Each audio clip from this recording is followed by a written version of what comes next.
This film is purely fictional. Please do not imitate it. Your like and subscribe are the motivation for me to update. Chapter 771. Suddenly, everything around Valerian began to explode. Humans, Protoss, the Mobius hybrid, and the Void Phantom he created all fought together. The smoke and dust from the explosion rose to the sky like dry fingers. The traces and remains of the war were all over the temple. The flames washed over the walls of the temple again and again. The boiling hissing sound when the energy weapons melted the metal sounded like a huge snake wailing in the flames. The air was heated countless times and became as hot and rough as sandpaper that was constantly rubbed. The originally indestructible wall also groaned under the erosion of the void energy, blackened and bubbled like a piece of plastic baked by fire, and finally collapsed uncontrollably. Now, as long as Valerian raised his head, he could see the sky through the broken dome of the temple. The beam weapons of the Protoss fleet across the sky were as dazzling as approaching stars, rotating around the top of the celestial sphere, falling, constantly burning the atmosphere, and finally falling on the other side of the planet. The Dog Doctrine has become a thing of the past. All weapons have been thrown into the battlefield by the Protoss without reservation, used to create the most terrible killing and destruction in the history of this planet. Many Protoss still believe that the only way to remove the Void's corruption is to glass a planet, just as they did with the Zerg. If they are convinced that everything is irreversible, then the best outcome for her is to be completely destroyed like Shakura's, rather than becoming a medium for Amon's invasion of the real world, rather than getting involved in a terrible, quagmire-like war of attrition. The Protoss prefer to wipe the battlefield off the map. In the past 10 years, the Protoss have lost more people than in the past 1,000 years combined. When the end of the war came, this ancient and proud race was forced to use forbidden restricted weapons. As warriors became fewer and fewer, the Protoss had to rely on machines to fight. In the 5th year of this century, the Dallin Protoss reached an agreement with the Purifiers.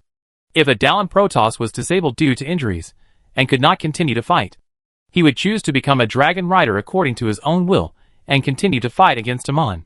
When a Dragon Rider died in battle, that is, when glory came, he would get another chance. His broken body would be buried in the cold mobile coffin of the immortal, and his will would be integrated into the Purifier data network of Cybros, becoming the heroic personality of the Purifier, joining the immortality program and the revenge agreement. So, they join the battlefield again, until the mechanical host is destroyed, and wait for rebirth again and again. Phoenix is such a vivid example, but no one has been able to kill him so far. Some people joke that the heroic Phoenix is so strong on the battlefield that his mechanical clone has to change its appearance.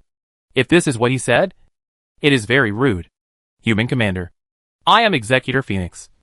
Salutation to Emperor Augustus. Darum is marching. At this time, Phoenix's voice came from Valerian's command channel. Based on the advanced communication technology of the Protoss, it was easy to simulate human signals. Entaroadan. Phoenix Executive. Valerian had learned the Protoss language. Although that was barely enough, I am Valerian Minsk, the commander of the Empire here. I am honored to see you here. Phoenix. Loyal, proud, defender of the Protoss ideals, the greatest warrior of the Protoss Empire. Entaroadan. It's great to meet another Minsk here. Phoenix's voice clearly showed that he was really happy. This was a man who could call Augustus Raynor a brother. And he was definitely not a rigid person. Forward, warriors. The enemy is attacking, he said. Kill them all.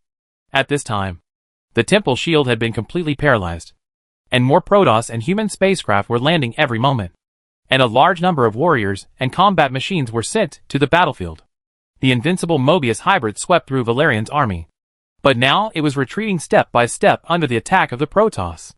It was locked by hundreds of weapon systems, and was bombarded from all directions. 2 fists are no match for 4 hands. The Mobius hybrid was extremely large, but it was also a very conspicuous target. Once the Protoss and humans began to take the initiative, they could attack from all directions. Those beautiful Protoss Phoenix fighters were diving at high speed, like red falcons along the tractor beams they released. Sharp and fierce. And from a distance, they looked like a series of rapidly falling bright spots. Any Imperial pilot would rather fight 10 Mutalisks than face a Phoenix, because this fighter that can maneuver at high speed in the atmosphere and outer space has unparalleled maneuverability, can easily shake off or catch up with most of their enemies, and can choose any place to fight with the enemy. This batch of Phoenix fighters is even equipped with phase technology, which can avoid the enemy's deadly attacks. Valerian swears that the Imperial Navy and Marine Corps aviation dream of such a fighter. But even if the Protoss is willing to sell their technology, it is impossible to copy. Even so, the Imperial scientists were still able to draw experience and inspiration from Protoss weapons and apply similar technologies in all aspects. At the same time, Stukhov's reinforcements also arrived, and the fleet headquarters even sent an Archangel to support the battlefield. This giant machine was enough to compete with the Mobius hybrid to a certain extent. As soon as he was on the spot, he used his extremely terrifying firepower to strafe, and the dense missile strikes immediately cleared most of the battlefield. Nowadays, almost no Imperial boy can refuse to drive such a cool mecha into the battlefield. The Archangel is the king of Viking fighters. Each Archangel has its own name or special number, and each is deployed on the most dangerous battlefield to deal with the most terrible enemies. Now the image of Mobius hybrid and Archangel facing each other is enough to be put on the Imperial recruitment posters in various places in the Copperless sector. And the filmmakers in Tarsones will rack their brains to rush to produce dozens or hundreds of holographic films such as Archangel vs. Hybrid. Under Valerian's order, the Imperial army quickly transferred the wounded and began to reorganize, and then launched an attack on the enemy again. At this time, Mobius hybrid was almost forced into a desperate situation by Phoenix's Protoss army. And the Imperial army, which had turned the tide, immediately began to beat the fallen dog. Valerian's men were very smart and down-to-earth. They used small fusion weapons to poke the hybrid's toes, like they did against the Colossus. And this trick worked every time. If they were too tall, they wouldn't necessarily be able to see their feet. Gradually, the shield of the Mobius hybrid was finally penetrated by this terrible bombardment. The huge siege tank shells directly hit its void carapace, which was harder than the battleship armor, and it exploded after making a sound of metal and stone colliding. The Mobius hybrid must have panicked, opening many void rifts in one breath, summoning more and more abominations.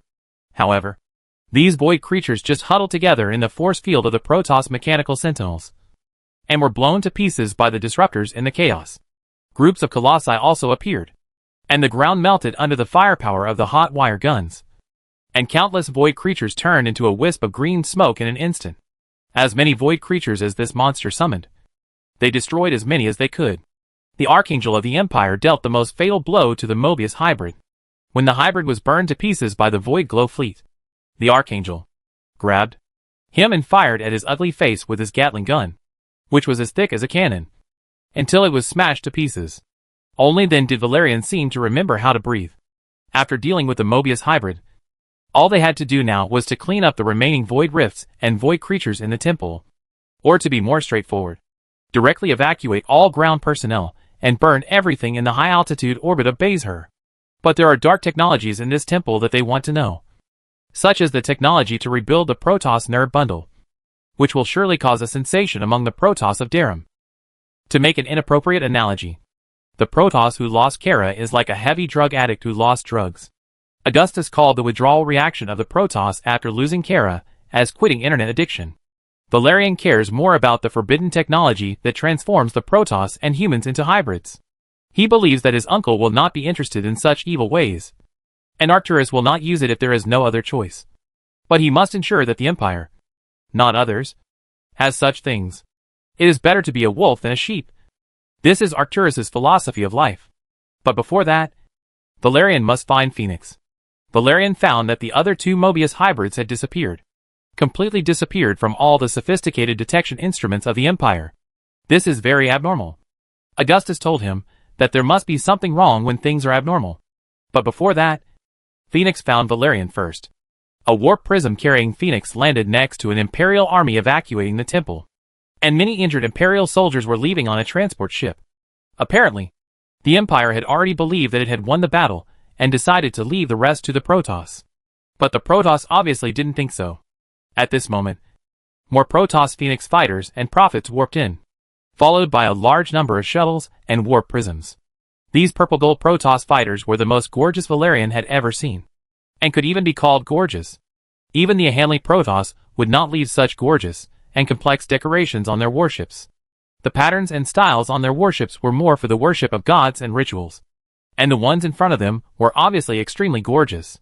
Valerian had seen these fighters and warships of the same style during a diplomatic visit of the Terran Protoss to Coral. At that time, his uncle asked him to remember the logo of the old Protoss arbitrator tribe, the Surok. To a certain extent, they were the product of the power game and political compromise between the old and new forces after the remnants of the Supreme Council broke away from the control of the Kara and joined the Terran. They were the third force in the Terran Protoss. After the Kara was corrupted, the order established on this basis lost its foundation. The Supreme Council, which had once broken with Tassadar, and their followers finally put aside their prejudices and shook hands. The old forces represented by the arbitrators are still a very powerful force. They have brought at least more than 50 million precious people, an arc ship and half of the technological wealth of the Protoss Empire to the current Terran. Especially at the moment when the Purifiers and the Ihinli refused to join Terran and the Taldaram ignored Ire. This force is also something that Tassadar cannot ignore. Also returning with the Supreme Council is the arc ship Pride of Odalise and the ancient warriors and engineers from the Golden Age. Its personnel configuration is exactly the same as that of the Spear of Adin. Like the latter, the Templars in the Ark have now become the behavioral benchmark for the new Templar class of Durham, and even the engineers have received incredible respect from them. At the same time, with the return of the Arbiter class, based on the huge contrast between the ancient glorious era of the Protoss and the Doomsday era, based on the fear of reality, at a certain point in time, the trend of following the ancient ways began to become popular among the middle and lower classes of the Protoss of Durham, and traditionalism prevailed. Some Protoss began to wear ancient ritual armor from the Golden Age, and the humanities and arts all imitated the ancients. They used ancient technology and armed warships and mechas with high-gloss armor, trying to regain the pride of the Protoss. The ultimate dream of this faction is revival. The revival of the Golden Age of the Protoss Empire. In sharp contrast to this cold reality is the height that the ancestors of the Protoss had reached. After all, they still had Kos and Kara at that time. That era was so beautiful that it seemed to come from another non-existent world. As far as the Terran Empire knows, the Light and Shadow Council has a reserved attitude towards this movement, neither recognizing nor explicitly prohibiting it. Today they can imitate the ancients' gorgeous crowns and clothes, and maybe tomorrow they can learn from the ancient Protoss Council to massacre the Nerazim Protoss. There is no doubt that Tassadar is not a narrow-minded traditionalist or nationalist. Otherwise, he would not refuse to compromise with the Supreme Council. For the fragmented Protoss Empire, Terran, built on the ruins, is a new force like the rising sun. Tassadar also does not think that they can return to the golden age of the Protoss Empire. On the contrary, the Protoss should look forward. Anyone with a discerning eye can see that the Supreme Council is undoubtedly behind this revival movement, and they have not concealed this fact at all. At the same time, the Arbitrators, Templars, Kalai and Nerazim Protoss were gathered together. This was simply the second reorganization of the Protoss Empire. In a meeting between the Empire and the head of the Dallin Protoss, Arcturus suggested that Tassadar should do things to the extreme. Directly kill all the remaining leaders of the Supreme Council. Block every mouth that would harm you. And don't let them stand in your way. Augustus suggested that before everything gets worse, don't push these people to your political enemies. Of course, at least before we completely kill them on. They dare not openly resist your authority. But if they do so in the end, we will help you kill them. In fact, long before the Supreme Council was ready to merge with Terran again, there was a fierce dispute in the court of Emperor Augustus. Apart from the civil and military officials, among the Emperor's true confidants, Arcturus believed that Tassadar would not be a match for those political machines. If he could not ensure Terran's position on the Terran Empire, August Raj should intervene and preferably influence the political election. Tassadar is too upright and too kind, and has all the great qualities of a leader. But he is not selfish enough, which is fatal. Those who rule an empire are often completely selfish. In the battle to recover Ire, Tassadar almost destroyed the joint fleet of Kalai and Nerazim. Even from the current perspective, this is definitely not Tassadar's fault, but it also affected his prestige. In contrast, Artanis' reputation is rising, and he does not need to take the blame for the Battle of Ire. At the most critical moment, Artanis led the last Protoss to turn the tide. He drove the Ark of Salvation, which was almost the last ray of hope for the Protoss. Now Artanis has truly achieved the glory of Durham, and people have begun to call him the commander of the Ark to praise his legendary story with the Spear of Adin. 1,000 years later, if someone wants to write a book and a heroic epic for Artanis, This great moment cannot be avoided.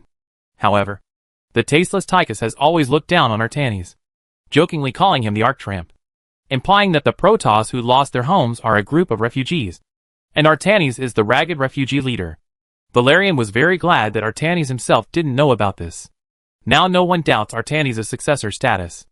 After the Supreme Council returns, just like the unspoken rule that Tacidar's guards must be half Kalite Protoss and half Nerazim Protoss, the leaders of Terran must ensure that people from all ethnic groups and factions, after the return of the Arbitrator class, they also require a status in the Light and Shadow Council that is equal to the power they represent, in exchange for recognizing the legitimacy of Terran and the Archbishop. Even the original arbitrators in the Light and Shadow Council felt that it was a bit shameless. After all, it was you who lost the ancestral foundation, and it was Tacidar and his disciples who took back Ire. You are given the face, and you have to admit it. But from the results, Tacidar still chose to accept it instead of being confined to prejudice.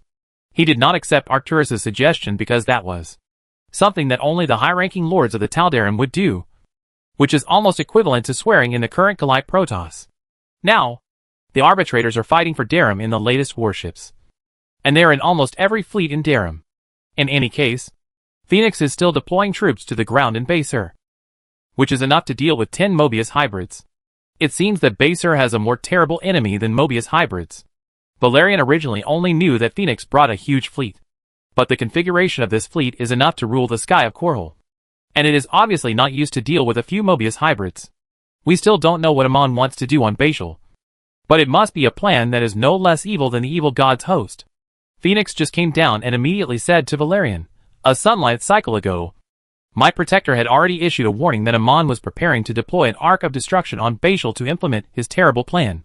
So, I ordered the fleet to come here at all costs, and had to temporarily abandon some warships for this. For other reasons or more noble purposes, such as the 3 protectors of Zakul. Some of the Protoss protectors refused to cut off their connection with Kala, just to get close to Amon, see through his evil conspiracy, and make prophecies. After all, Amon never bothered to hide his thoughts. When Amon decided to destroy a world, the protectors would be able to discover it in advance and warn any Protoss world and allies. This means that these great protectors gave their souls to Amon, and most of them are now crazy or have sold their souls to Amon. This also made the already scarce number of Protoss protectors almost disappear. Arc of Doom? Valerian raised his eyebrows. This was not the first time the Arc of Doom had appeared, but the Empire still knew very little about it. It was said that Amon imprisoned Olenna, the supreme protector of the memory of Nessun, in this Arc of Doom, and pointed the direction of destruction with the Spear of Amon. An entire arc of Protoss Empire warriors turned into vengeful ghosts and resurrected from the dead. They were all truly immortal ghosts, and every death would usher in a stronger and more perfect rebirth. This sounds completely beyond common sense, so much so that it sounds like a fantasy novel. But Valerian thinks that Amon may not be without such ability. Where is she? Valerian instinctively looked up at the sky, and then regretted his stupidity. The Protoss and human fleets had blocked the high-altitude orbit of Beshar, and it was impossible for them not to find the super battleship that was dozens of miles long. Phoenix had read Valerian's thoughts and immediately laughed humorously. Every time the Spear of Doom appears, it comes from the core of the planet. She comes from underground. Then she is under our feet. Valerian was surprised. Chapter 772. Before the arrival of the Arc of Doom, Valerian hurried to evacuate all ground forces still in the temple. No matter how the Spear of Doom would appear, no one wanted to stand on a super ship that was more than 10 miles wide. There was no doubt that it was driven by Amon's craziest servants. This would be a cosmic self-destruct train that would hit them at launch speed. As Valerian watched the last few Imperial transport ships that were about to take off, the Xel'Naga Temple, under their feet, had undergone earth-shaking changes. With the Xel'Naga Temple and the various dark creatures in it as the medium, a huge void mouth is opening in the center of the collapsed temple. This is a door to another world, and also a lens that reflects the endless void, just like a tiny hole between the void and reality. A bug's eye on a wooden board. The erosion of the void's corruption on reality is particularly eye-catching, like ink splashed on the ground. Hundreds of black holes, big enough to swallow a human body, constantly emerge on the cracked rock floor of the temple. The twisted curtain stretched out under everyone's feet, and the black shadow of the void grew wildly like a dark forest. completely engulfing the temple. The boiling void was extremely cold, and the temperature here began to drop rapidly at a terrifying speed, so that a layer of white frost condensed on the armor of the Marines. As time passed, the bone-chilling void energy brought a series of terrible frost storms, almost tearing the surrounding surface. The cold wind was like a razor cutting people, and the evacuation of the Imperial Army became increasingly difficult. The Fallen rule the void, but have little control over reality. Even so, Amon can exert influence on the material universe through the void catalyst, greatly enhancing his warriors, weakening his enemies, or wiping out both along with the entire battlefield. The Imperial warriors around Valerian fought against the increasingly fierce storm, whispering uneasily, wondering if these twisted shadows would drag them into the void. These warriors have been fighting the enemy all night, and they are all tired and hungry. Each of them has injected enough reinforcements to give them a headache for a whole day. In this dark age, people have to be used like machines, and equipment is more valuable than people. Now, Valerian felt as if he was standing on a layer of bubbles that could be punctured at any time. And this layer of bubbles was the last barrier between the void and the material universe. Once it was broken, he and his warriors would be immediately swallowed up by the terrible shadow of the void. Just as no one could resist the coming of the night, the scientists of the Imperial Emperor claimed that life could undoubtedly survive in the void.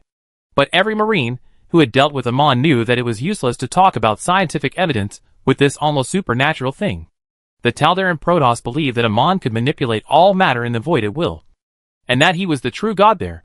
Moreover, if the Dark God could not control these mortals in his own home, then he was undoubtedly the biggest clown in the universe. Your Highness, everyone is here.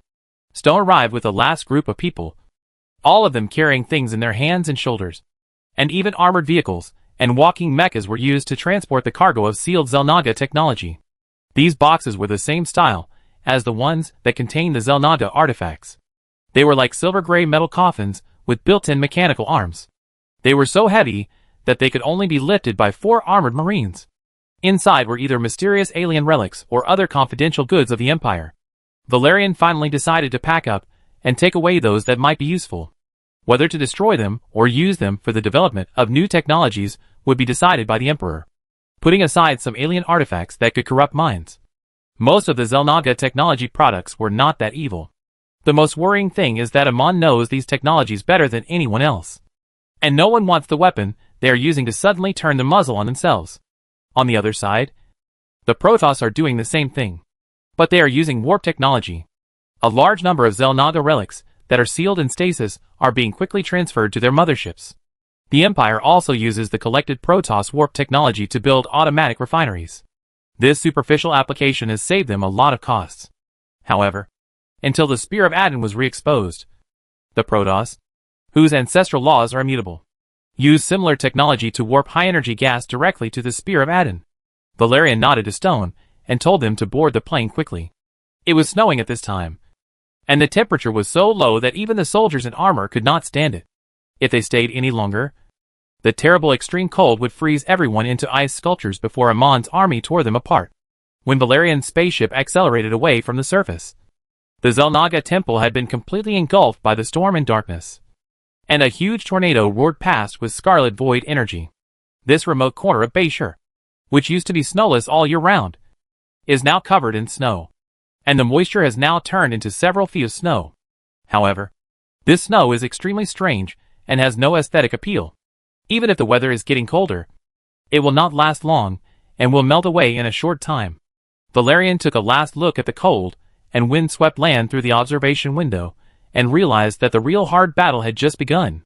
As soon as the spacecraft landed on Stukov's flagship, the Patriot Blood, Valerian found the ship's onboard scientist and asked his team to properly handle this batch of important alien technological relics. Just like some Imperial warships still retain the position of ship chaplains, flagship warships will also have more special positions. After all, their enemies are terrible alien creatures such as Protoss and Zerg. Valerian saw that this young officer, who was not much older than him, was really intimidated.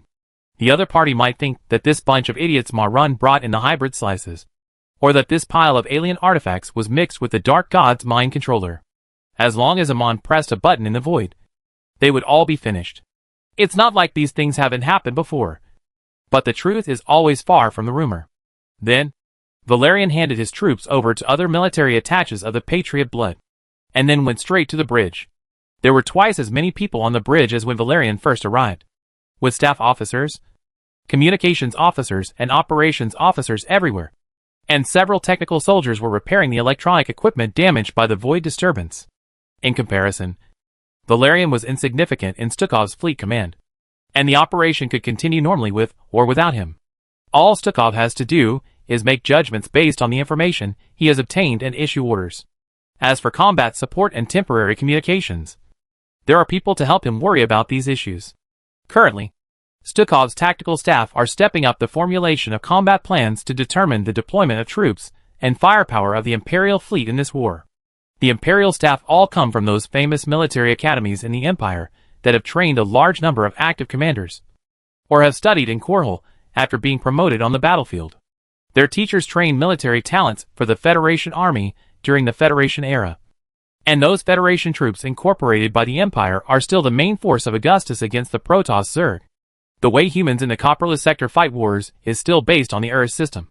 That is, determine the target, concentrate forces, launch surprise attacks, seize the initiative, and annihilate the enemy's living forces. Usually the war will not go as planned, but it will not go too wrong. But Valerian felt that these people might not get any results after discussing for a few more days. At present, even the Protoss did not know how many terrible things would emerge from behind the Void Gate. Valerian believed that a warship of the level of the Spear of Doom must be escorted by a fleet. The fleet of the 3 tribes enslaved by Amon was very powerful. Not to mention that he still controlled the large-scale Sky Nest group that dominated. As for the shadow fleets that are made entirely of void energy, perhaps only the holographic projection forces of the Purifier Protoss can fight a head-on war of attrition with them. General Stukov, the situation is already very clear. Amon is about to use the abundant terrazine on this planet to invade reality. This is the biggest counterattack after destroying his evil god host and forcing him to return to the void. The speaker is Phoenix, who has also returned to his flagship and is now communicating with Stukov.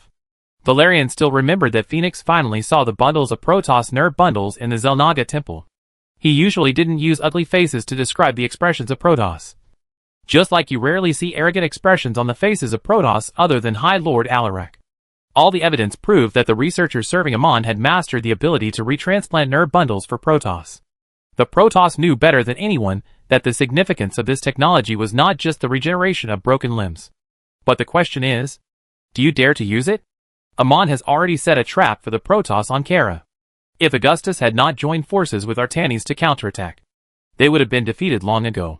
With this previous experience, any clear-minded Protoss leader would think that Amon had let them discover it on purpose. For many Protoss, the pain of losing Kara is enough to make them rush to all hopes, like moths to a flame. Even a fool knows that even if they return to Kara now, they will be corrupted by Amon again. The high-ranking members of the Terran Protoss would probably choose to conceal this news from the public. But if this is really Amon's trick, then the truth will eventually come out. Let them worry about it themselves. Valerian didn't know that Nerid, who had returned to the Void, was still making plans for his master. Even though the plans of this cunning and ancient shapeshifter for many years had been destroyed, he was still working hard for the plan of the Dark God. Amon might not be willing to play tricks with the humans he despised, but Nerid didn't have this idle burden. If we don't attack them before they gain a firm foothold, it will be too late when other fleets arrive. Here, Stukov obviously believes that they can no longer avoid this war. The battlefield situation changes rapidly, and by the time Korra's order arrives, the opportunity will have long been lost. Alna has the largest known void gate, which is enough for all human and Protoss fleets to pass through. It is also guarded by the most powerful fleets of the Terran Empire and the Darem Protoss. If Amon wants to use Alna to invade the real universe, then all the forces in the universe will be summoned there. The Emperor definitely doesn't want another Enna to appear in the Empire's territory. Valerian couldn't say much on the sidelines. The command system between the Protoss and the humans couldn't be coordinated, and they basically fought each other. Phoenix probably meant to send a message to the Empire, saying that we are going to rush forward. What do you say? At this time, when Valerian looked at the Xel'Naga temple on the screen again, there was basically nothing left there. The void is the concrete embodiment of the cold and dark space. Cold, empty, but so powerful. The other side of the universe is dark and crazy. A huge and bright scarlet scar dominates the starry sky. Countless celestial bodies burning like flames repeat the process of birth and destruction. Valerian believes that this is what Cyril said. The world after the end. The stars are extinguished, and all things perish. On those planets where no life will ever be born again. The sky of each world is scarlet, and there will be no change in 10 billion years. As Phoenix said, the Spear of Doom did come from underground. The minions of the Dark God stole the launcher of the Ark ship Memory of Nessun, and used it to launch the Ark of Doom. Even from the high-altitude orbit. It was extremely shocking. This was the most gorgeous and most bizarre warship Valerian had ever seen. Like the Spear of Adon, it stood straight to the sky. The iron-black majestic hull was embedded with layers of ice-blue void-corrupted crystal cores, and it was covered with terrifying annihilation structure diagrams and painful structures, which powered the most terrifying destruction matrix in history. Those huge facilities. Just one look at them. You can tell that they were made by a Mon. And they are extremely magnificent. This Doomsday Ark has a huge star forge, which is used to build corrupted Protoss war machines for the Dark God. This is an Ark built only for the purpose of war. Its heart is a void celestial body with an appalling density. Everything is created for the purpose of destruction. The original intention of building the Protoss Ark was not to win a Doomsday War in the distant future. As the name means, they all exist to preserve the last spark of Protoss civilization. Even so, even if it is not built purely for the purpose of war, any Ark is the largest and most powerful super battleship Valerian has ever seen. Without a doubt, the Spear of Doom was born from the Dark God's hatred of endless reincarnation. Born only for destruction. It is hard to imagine how powerful she is. At this moment, dozens of huge Imperial battleships were lined up outside the portholes. They were all terrible monsters, with turrets everywhere, brightly lit, and dotted Imperial fighter planes constantly flashing in the distance. At this time, at least several thousand main gun crews were busy.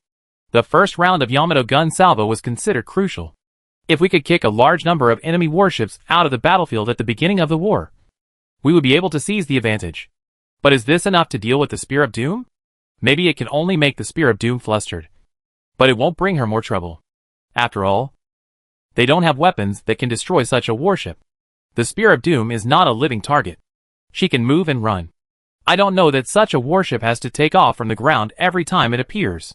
It shows that Amon can't just throw her into our universe. Otherwise it would be a waste of effort. Stukov said, Executive, I have an idea. Very good. Before she takes off, my Templars will board her deck and blow her up. Phoenix said, I will crush all enemies like bugs. I mean, we should concentrate our firepower to destroy her from high-altitude orbit. Compared with Phoenix, Stukov also felt that his battle plan was a bit conservative. But after all, he was not an tough guy like Phoenix, who could tear a hybrid apart with his bare hands. I don't think it will work, but this can be done at the same time. Phoenix said, You bomb? We board. Chapter 773. At this moment, the palace, when Arcturus walked into the war room, the Emperor's chief engineer, Rory Swan, was rushing out. Mrs. Mainhoff, who was as hard and stubborn as a Comorian prospecting drill, wore a well-tailored suit, but still looked like a butcher who had just slaughtered a pig. And Arcturus bet that Swan was definitely cleaned up by his men just before going to the palace. Any cabinet official who had dealt with Swan admitted that the chief engineer was even busier than the Emperor of the Terran Empire, and he would rather spend all his free time outside of work drinking beer and chatting. The heavy fighter production lines of Nafu 2 and Nora 6 produce a Viking every few minutes on average. In peacetime, it takes at least half a month to do so. These newly built fighters are not created out of thin air. Unless necessary, Swan will never step into the palace, even if the mansion awarded by the Emperor is right at the foot of the palace. With Swan's outstanding contribution to the Empire, no one will question that he should not receive such special treatment. Rory Swan has the most outstanding designers, engineers, and metal technicians in the Empire. Other teams of the Imperial Engineering Corps are also manufacturing tanks and large mechas. Construction is only a small part of their work.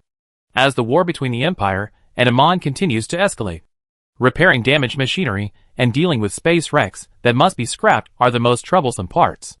These people are also true supermen. Under extremely harsh conditions, the dispatched engineering team sent to various battlefields can even rub aviation parts by hand, or build a planetary fortress from scratch. An Imperial engineer from Char once drove a space engineering vehicle to kill 4 Zerglings in extreme anger, and used exploration explosives to collapse the underground lava tunnel and buried hundreds of Zerglings. Although he died in the mining area in the end, he did not live to go to Augustgrad to be awarded the medal. Geniuses are always unusual. Based on this, Arcturus can tolerate some of their quirks. For example, when Swan slipped away from his nose like a gust of wind, he didn't notice that the second in command of the Empire was greeting him. Arcturus saw that Swan was holding a large stack of equipment drawings in his hand, which were all the latest fighters and mechas of the Empire. The speed of the Terran Empire's weapons replacement is already very fast, so they are not outdated as soon as they are installed. Although many armies are still using weapons from before the Brood War, their fleets are very different from the past. The enemies of the Empire are mainly Amon's hybrid forces and his vassal armies in the 3 tribes. And the Dark God will not bother to upgrade the weapons for his cannon fodder, so the existing weapons are enough to deal with them. However, considering the complex and changing battlefield environment, the Empire's equipment department still needs to upgrade existing equipment or directly develop new ones. There are more than a dozen models of power armor alone. In addition, Arcturus also knew that the Emperor needed a protective measure that could effectively resist the corruption of the Void these days, so that the Imperial ships could travel unimpeded in the Void. This was probably the reason why Augustus specifically asked Swan to rush to the palace in person.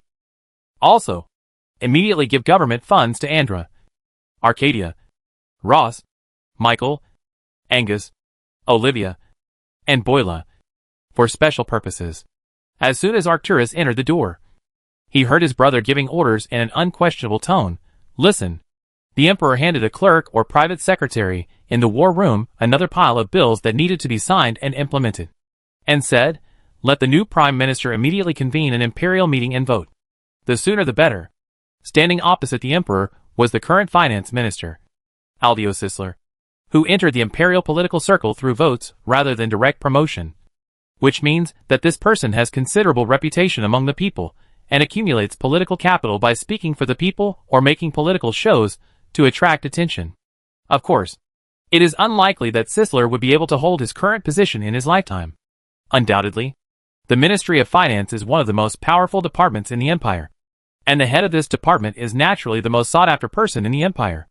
In any case, if Sisler wants to make progress in the Imperial political circle, he must be appreciated by the Emperor, no matter whether he was a supporter or an opponent of the Emperor.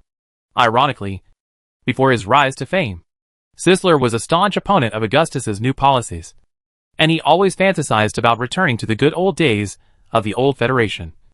But now, he can't wait to bow down at the feet of the Emperor. Every seat in the Parliament is elected, and every member represents the interests of all classes. But the people who really hold important positions are either old faces or retreat behind the scenes. After all Imperial officials and planetary governors must be appointed by the Emperor. Emperor Augustus never bothered to silence his opponents, because he thought it was unnecessary to shut up the mouths of the censors.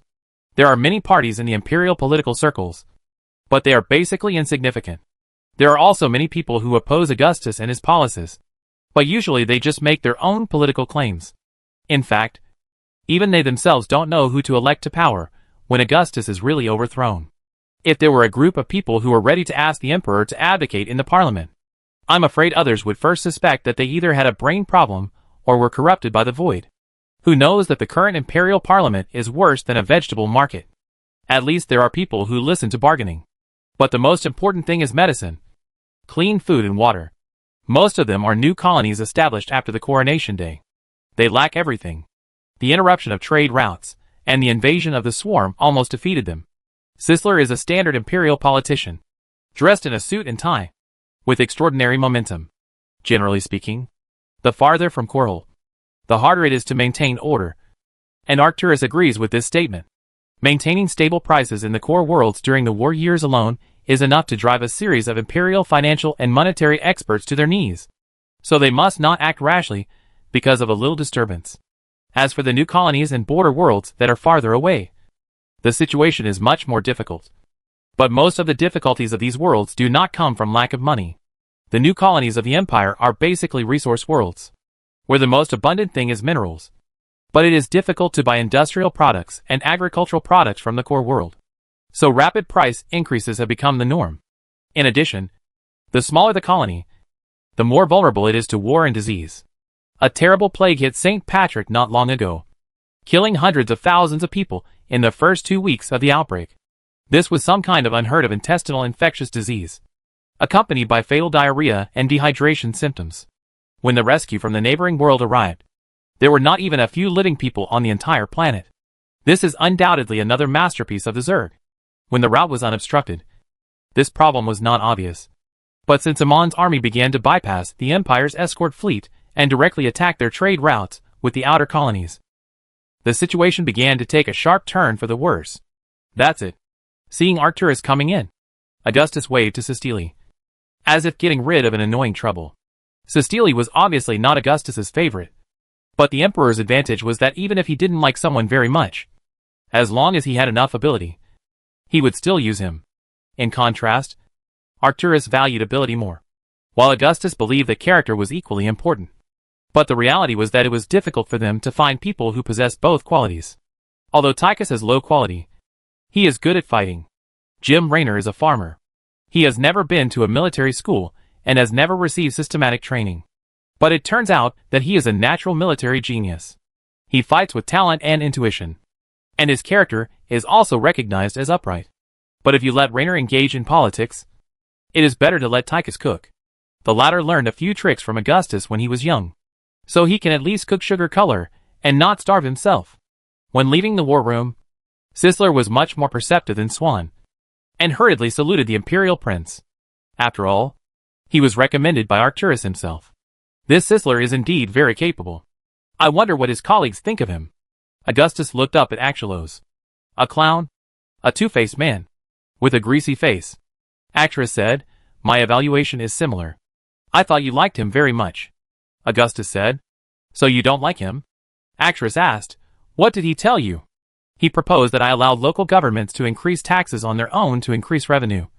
Otherwise, they can only borrow from banks in Umoyan. Augustus commented, ridiculous. In fact, the Empire is not short of money now. Even if so many resources are invested in the military, the income from other sectors of Copperlu and Sigma sector can even make them profitable. This is the result of Augustus's colonial policy. He wants not only territory, but also the most important resources. In other words, he wants to open mines everywhere and cast a wide net to catch more fish. Crystal ore and high-energy gas are the most undisputed hard currency in the Copperlu sector.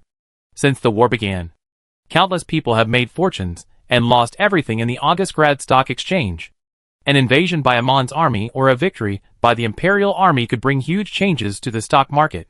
But only the most well-informed people can know the movements of the Dark God. However, those who invested in the Imperial state-owned mining company in the early days made a fortune without exception. And it was almost a sure-win business. Years ago, perhaps a long time ago, Arcturus would definitely be ecstatic about a huge and rich crystal vein. But now wealth has little meaning to him, even though he has long been one of the richest people in the Empire. With the discovery of new worlds and the development of new colonies, a large number of high-quality minerals have been discovered by Imperial exploration ships scattered throughout the universe. Even traces of crystal mines have been found in the void. The reserves are at least enough for an interstellar Empire-level force to explore for hundreds of years, which is far beyond the past era. In the end, all that needs to be considered is the cost of mining, smelting, and transportation. Just like the best iron ore is always accompanied by high-quality coal mines, the best crystal mines are also accompanied by high-energy gas springs. The current empire has no shortage of such good and large mines, but only the manpower and time to mine them. And how they can transport these minerals to the manufacturing plants in the core world when Amon launches a large-scale attack. That's impossible. In a few years, they will be able to list a bunch of tax items that you and I don't know at all. Actor said, Sisler is not a brainless person. He is testing me to see if I will delegate power to the local areas. Augustus snorted and stopped discussing this topic. A Sisler can't make many waves. Tell me the news you brought. The fleet bound for Bashar has already set out.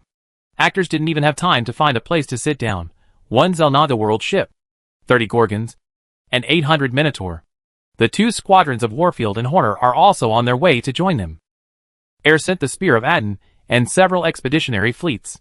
The high-ranking lord of the Taldarim said he was considering sending the Death Fleet to help. But I guess he only gave verbal support as usual. What about the enemy? How many are there? Augustus nodded. Actors noticed that the emperor's desk was piled with various reports, assessments, and copies of bills. He worked from morning to night. But the pile of things never showed any signs of decreasing. In fact, Augustus's officials were reliable enough. But he was still used to asking about everything. In fact, there were not many combat meetings in the war room these days. Only a few unremarkable galaxies were still flashing on the holographic picture. On the one hand, they are the emperor's most outstanding generals and military talents. On the other hand, the strategic direction has already been determined, so Augustus does not intend to interfere in the front line. Moreover, fighting is only a small part of the war, which is important enough, but not all. 2 doomsday arcs, countless other types of ships, and the Zerg and Becher are now so numerous that they can flood the planet. 2? Augustus was a little surprised. The Protoss said there will be 1. So we must reevaluate this number. And there may be a 3rd one. They were wrong, Arcturus said, but the result was not bad.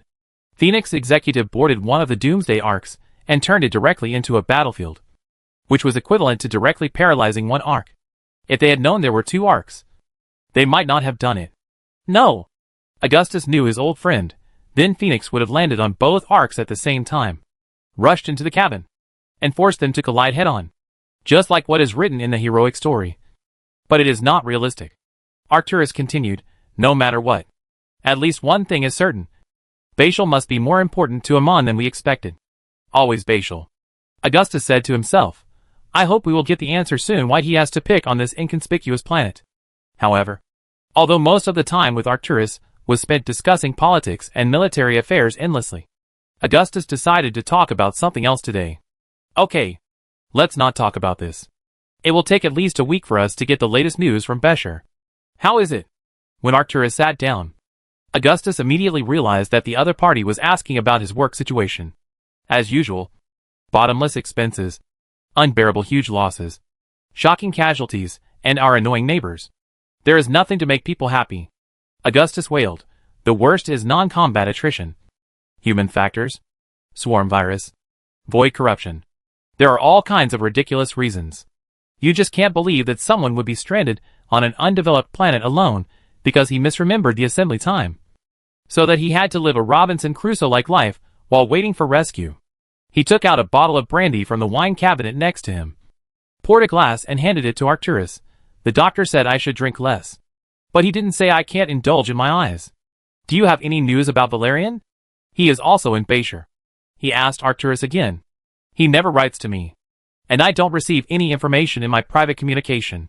Arcturus said this like an empty nester, but he didn't seem to be worried about his son. He was just stating the facts. What's going on? The emperor asked ostentatiously, which made him look like a child, and I receive his letters almost every week.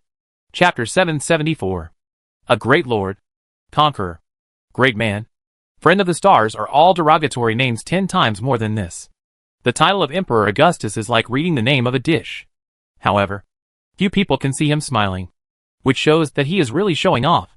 However, considering that this is the person who can privately tease himself as the wise and powerful Emperor Tyluan Mingding, it is estimated that he is not a serious person in his heart.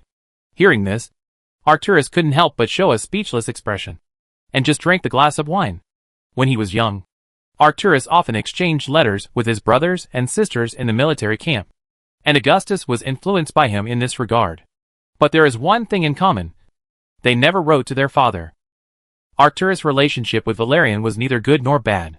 He tried to give his son the best education and the best resources, but he didn't care much about other aspects. This is Arcturus Minsk. He should be the kind of person who is used to imposing his will on others. So he hated the weakness shown by Valerian in his childhood. Arcturus told his brother Augustus that he had to teach a deer to hunt and eat meat the same way as raising a lion. The Minsk family was a wolf and could not be a sissy. Augustus said that there was nothing wrong with being a little gray boy from a wolf family. It was good to eat grass, and you wouldn't starve to death. But his brother really didn't understand this old joke. Augustus always played a very important role in Valerian's growth. Although the emperor was busy with affairs and spent the first half of his life either fighting or on the way to a fight, he was very concerned about his nephew. For example, Valerian always received gifts on his birthday. Sometimes it was an out-of-print digital book left on the Super Colony mothership. which might be poems by Keats, Byron and Shelley, or Sun Tzu's Art of War, Lao Tzu's Taoism, or sometimes it was a gorgeous star axe or an electromagnetic rifle with the Ming's family emblem. Augustus obviously also brought a lot of private goods, and he could even take out something like the master's table. When young Valerian cried because of his father's disgust, Augustus told him that he was almost exactly the same as himself when he was a child, just as weak, and looked like a girl. But his family would not educate him as a girl, and no one would dare to tell him that he was actually a girl and should learn poetry, sketching and harp, which were considered suitable for noble women by the old federal elders. Your father might have gone too far, but who made him a fool? But what Augustus didn't say was that when he was a child, he was a will-o'-the-wisp boy. He was pretty and playful, but his fighting power was as strong as a scion. He jumped up and down, never afraid of trouble, never lost a fight, and caused enough trouble for his nemesis father to follow him with boxes of toilet paper to clean his butt. Such a person, somehow, suddenly attained enlightenment at the age of 18, and became a hero against the old Federation almost overnight, based on the tragic color of heroism. Many people, including those who make a living by studying the anecdotes of Emperor Augustus' life, believe that it was his experience in the Federation Marine Corps and the destruction of Korhol that changed the former Augustus Minsk and made him embark on the road of revolution. A few people claim that the real Augustus has long been dead, and he was replaced by a clone with transplanted memories. This clone is a member of a secret ancient Earth organization, whose real name is the Priory of Shuanshan. This organization is closely related to the fate of mankind and secretly manipulates a series of events including the collapse of the Earth Order, gene purification, and the crash of the colonial mothership. Some people even published a series of books about this, which are so convincing that they seem to have really happened, which made the Dog Emperor very happy. However, no matter how the current imperial historians whitewashed the dark history of Emperor Augustus before he started his army, they would like to use Emperor Gaozu killed the white snake and rose up. This kind of tone. These are all impossible to erase. In the writings of some shameless inventors of the empire's history, the emperor had obviously demonstrated his great qualities of not fearing power and not caring about worldly views when he was young. In the 26th century, these people still believe in the theory of bloodline, believing that Augustus's ascension to the throne was destined, and the Minsk family ruled others because others deserved to be ruled. The details of this period of history can no longer be studied in detail. Some unofficial histories created by the people have retained the part about Augustus wearing a skirt when he was a child, claiming that no one forced him to wear a skirt because he was weird enough to keep cool, and the crotch of his pants leaked quickly. As for Valerian, he undoubtedly respected his uncle very much and regarded him as a person to confide in. When he was still studying at Stilling College, he often told Augustus about what he saw and felt. When Valerian really started to fight on the front line and became a soldier, he still sent letters to his uncle to relieve the double torture of the war on his body and mind. Valerian's mother must have been unable to accept that her son was in such a dangerous situation, and he had never thought of sending a letter to his father. Augustus rarely replied to letters, but he read every one of them. It was not until recently that he learned that Arcturus had never received any letters, which slightly satisfied his inexplicable desire to win. At this moment, while Augustus was secretly proud of himself, Arcturus had surprisingly finished half a bottle of brandy. I didn't even know he had been writing to you. Actor confessed, I neglected Valerian. Augustus believed that Arcturus loved his family in his own way. If Arcturus's family members were killed, don't expect this cruel man to shed a tear. He would only be more angry and devoted to revenge. Arcturus didn't think he was wrong in this matter, and didn't know how to continue the topic. He could only ask bluntly, what did he write? Experiences? Some complaints? Sometimes long complaints. Augustus said seriously, well, he would also share good news.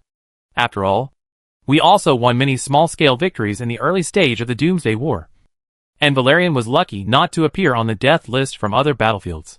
He said, Valerian doesn't know that the reason he is so lucky is entirely because his father bypassed the imperial cabinet, the imperial high command, and the formal procedures to transfer his troops to those star regions where fierce fighting is unlikely to occur.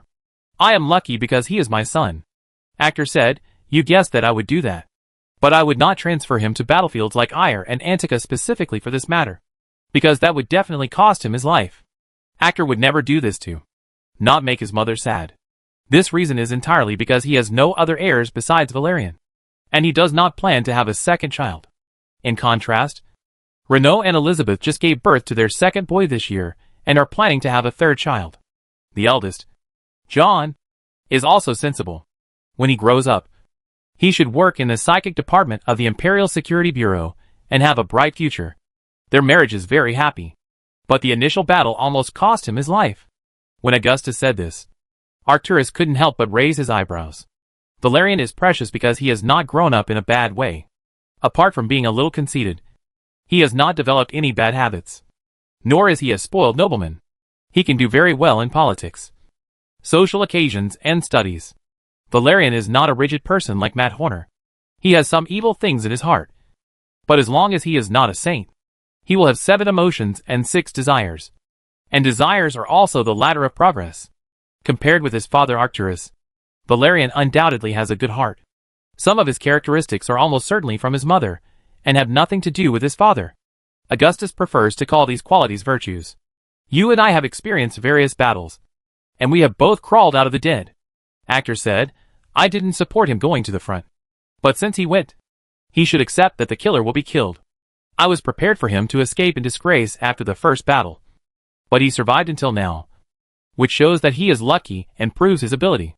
This kid is like me, Augustus said. Augustus' life can really be called complacent, although he attributed all this to his foresight and unusually good luck, and even had to ask himself why. Although the Minx family is not in love with each other, at least everyone is still there. That is, his sister Dorothy can't get married. But since she is not in a hurry, Augustus has no reason to urge. He really looks like you. Actors did not deny this. Well, I think you should really read these letters, just like I wrote to you in the past. Augustus said this while pushing the holographic imager on his desk towards Arcturus. Augustus was a nostalgic person, and this holographic imager was the one Arcturus gave him, while Arcturus was hesitating whether to read it. An imperial official knocked on the door of the war room and brought his bill on new labor laws and civil rights, which would help ease the problem of tight employment within the empire. The official's party mainly represents the interests of the blue-collar workers in the imperial parliament, and he himself is by no means a boastful speculator. He was not even an imperial before, but a native of Redstone, and was forced to become an imperial citizen when the empire incorporated the planet into its territory. Augustus's Terran empire tries to give everyone the opportunity to show their talents as much as possible, regardless of their noble or humble origins. When Augustus was busy with official business, Arcturus opened the mailbox in the holographic projector. Arcturus was surprised to find that these letters had accumulated to hundreds, which meant that Valerian wrote to Augustus almost every 2 days. He realized that his son must spend a lot of his free time on this matter. October 31st, Dominion Day. A day worth remembering. I wrote this down because I thought I would definitely die in the next unexpected battle. If I die, please pick up this personal termo. If not, I hope it will be our other comrades in the fight against Amon and the Zerg. My uncle called them comrades. Whoever you are, please download these and send them to my family. The Carmen's family will definitely reward you handsomely. It has always been like this. This is my first time to participate in a battle. It is different from any knowledge taught in textbooks and any scenes in holographic simulations. Holographic projection can simulate a creature 100%, but it cannot simulate the hot and humid breath of the Zerg. I estimated that the enemy was 10 times ours, and it turned out to be true. Zerg are such creatures. Zerg are not those car dogs that can only muster the courage to attack humans when they are in groups. But when they start to attack, both the Protoss and humans find themselves at an absolute disadvantage in numbers without exception. General Duke told me that the Zerg never fights without preparation. These damn beasts have more eyes than humans, and can see 10 steps ahead. He may be much smarter than he appears. The field manual issued by the Marine Corps Command states that the Zerg wins by numbers. And this is indeed the case. I think the Zerg just took the most effective way to win. Various cases show that the Zerg are accustomed to winning by numbers. But sometimes they take decapitation actions or pollute the water supply system of an entire city to win without fighting. It depends on the personality and judgment of each brainworm. But in most cases these swarm masters are extremely rational creatures, and they rarely make mistakes. Although I don't care about this matter. By the way, I gave the same answer in the homework of Professor Adams' Zerg Strategy and Tactics course. But he only gave me a B+. And I have never received a rating lower than A. I don't know what's wrong with him. They may have never even seen a brainworm. And there is one in the palace. Its existence fully proves that the gap between brainworms can be as big as the gap between species. It is appropriate to say that Alpha is a wolf raised by dogs. And our brainworms can really bark. Well, I have said so much about things that have nothing to do with this battle. But I am ashamed to admit to you, my uncle, that I was indeed scared. Although it was only a short period of time. I estimate that it would not exceed 10 seconds. But usually, 1 second is enough to be fatal. If the enemy is a Protoss, their reaction will be faster than this. We encountered the Zerg in the Rhine Valley. This is an obscure little place. So small that our commander only named it 2 hours ago, because it looks like his hometown. Usually our adjutant AI will just randomly pick out the names of heroes in its database to piece together place names. If you are lucky, it will be Deadwater Policewoman, Matt's battle flag, and the worst I have ever seen, Tychus's nipple. As my teacher Adam taught me, I must write the situation concisely. The 101st Marine Battalion landed in the Rhine Valley and was immediately ambushed. 7 Ultralisks, hundreds of destroyers, and 3,000 other types of Zerg. We know that there used to be a secondary main nest here, but it had long been destroyed by Delta Squadron. The mission of the 101st Marines is just to finish it off and clear out the possible few fish that slipped through the net, because the Empire will rebuild a colony here sooner or later, and any news about the Zerg will deter the colonists. And as long as a brainworm or queen is left, the Zerg will soon revive on this planet. A baby-level mission. Our boss must think so. It is obvious that he is either as stupid as a donkey or a pig. We were stunned. The commander died on the spot, followed by his adjutant, and then a large number of screaming soldiers. The disgusting bile of the destroyer stuck to their bodies like fire. According to combat regulations, the transfer of military command on the front line should be completed instantly. If the battalion commander dies, then his deputy battalion commander will take over. If the deputy battalion commander dies, then the next level will take over. And so on. Unfortunately, that was me. You must have learned about this incident later, because it made a big fuss. Probably not just because there were royal family members in this unit. I handled it well. I was indeed panicked at the beginning, but others were more panicked than me. Most of these people were recruits. You would say that recruits perform novice tasks, and babies have baby buses. So I became the calmest one. I soon found out that we were not defeated in an instant as we thought. At least no matter how terrible the enemy was.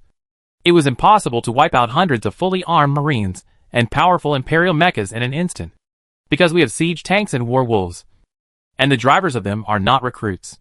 Although most of these bulky machines were destroyed by a round of acid ball volleys from the destroyers at the beginning of the battle, I knew I had to use these heavy firepower. In this hellhole, we must have a place that can at least be called a position to hold on until the arrival of support. If not, I would have to let my men think in the communication channel that we have a position in the Rhine Valley, and if necessary, use the mecha as a temporary shelter. Anywhere is fine. So I ordered everyone to gather around me. Surprisingly, after receiving the order, those originally panicked soldiers at least got a direction to move forward, and immediately recovered their combat effectiveness. Because the commander died at the beginning, no one gave them any decent orders. Everyone was affected by the shouting and crying in the channel, thinking that we had been defeated and had no idea what to do. I was lucky enough that more than half of the battalion still managed to escape the initial slaughter and make it to the assembly point I hastily set up. I was also lucky enough that the battlecruiser we landed on was right above our heads, and that battlecruiser didn't even have to move its main guns to burn all those Zerg to ashes with its ground-to-ground laser battery. Just like you said, lone wolf dies. Pack of wolves survives. November 2nd. The journey was extremely difficult, and no one had ever told me that the winter rain on the Tullises too was so unpleasant. While we were resting here, Coral sent over 2,000 new soldiers. So from this point on we were all veterans. I became the commander of this Marine Corps, because those older than me either died or were transferred to other badly damaged units as the backbone of reconstruction. This is the Marine Corps. I was secretly happy about being promoted for this.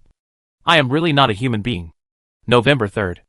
In my battalion, everyone was very happy about my exceptional promotion and thought it was justified. My father told me that you were born to accomplish great things. Later I learned that this was originally used to describe Caesar. This was the founder of the ancient Roman Empire on Earth, the dictator of the former Republic, and his successor, Octavian Augustus, was the first emperor of this empire.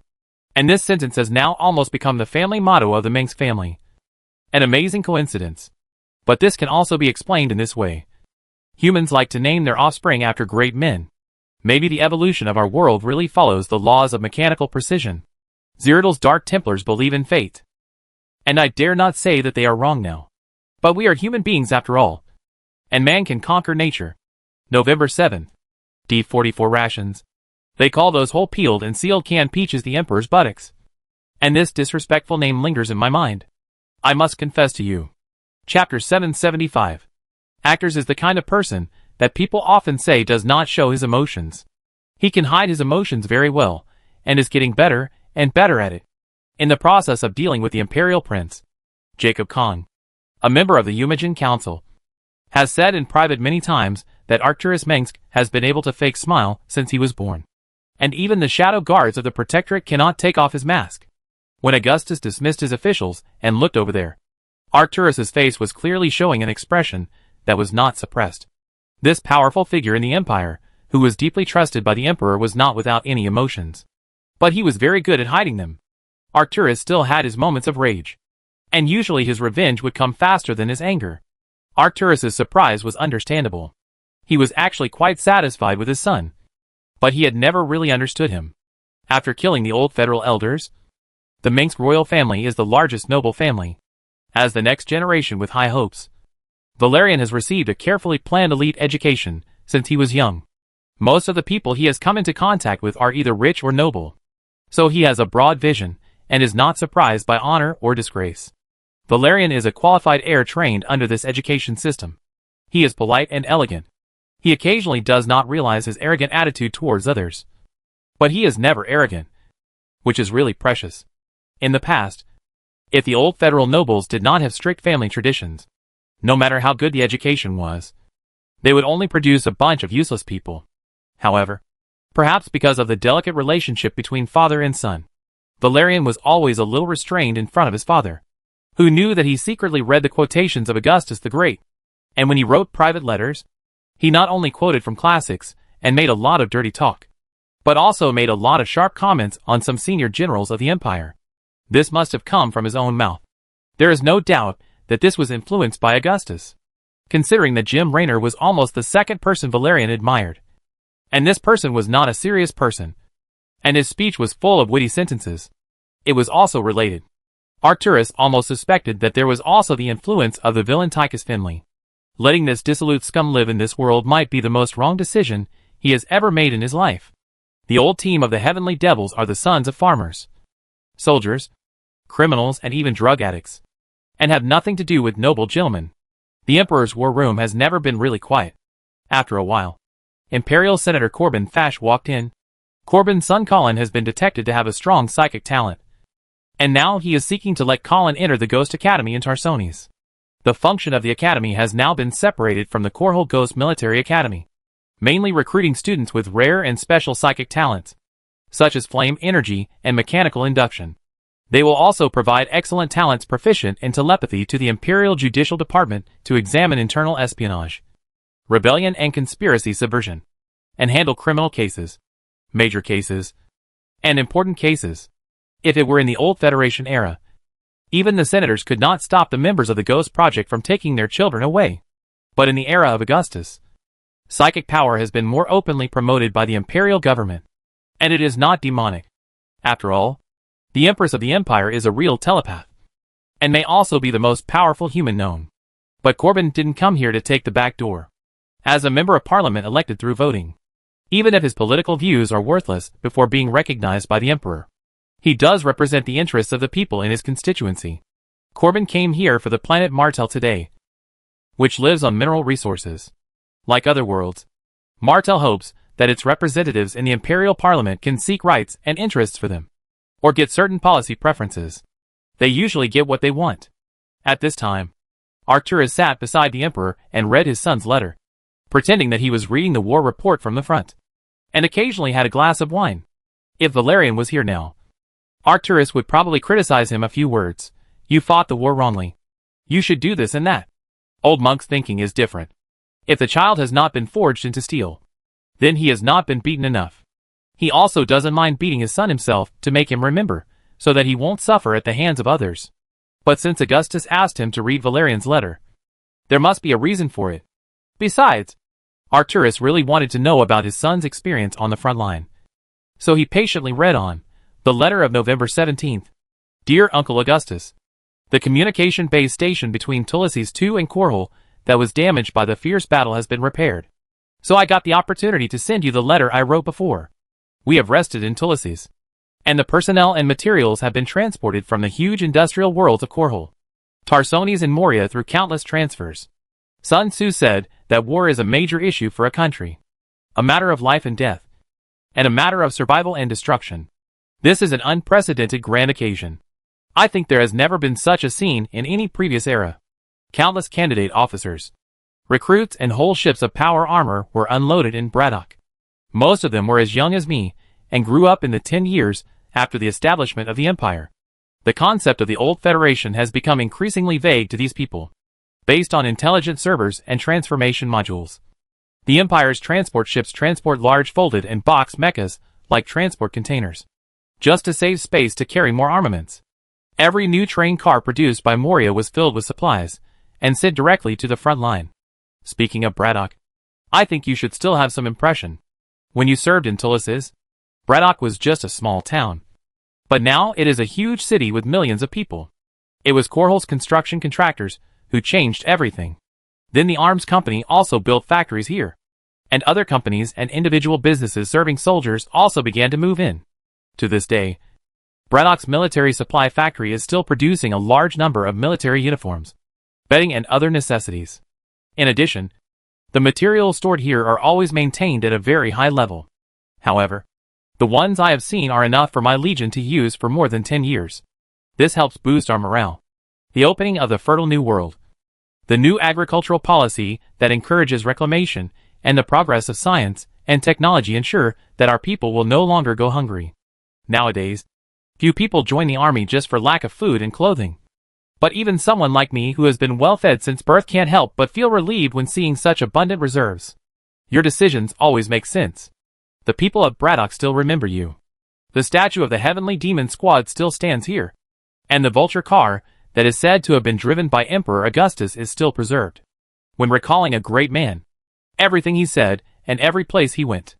In Braddock, I heard that since a brothel in Tarsones claimed that the current majesty had visited there, the business there has been booming almost overnight. And all the prostitutes in Tarsones have become pretentious, and must be treated according to royal standards. Below is a note from Augustus, from the perspective of the person involved. This is a rumor. I went there to get Tychus out, and never actually went in. And Rainer and Hank can testify to this for me.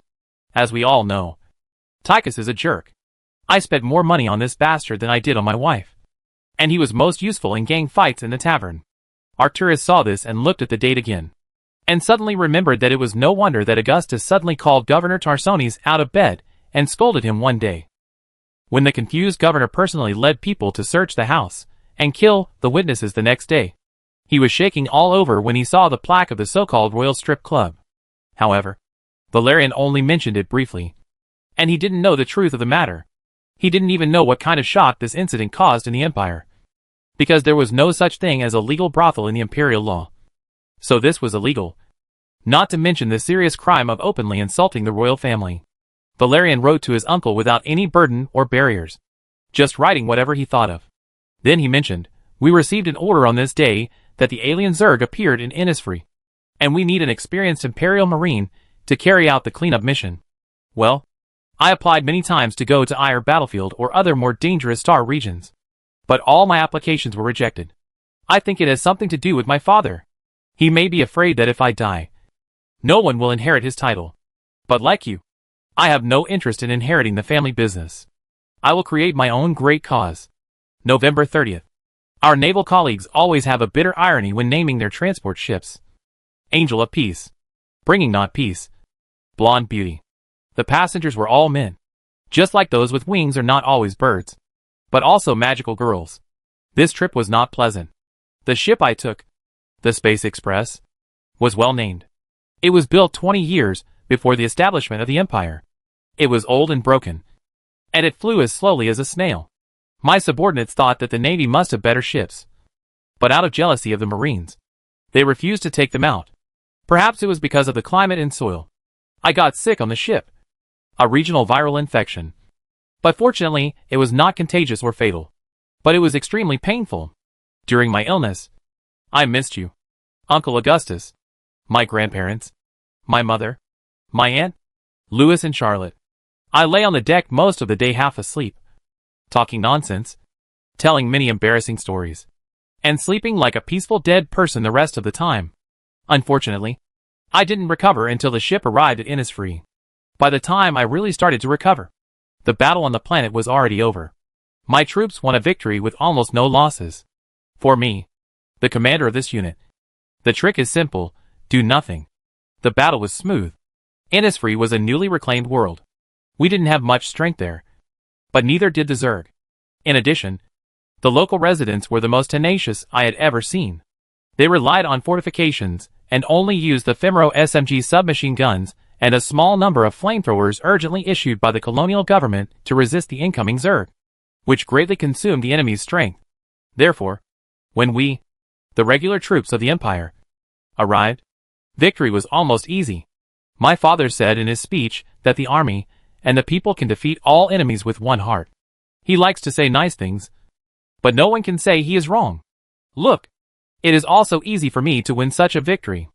By analogy, I also have the ability to be a general. General Duke's most well-known saying in the Battle of Zev 3 is, "Kill them," which is also the most important and only correct order he issued in the entire battle. Seeing this again, Arcturus couldn't help but shake his head. In fact, Duke had no problem with professional military qualities. In a sense, he was a giant in tactics and a dwarf in strategy. On the other hand, Duke lacked the ability to adapt to changes, refused to change, and only played cards in a fixed order, which meant that people like Renault, who came from a wild background and did not play by the rules in war, could often beat him to a pulp. Therefore, Augustus would not give Duke the command of a large fleet like Warfield and Horner, but he was still capable enough to command a smaller fleet. In fact, Duke often lost battles in the past only because his opponents were tough guys like Augustus, Renault, Pryor and UED. If he was really useless, he would have been dismissed by Augustus long ago. If the petty-minded General Edmund Duke heard what Valerian said, he would have blushed and shouted angrily. However, even Arcturus, who has been in Korhol for many years, knows that it is an old tradition in the Imperial Army to make fun of Duke. The people who like to do this the most are Renault and Tychus. The jokes they made to insult Duke are now very popular in the entire army. For example, General Duke claimed to everyone that he had experienced more than 30 major battles while defending Tarsones, and the Tarsones were the last to know about it.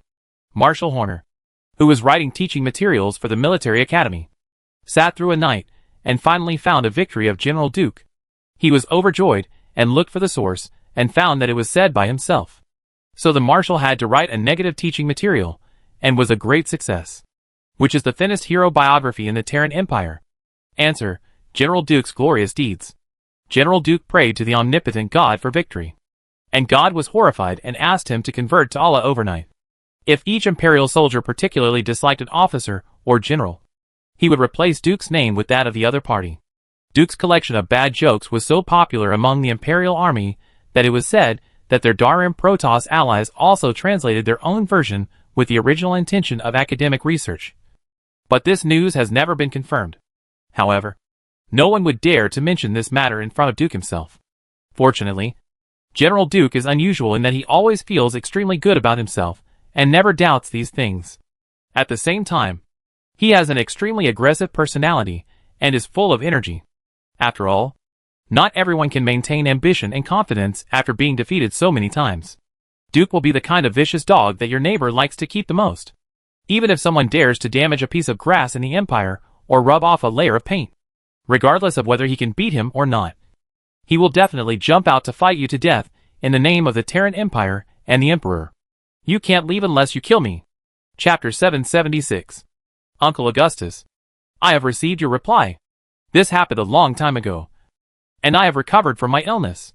I have not suffered any loss except a few pounds. I am fine now. The funny thing is that after the Battle of Innisfree, I was promoted again and officially took over the 101st Marine Battalion. Even though the promotion committee that approved the appointment process knew the details of the battle even before I did. My new adjutant is a Comorian named Ulrich, who is a diplomat of the Combine. Since we have effectively ruled Moria, he has been unemployed. I was promoted too fast. Much faster than I expected. As far as I know. Among the graduates of the Stealing Officer Academy at the same time as me, only Esther Foss had a higher rank than me. Esther was my best friend during the academy. I was very happy for him, but a little jealous of him, because Esther joined the battle earlier than me and caught up with the Second Battle of Eyre, while I could only run between several sectors far away from the front line, dealing with small branch nests of the broken Zerg, inferior space pirates and drunken mercenaries. Sometimes we have to act as police to mediate armed conflicts, gang fights, and even family conflicts among residents. If we happen to be in an agricultural settlement and the situation is tense, we have to help farmers harvest grain and protect the planting areas. This is not the war I imagined. War is hell, and the battlefield is a meat grinder. I am definitely not as brave as I think I am. And I am not afraid of death. But I am more afraid of being a Minsk and doing nothing. But I soon realized that even the most insignificant tasks have their value. After leaving Innisfree, my troops went to Catalina, a planet with vast land and vast oceans, where the most famous species is a huge sea monster. When the Golden Fleet corrupted by Amon attacked, the residents of Catalina were forced to evacuate, and the situation was so critical that they could not even take away their most precious belongings. The Golden Fleet appeared suddenly, due to the gap in space technology. But more importantly, it was a serious dereliction of duty. Our irresponsible observers were surprisingly slow and did not notice any abnormal movements. In fact, if the Golden Fleet had not suddenly withdrawn before burning Catalina, just like when it came, without causing any damage, the observer would have never been able to get out of prison. We all guessed that it was because our fleet attacked Eyre at that time. Because the Protoss had never done such a thing before. The Protoss must have identified something, and would not stop. This just confirms what General Stukov said. I never knew that the Protoss had the saying of burning things only halfway. Anyway, when we arrived at Catalina, there was no trace of the Protoss. And the biggest threat, there was just some wild beasts that were not much bigger than house cats. As expected, this was another simple mission. Fire reconnaissance. Clearing out the non-existent enemies. The credit came easily. However, considering that my people had nothing to do, and they would definitely break something when they had nothing to do, I ordered to use the remaining time to repair the houses for the residents who were about to return home, rebuild the roads and canals, and ensure that the power station and signal relay station could be restarted once needed. There are many skilled craftsmen in my Marine Corps. They were workers, farmers and mechanics before joining the army, and you can hardly expect the Protoss Templar to do the work of the Kalai class. Of course, like other armies, there are also some people in my troops who were once hooligans, speeders and even hopeless drug addicts, and a few have been in prison. Since the war with Amon, we have been suffering casualties every day, so we have to lower our standards. I don't know much about these people, so I doubt whether I should be wary of them stealing the property left by the residents of Catalina in a hurry. Even heroes like Tychus Finley have had experience in stealing munitions in their early years. Below is a note from Augustus, because Tychus needs to steal some insignificant trinkets to exchange for a few cents to pay off his gambling debts, and the money he spent on those pink beauties. Even if Tychus is given a mountain of gold, he can become a pauper overnight. In fact, it is entirely because of me that a man like Tychus was not shot to death. His parents gave him the first life, and I gave him the second, which proves that I am his father. Arcturus agreed with this. There was no way a man like him would trust a vicious dog like Tychus. If Tychus had to be released to bite people, Arcturus would have loaded his power armor with bombs and told him that Mr. Finley's detonator was in my hands. If he didn't want to die, he had to obey. Valerian continued, but obviously, I couldn't openly distrust them. Otherwise, I would lose the morale of the army. If my father had led the army at that time, then this matter would be very simple. First of all, if my father thinks he needs Catalina's support, then he will whip the stealing soldier in public. And if he thinks he doesn't need it, then he doesn't care. But if it were you, Uncle Augustus, what would you do? Anyway, in the end I told everyone that if they want the people of Catalina to welcome us as they did in the past, They must love their mother, as they love their own mother, and treat their home as their own home. I may have made two mistakes. First, I cannot assume that everyone has the minimum ability to empathize. And second, I cannot assume that everyone has a mother. But I think my subsequent orders are effective. I gave specific orders, such as prohibiting soldiers from entering any houses, even if their doors are wide open. I ordered them to clean the roads and mow the lawns before evacuating the settlement. If any water storage tower is empty, I hope it has been filled when I leave.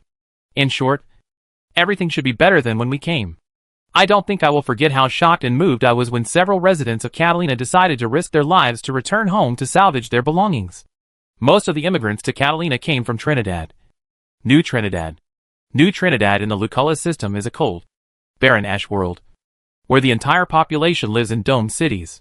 It once existed as a prison colony until the prisoners there overthrew their guards, and New Trinidad became one of the most chaotic and violent worlds in the Copperloo sector. Criminals and pirates dominate New Trinidad, where there is no law. The Empire has only begun to truly rule New Trinidad in recent years. And there, people can hardly imagine that there is an army in this world that refuses to plunder and massacre. I mean, if it were other worlds that had already joined the Empire, they would not be too shocked by this, because we are not the only Imperial army that has done this. And the Coral Revolutionary Army led by you is the first to do so. General Rayner told me that half of the blood of the current Imperial Army comes from the Revolutionary Army and the sons of Korhal. Even the Imperial Army, with the worst military discipline, is 100 times stronger than the best army of the old Federation. Later I heard that the flag of my battalion is still kept in the colonial office in Catalina. The people there once tore up the flags of the Empire, burned them, and insulted them. But now they tattoo them on their bodies, just because the Empire's army did not harm them. I began to really understand why you always emphasize the difference between the Empire Army and the old Federal Army. Emphasizing discipline, faith and will. Our army comes from the people, so we can't be too far away from the people. General Matt Horner once said to me, "The people's heart is supreme. Don't worry about me. I'm fine." December 5th. Uncle Augustus, I haven't written to you for a while, because there is really nothing new. I am now in Frust, and have stayed here for nearly a month, doing nothing all day. And I despairingly believe that I will rot on this boring planet until the war is over. But there is one good thing. That is, this planet is not as cold as I thought before I came here. At least most areas are not that cold. This is a vast and magical land, with canyons and mountain streams, and under the frosty highlands, there is a magma lake surging like molten gold. As the latitude decreases, the snow-covered forests turn green layer by layer, and those huge mineral veins occupy large areas of high mountain valleys, like curved blue ribbons, flashing dark blue light. There are more than hundreds of planets in the Empire. You may not notice such a small place at all when you are busy with all kinds of things. When we really set foot on this virgin land, the Protoss and the Zerg had already fought a big battle here. This is a battle that is worthy of being recorded in history. A textbook Jedi counterattack. I think this battle is worth writing about. On this planet far away from their warm home world, the army of Protoss Commander Alicia was forced into a desperate situation by a huge swarm of Zerg that far outnumbered them. In contrast, Alicia only had a shaky mothership core and a severely damaged but still loyal Hunter Legion. When the overwhelming army of Mutalisks, cockroaches and Zerglings was ready to surround and annihilate this Protoss army that decided to fight to the death, the last belated mechanical sentinel and immortal troops were the only support she could get. I believe that at that time, the cold and ruthless enemy swarm master must have believed that he had already won. Even if he replayed the game 1,000 times afterwards, he would not think that there was a possibility of losing the war. But the impossible happened. Every tactical officer I know refused to include the possibility of a miracle in the discussion of the victory or defeat of the war. And now they also believe that it is an obvious and difficult to replicate miracle. At the last moment, the Protoss commander used all the power he could use. In hindsight, it was the ultimate use of technological advantages and terrain that was the key to her victory. The Protoss fought beautifully, and it was not difficult to win. They used the space-time force field and energy force field to divide the entire battlefield, making the ground and air forces of the Zerg completely disconnected. Then, a large number of Zerg were slaughtered by the Protoss long-range phase weapons, like lambs to be slaughtered. However, the waves washed away the sand, and the past was like smoke. Now the Zerg and the Protoss have left the Frostland. And finally we have gained a foothold here. I came to the Frostland because the star field where I was located had just discovered a Xel'Naga portal, which greatly shortened the distance between the star system and the core world. So this remote planet suddenly became important. The shortened transportation routes made mining profitable. Ricksville Mining Company invested in 18 refineries, steel mills, and chemical plants in Frostland. Ares Corporation opened arms factories here without stopping. Even giants like Bennett Industries decided to build turbine factories to provide high-quality parts for their starships. When the Imperial Navy realized the value of Frostland, a huge starport was built to fill the gap in our military strength in this star region. Once the Empire began to station troops on a planet, the number of ships on the new route increased several times. 3/4 of the ships from more than 20 worlds began to flock to the Frostland, and went to the core world through the portal here to feed the Empire's industrial behemoth. Crystal ore and high-energy gas are the iron and blood of the new industrial age. When the war machine of the Terran Empire really started to operate, the amount of minerals it consumed every day was the amount of the old Federation in half a year. In the Frostland, the factory was built almost overnight, which seemed so uncoordinated, rigid and cold. The new machines in the factory use the latest technology, most of which are technological innovations we got from the Kelmorians, Protoss and Xel'Naga. Now we can raise a mine faster than the Kelmorians, and the destructive power is even greater than that. This is the speed of the Empire promoted by the UNN. This is plunder. I have only been on this planet for a month, and the industrial area near the station has expanded 3 times. With the arrival of these workers, various corresponding industries, including food, retail and other companies have also taken root. But these are mostly subsidiary industries of the huge industrial complexes of the Empire. In this way, the Frostland became the Empire's territory. But I have to say that the workers here don't have a good life. Most of them have to drive engineering vehicles all day to work in the underground mines that run through the entire mountain range. Even here, some people can't even get one. They live apart from their families, earning 80 Imperial credits a day, and have no vacation except for fixed rotations. This income is already quite good in the Empire, but it is obviously not proportional to the work they put in. The bottom-level workers are basically not natives, because the mining company does not want to pay a penny for the insurance of these illegal immigrants. Nor does it want to pay compensation for the dismissal of Imperial citizens for breach of contract. If they can, those stingy, money-conscious goblins will hire infected people to work for them. December 27th. The news of the victory in the Battle of Ire came. We defeated Amon's evil host and saved the corrupted Protoss. The whole country of the Empire was jubilant. I was happy and sad, and felt that I had had enough of all this.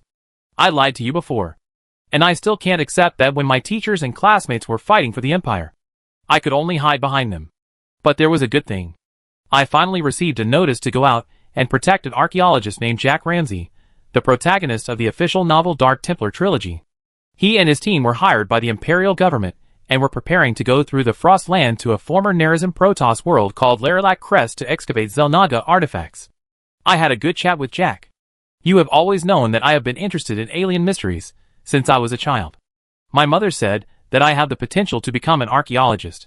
No one could have imagined that archaeology, which was once ignored, would suddenly become a promising and popular subject, linked to the development of cutting-edge technology. In a letter to my grandfather later, I told him about my views on archaeology. Finally, I hoped that he could, inadvertently, mention this matter to my father, saying that I was really tired of staying in the rear with nothing to do. If I could not go to the frontline troops, I would rather retire and give up inheriting the family business to become an archaeologist. Then compared to losing the only heir, my father might not mind letting me go to the front to gain experience. He would arrange for me to help out some of the greatest and most victorious generals in the Empire. But it would be better than peeling potatoes every day in the rear, as long as it's not General Duke. At this moment, Arcturus' face turned green. Young people always think that if they want to create their own foundation, the first thing they have to do is to fight against their fathers. Chapter 777. You know, Uncle Augustus, my unpredictable father was always suspicious and unwilling to trust others. But this time he believed it, and was extremely shocked and stunned. He was furious and furious. Finally, like all autocratic and arbitrary fathers, Arcturus Mengsk announced harshly to all his family members, he would never allow his son, his rightful successor in this world, to spend his next life picking up garbage in the mud and rocks. Valerian Minsk has the potential to become a great leader. But he has never realized it. And all I did was to help him avoid some detours. He was so good to me. But unfortunately, the patriarch of this big family is still my grandfather Angus Minsk, the father of the current Terran Empire Emperor. In the stories I have heard, my great-grandfather was an unyielding revolutionary fighter before I was born. He was the first person to shout out against the corrupt old Federation. And his status in the hearts of the Car people was not even inferior to that of the Emperor. People call him the father of the revolution. Ironically, there is a historical truth that is different from what people later knew. When my grandfather denounced the Tarsonese federal government's exploitation of other colonies in the Korhal Senate, he was in his prime and energetic. And his second son Augustus was just a child. As the eldest son in the family, my father Arcturus was about 17 or 18 years old at that time and had just graduated from Stilling College. I think my grandfather also needed an heir to inherit himself, his seat in the Senate, and Minsk's huge family business. More importantly, my grandfather needed someone to inherit his revolutionary cause. Although the eldest son was so rebellious, unorthodox, and willful, my grandfather still hoped that he would inherit his cause. After all, he didn't have a better candidate at that time. But my father said no. He said he didn't want to inherit his father's career, nor did he want to be another Angus Minsk. He wanted to do what he wanted to do, and his path should be chosen by himself. Arcturus Minsk's life belongs to himself, not to his father. But I think if I said the same thing, my father would still be as angry as my grandfather. Many people are spying on us, studying us, trying to figure out every Minsk, trying to understand how this family, now the most prominent family in the Terran Empire, rose, trying to prove that it is the common character of this family that never surrenders that makes them stand at the top of Copperloo. But what they said was not right. I think it should be like this.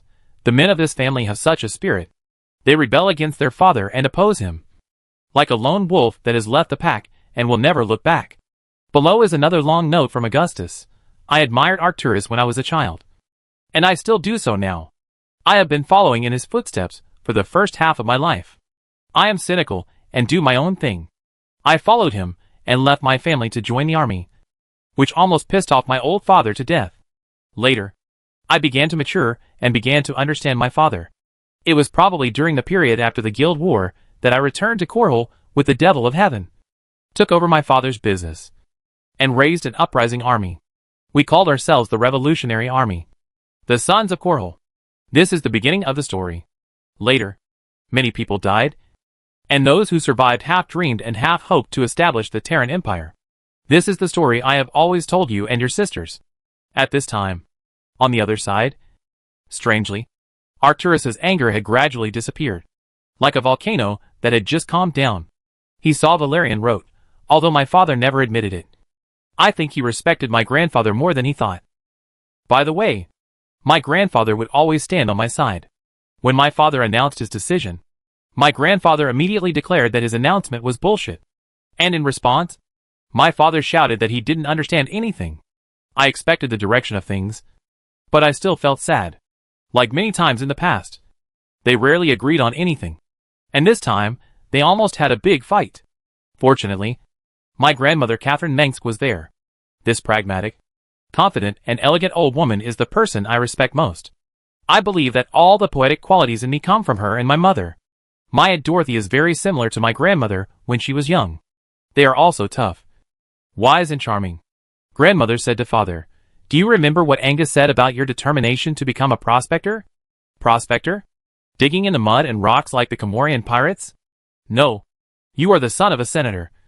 Arcturus, you are destined to do something greater than prospecting. And what did you say? I don't want to do great things. I just want to do what I like to do, not what you think I should do. The enemies of the Empire had to admit that Arcturus Minsk was the most ruthless person they had ever seen, and he would not have any weak emotions. But Arcturus Minsk would sweat like a guilty child and feel ashamed only when facing one person. That is his closest mother, my grandmother, Uncle Augustus. Please tell her I love her. The Emperor's comments appeared again. He may have read his nephew's letter with a relaxed attitude like reading a novel, and his language was as sharp as that of a sarcastic satirist. This is a good move, because Arcturus would rather admit that he was wrong than admit that Angus was right. The Minx family is half wolf, eagle, lion, and half donkey. Arcturus is a natural politician. And politicians are double-faced. They must promise the same thing to different people to gain support. And these promises may even be completely opposite and contradictory. If someone records what Arcturus said, he will shoot himself in the foot. But the following sentence is what really made Arcturus blush. Valerian wrote, at the end of this family meeting, "It was Maya Dorothy who made the decisive blow. She said, 'I am very disappointed in you, Arcturus, brother.' In the end, my father did not get any support from his family members in this matter, and he fled. When he saw this, Augustus must have laughed sadly. This day is a memorable day. Arcturus' nose was crooked and his face was as red as a baboon's, but his advisors and secretaries were trembling all day.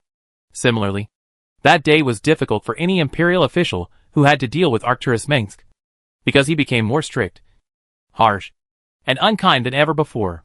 But unfortunately, I was not in car at that time, so I didn't see it. Arcturus rarely loses his temper, and few people can really anger him. It's a pity that I didn't see Arcturus's expression at that time." Seeing this sentence, Arcturus looked at Augustus's desk telepathically, and sure enough, he saw that the other party was secretly observing his expression. Thinking about it, his expression just now was very wonderful, and it was estimated to be more colorful than a palette. I was so happy. No wonder the brainworm called him the Dog Emperor. Arcturus ignored Augustus. Perhaps he never felt that his brothers and sisters had really grown up. But because of this, Arcturus felt that no matter how irritating he would see next, he had to hide his expression better. Maybe Augustus asked him to read the letter just to have fun. Even the emperor was sometimes very bored. Or the government affairs were too easy. Valerian continued to write, "My dearest grandfather said in his reply to me, 'I think we have dealt with Arcturus.' He acted like a defeated chicken, racking his brains to find a compensation measure so that his only son would not become an archaeologist. Don't listen to him. He's old and confused. This is a great victory that belongs only to you. And we all support you." My grandfather was right. But I also knew that even if no one supported him, my father would insist on his own way, and he would never back down from what he believed. My father could be a benevolent dictator when he thought everything was under control, but he would immediately turn into a man-eating beast when he found that his authority was being challenged by others. My father tried to manipulate his life without me being able to detect it. And the sad thing is that I was as smart as he was back then. My father is authoritarian, controlling, and hard to please. If he is not a madman, he is a complete workaholic. But he doesn't know it. And even though he has so many shortcomings, I think I still love him. Valerian. January 6th, 2504. Since I started writing to you, this has become a habit. As soon as I have free time, I began to record my military life in writing as a pastime. Others have their own way of passing time. They still play a kind of poker game you invented when you joined the army. Whatever you called it in the past. We now call it Emperor Card. You wrote to me that you wanted to know more details about my life. Well, dear uncle, I hope you won't get bored while reading. After all, I have no talent for writing. I am not very willing to write about my comrades. Although I hope you can get to know these ordinary and brave warriors. Before writing to you, I used to write a little diary. But later the people in the diary were either dead or seriously injured and disabled. The Tyranids are fighting a war with the gods. But they are sometimes superstitious. And I have stopped doing so since then. The new year has arrived. And I led my troops to escort the archaeologist Jack Ramsey's team to the crown of Lirlek as planned. Before this, my men and I could not understand what kind of dangerous planet and what kind of important scientific expedition mission required an Imperial Marine battalion of hundreds of people to escort. In addition, we even received the support of a destroyer and a full set of logistical support. For the Marines, such preferential treatment is absolutely questionable. Of course, pie in the sky will fall. But it is not the turn of the Marines. When we arrived at the crown of Lirlek, the planet was in the hands of a large hive of Fenris. When Shakuras fell, the Terran Protoss were in chaos and had no choice but to give up many unprotected worlds. When we banished Amon back to the void, the Protoss were free to slowly recover the fallen colonies. But it was obvious that Terran was already badly damaged, and they still had an ire to rebuild. In contrast, those unimportant worlds could only be abandoned. It has extremely rich crystal ore and high-energy gas resources.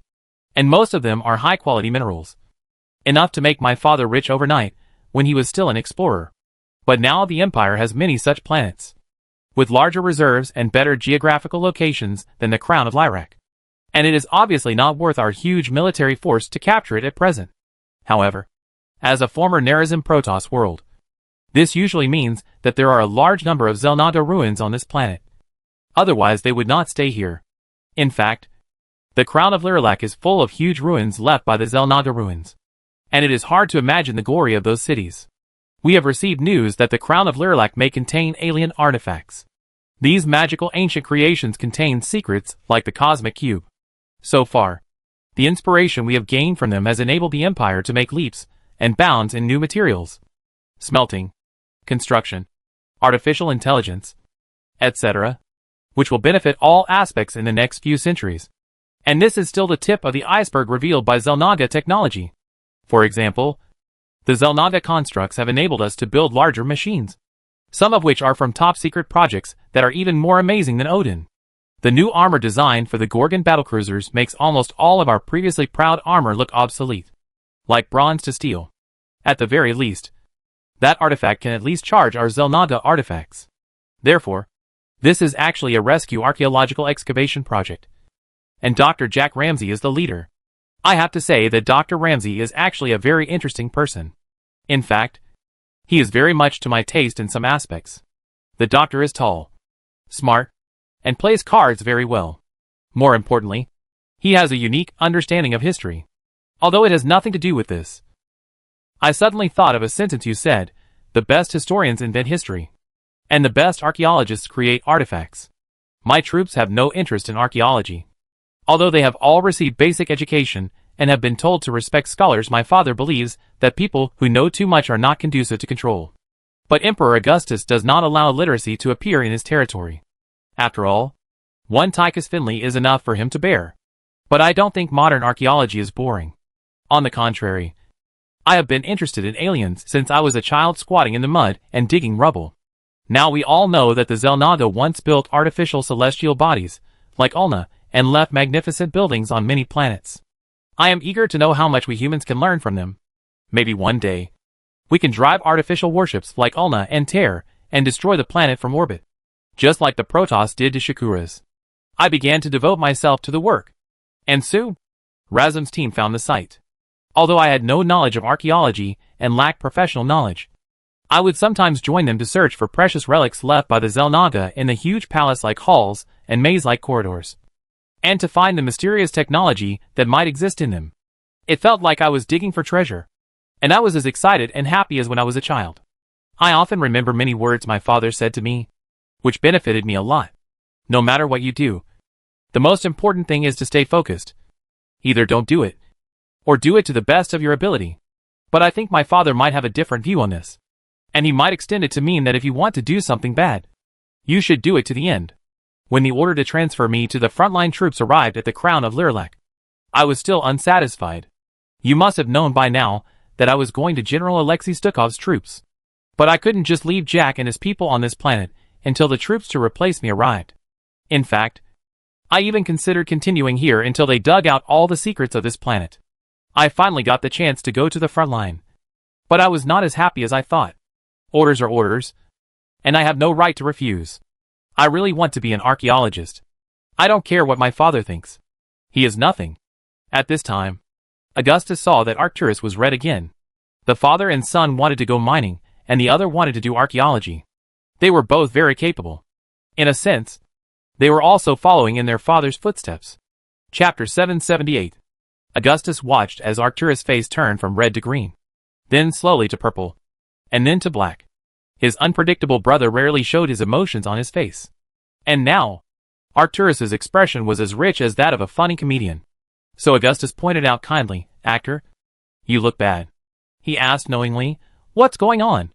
"No, I'm fine." When Arcturus reached for his empty wine glass, he realized that he had almost finished the whole bottle of wine. The Minsk family members love fine wine, but they will never get themselves too drunk. But soon, Arcturus Minsk put away his temper and became expressionless again. Even so, his gray eyes were still cloudy. Let's put it this way. Arcturus was even rarely angry. And the last time could be traced back to the old Federation's use of nuclear weapons to bomb Coral. Later, as the most cruel revenge, he tied the instigators of all this, the leaders of many founding families, and the Federation military generals who carried out the bombing, to nuclear bombs and sent them into the acid swamp of Char. Later on, Tychus Finley came closest to truly angering Arcturus, and more than once. Once, Tychus was accused of betraying state secrets and openly hanging out with a female Umoyan agent. However, after the security service agents took Tychus away for questioning, the fixed procedure was usually a good beating and repeated mind-reading. He had to admit that he relied on his status as a veteran to exchange money for revealing, fabricating, Augustus the Great's unknown little secrets and Roman affairs. In addition, he lied that the Empire had several unknown extinction-level military projects, which scared the intelligence personnel of the National Defense Army and made them unable to sleep well for several months. In fact, this damn thing is much smarter than he wants others to think. Mr. Finley saw through the other party's identity early. He was playing a trick of taking advantage of others, cheating them of money and sex. And others had to thank him. From then on, dozens of Umoyan shadow guards wanted to kill him day and night. For a period of time, Arcturus was responsible for allocating the huge military expenditures of the Empire, and also paid for the Empire's numerous confidential projects and covert operations. In this regard, he is a stingy accountant and cashier. Any possible overspending or fraud or false reporting of accounts will make him furious. One day, Tychus came to the prince's mansion in Arcturus, dismissed the others, and claimed that there is something important to do, implying that it was a top-secret mission assigned to him by the Emperor. In the military system of the Terran Empire, Tychus Finley is a unique existence. He is the leader of the Second Heavens Demon Squad. Apart from this, he does not belong to any army and only obeys the orders of the Emperor of the Empire. He has a very high degree of freedom. In the Empire's confidential archives, Tychus's identity was labeled as an outlaw, a thug and a gangster. Nothing else. Arcturus approved a sum of money for him. Not much, but enough for a 9-man elite team. But the big thing Tychus claimed was just taking his friends to a bar in New Sydney. It was said that Mr. Ty, the Terran Superman, ordered 12 prostitutes and drank a gallon of beer in one night. This group of genetically enhanced tough guys and gun kings fooled around for several days. And they were still very fast. When they had almost spent all the money, they drove a boat to the Zerd territory and caught a small brain worm to pay off the debt. The military and scientific research value of a brain worm is definitely worth the money Arcturus paid. Because even though the Empire has the Cerberus swarm, it still cannot produce its own brainworms. And this highly intelligent individual is extremely cunning and difficult to capture. Under Imperial law, privately selling brainworms is illegal. As for Tychus, he took advantage of a loophole and sold a brainworm to Arcturus at a bargain price. This matter really pissed Arcturus off. But when it comes to tormenting people, it has to be the Dog Emperor. After hearing about this, Augustus was really going to castrate Tychus and make him the first eunuch in the palace of Coral, and to appoint him as the chief eunuch. This scared Tychus so much that he was pissing his pants and was quiet for a long time. That's good. Augustus saw that Arcturus had recovered as before. So he said, otherwise, I will ask someone to find my private doctor. Actors waved his hand, indicating that the Emperor did not need to summon the imperial physician.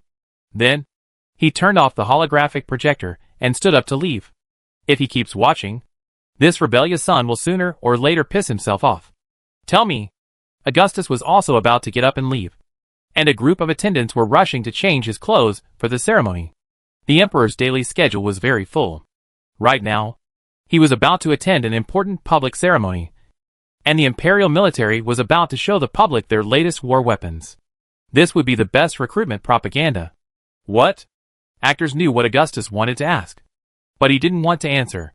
Tell me what you think, Augustus said as he put on his formal dress. It's about little Va. Not these letters. Very good. I need to have a good talk with him. Arcturus frowned, and his forehead was full of wrinkles. He emphasized, I have a disobedient son. He is still a big boy. I am not surprised at all. Young, immature, innocent. He is too well protected by his grandparents and mother. Arcturus's expression was very tough when he spoke, but too many hand movements meant that he was not as calm as he appeared. Valerian lives in his own world. blind and ignorant. And sooner or later he will get hurt. Old Ming spoke more and more smoothly, and the woman from the pastor family only knows how to cry. In this era of swords and fire, she teaches her son to read poetry and sing. On the other side, the emperor's attendants and etiquette consultants did not dare to say much, but just listened with their ears perked up. For them, the scene of Actulus and his son passionately spraying each other was already commonplace. This is the truest side of this prominent family. Husband and wife are in harmony. Father is kind and son is filial. I thought you should praise him before saying these. Augustus showed a fox-like smile, at least for going against his own father. You should praise him. Praise him for what? Actors was a little upset, of course. I have no objection. He can invest in history, science, and even damn alien mysticism, and let 100 or 1,000 archaeologists work for him. This is what a minx would do, instead of doing it himself and getting his hands and boots covered in mud. Time is life, and every minx's life should be used for a greater cause. Just like me, Augustus said bluntly, become a boring person. Arcturus was silent for a moment. No, it's not like that. Old Ming's words were vague, and it was unknown what he was denying. It sounded like he wanted to say that I was not a boring person. But it didn't matter. Then you want him to be you. Augustus had already put on his dress, put on his medal, and waved to his entourage to prepare for this special plane, become another Arcturus Minsk. Just as Angus wanted. He insisted that you become his heir. Now we have all inherited Angus's career. But we will never be another Angus. I am much better than him. Actor said. I have to admit that I was wrong. You are not boring at all.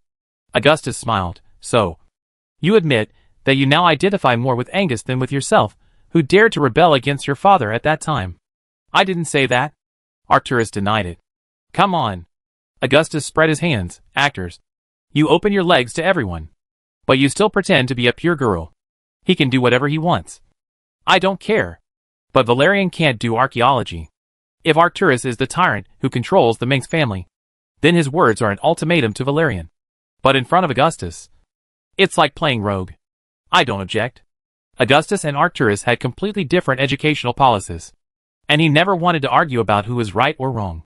In his opinion, what Valerian should do in the future was not even a question, until Valerian really did something worthy of being called a great achievement. He would not do archaeology.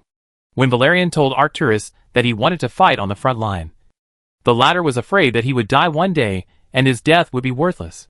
But if Valerian said that he would do archaeology, then Arcturus would compromise, and would rather his son go to the front.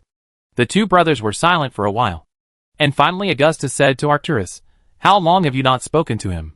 God knows. I don't care at all. Actor said. Don't deny it. Old man, you care too much. One day, you and I will die. And then you can't care how they live. When Augustus walked out of the war room, the Royal Guard Marines guarding the door immediately saluted him. And the clicks of the armored servo system were uniform and precise, like clockwork. The sun shone through the tall glass skylight, and every imperial flag on the wall was shrouded in golden light. You sounded like your last words. Actors did not deny Augustus' words. You are only 30 years old. The current technology is enough to support you to live to 200 years old. And by then, we will have developed more powerful life extension technology. Don't curse me. You will definitely die earlier than me. And when you die, your eyes will glow blue, which is very scary. Augustus complained about his brother. Did that Dark Templar Cyril tell you? Actors didn't get the gag. And of course, he didn't know how he died in the original storyline. Those Protoss always claim to know the future.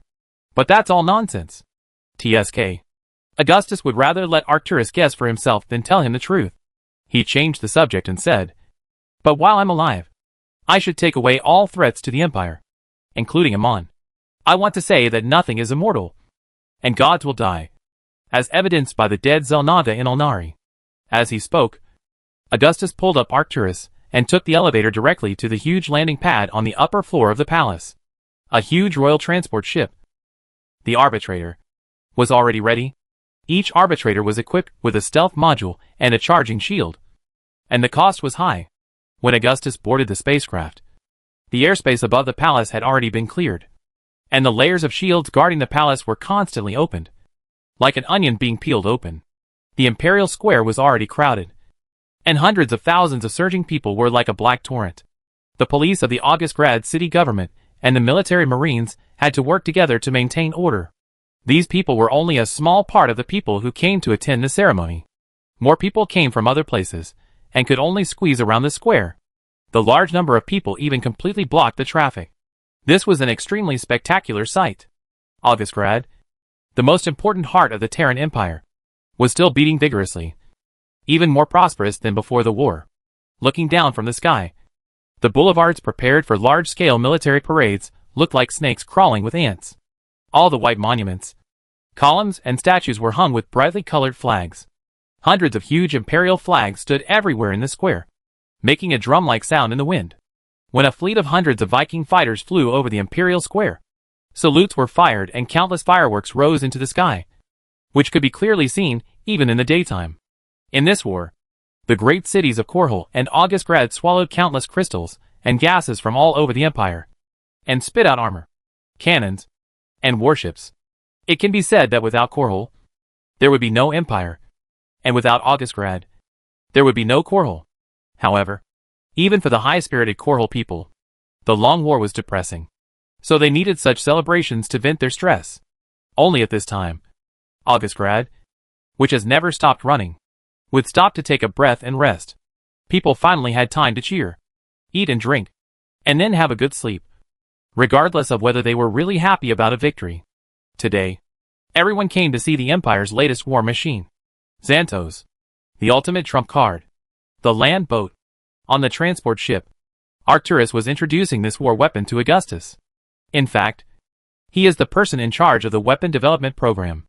Xantos is the greatest single war weapon of mankind after Odin, and is an extremely large super machine. It can carry a variety of weapon modules, and is equipped with heavy assault guns, including multiple ground and air laser guns, a flamethrower, armor-piercing railguns, and a Vulcan blaster that can penetrate the armor of a Gorgon-class battlecruiser. Xantos also has an airport for deploying air superiority fighters, equipped with fighter hangars and missile nests. It can also accommodate an entire Ironheart Imperial Marine Corps and large mechas that can provide them with a full set of firepower support. It is more of a movable weapon platform than a mecha. Finally, it also has a killer high-energy laser weapon. The death ray it emits can burn hundreds of Zerg to ashes in an instant.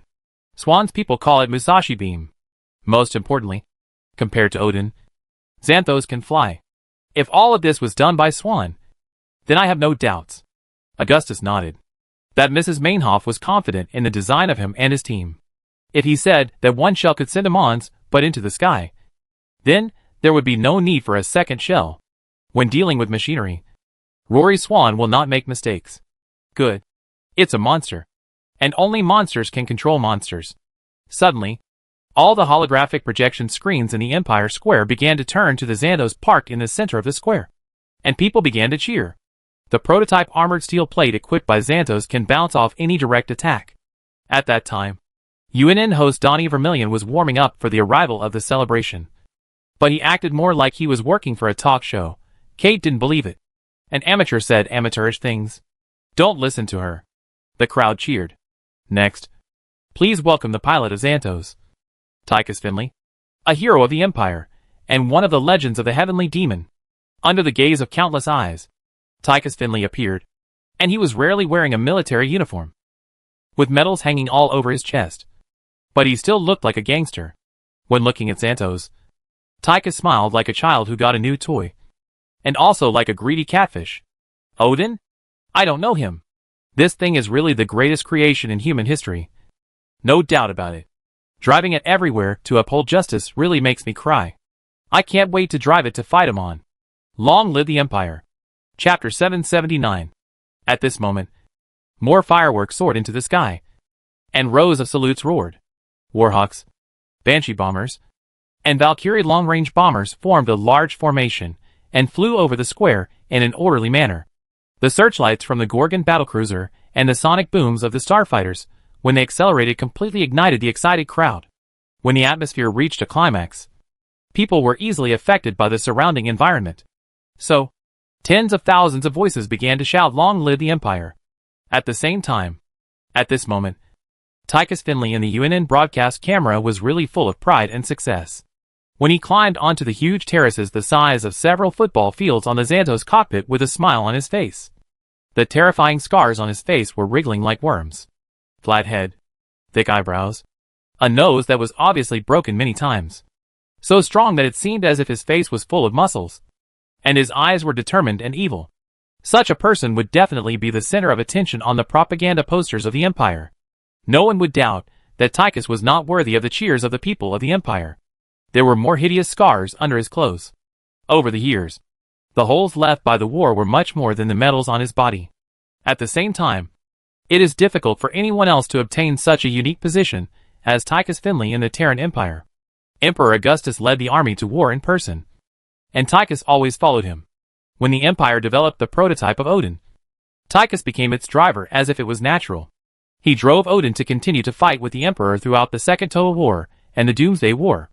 During this period, whenever the Empire's army was in a difficult battle and on the verge of danger, they would receive the highest order from Korhal to throw Tychus down. Just like throwing a poke ball with Pikachu in it. This is the happiest day of my life. It must be said that Tychus, who often hangs out in bars, is also a person who is easily affected by the atmosphere. Tychus fights for no noble purpose, purely because he has a desire to destroy and always wants to smash something. Only the blood and fire of war can stimulate his numb nerves. Odin was my favorite, but I'm afraid it has to give way now.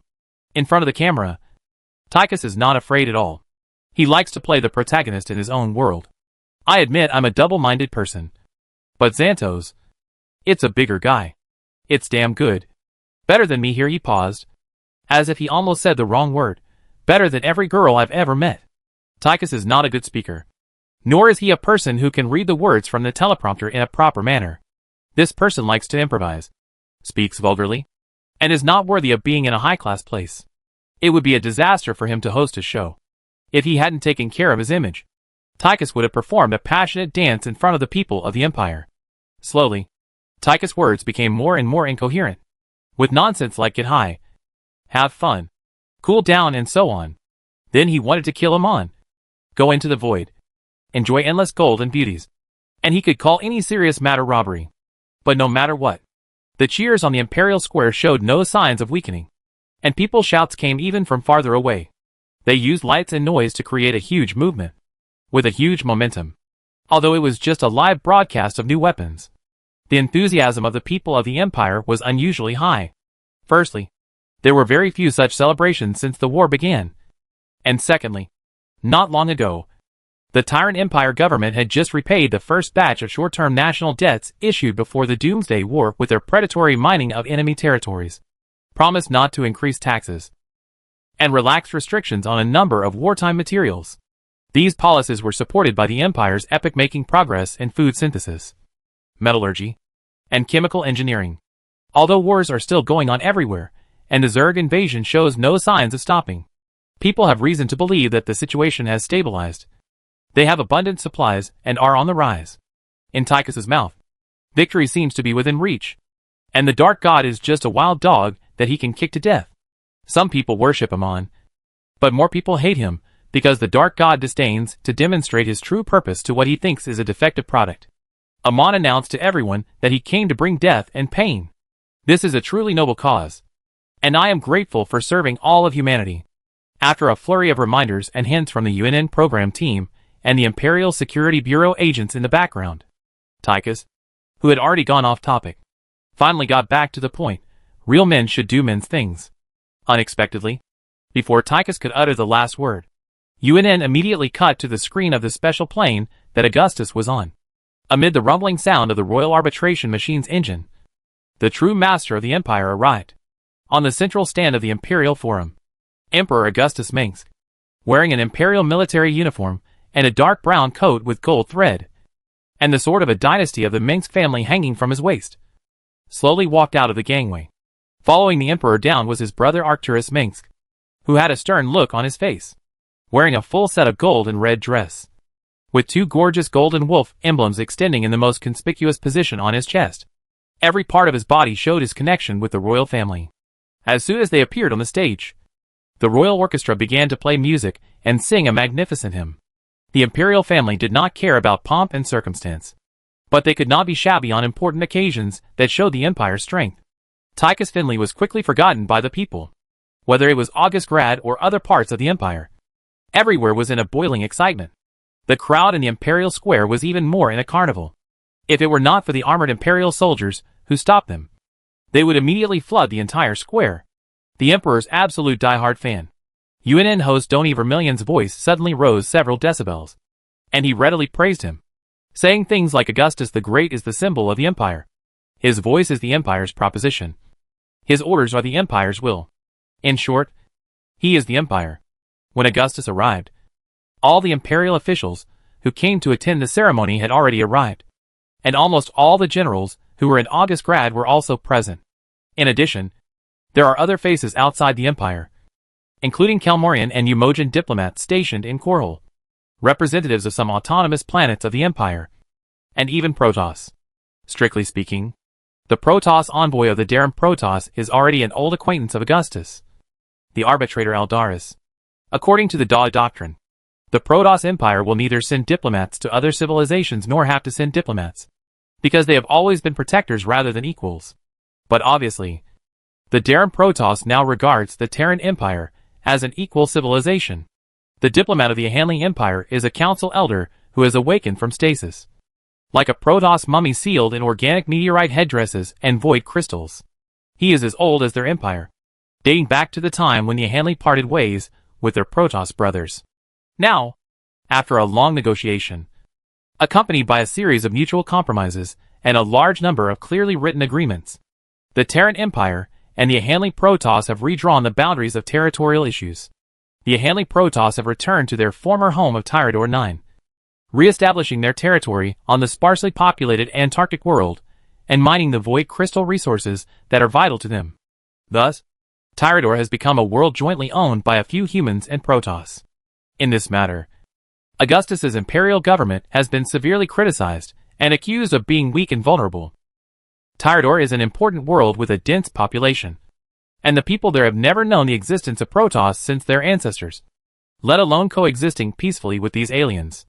But since the Ahanli Protoss began to open up trade and cultural exchanges with humans, and even allowed tourists to visit their temple city built with unique organic meteorites and Zelnaga kinetic energy generators, the already prosperous tourism industry in Tyrador has immediately reached a new level. The Ahanli fanatically worship the Zelnaga, so they will also purchase ancient alien relics from humans. At the same time, Tyrador has since been protected by a large neutral fleet, and has transformed itself into one of the safest worlds in the Tyranid Empire. However, although the Ahanli Protoss are much easier to talk to than their own Taldaran Protoss, the conflicts between them and humans still exist. For example, they regard their former home planet Tyrador as a holy place, and its status is almost equal to that of Ire to the Dallin Protoss. However, human colonization has greatly damaged the ecology of Tyrador, causing many species they were familiar with to become extinct. To this day, the Ahanli Protoss is still a powerful Protoss force, and has retained the martial virtues engraved in the genes of this race. While they continue to send fleets to launch a holy war against Amon, they are also recalling the stasis fleets that have been scattered in deep space for thousands of years. Although this envoy of Ahanli once claimed to turn Amon, who slaughtered the gods, into ashes and exterminate any race that blasphemed the sacred objects of the Zelnaga. He claimed that he was the kindest person in the Ahanli Council. However, the Ahanli Council would send such a person to maintain the relationship between the two empires, probably because he is really the most friendly and conservative one among them. In general, the relationship between the Ahanli Protoss and the Terran Empire is pretty good. Although they are all living antiques, they are still open-minded. The Ahanli even have their own squash team. These tall and long-legged aliens just beat the Teledor North Beach Horn Whale team last week.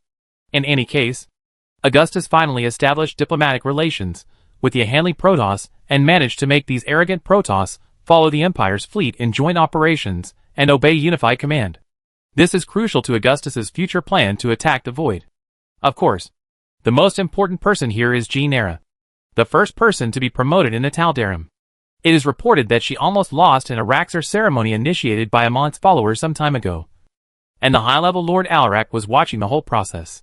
This time, Nera came to the Empire's territory not to visit any new weapons, but was temporarily brought here by Augustus to participate in the ceremony to show her the powerful military force of the Empire. Of course, no matter how powerful a weapon is, it can only get a fair evaluation from the Tal'Darim. The arrogance of the Protoss is fully displayed in the Tal'Darim.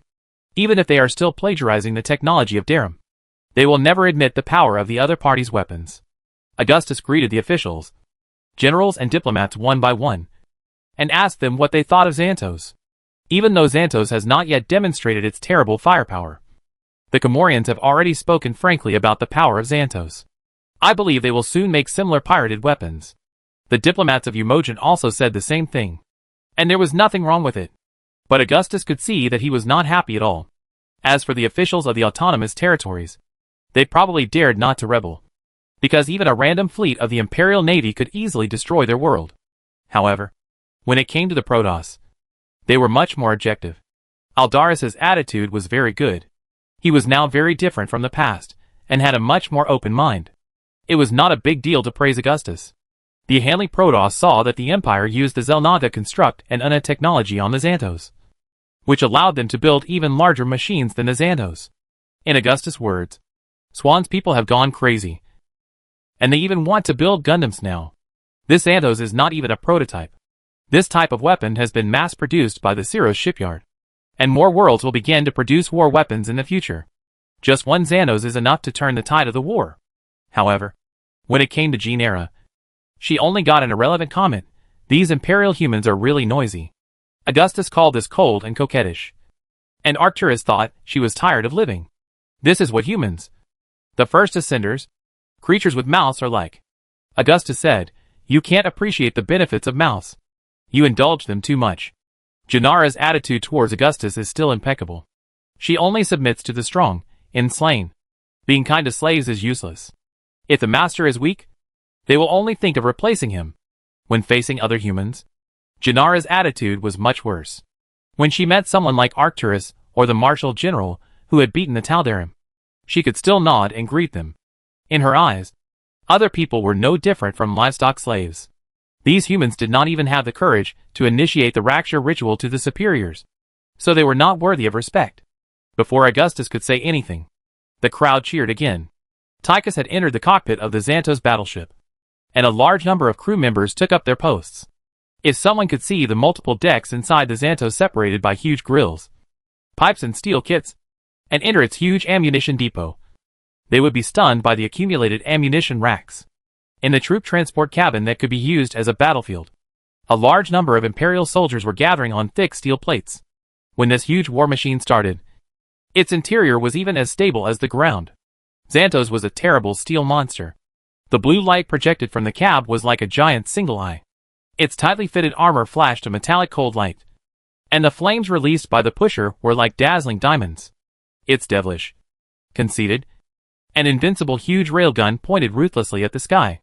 The fighter plane whizzing by was at least 7 or 8 stories high, but it looked like a slightly larger mosquito. Even Augustus was amazed. It was really shocking to see this incomparable giant soaring into the sky. However, seeing all this, the Tal'Darim, who was promoted to the first person, could not help but snorted coldly. It was not that he was dissatisfied with Xantos, but purely because he had an opinion on Tychus. This was not surprising. Almost everyone had an opinion on Tychus. He was not a likable guy.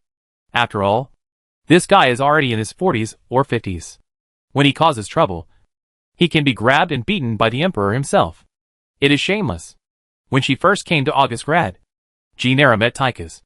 Both of them were not easy to forgive, so they immediately quarreled. Not to mention, the Korhol people had a grudge against the Tal'Darim during the Revolutionary Army. Although the Nion faction of Basur has nothing to do with Genera, Tychus still cares about his comrades, who were killed by the Tal'Darim. He is narrow-minded and holds grudges.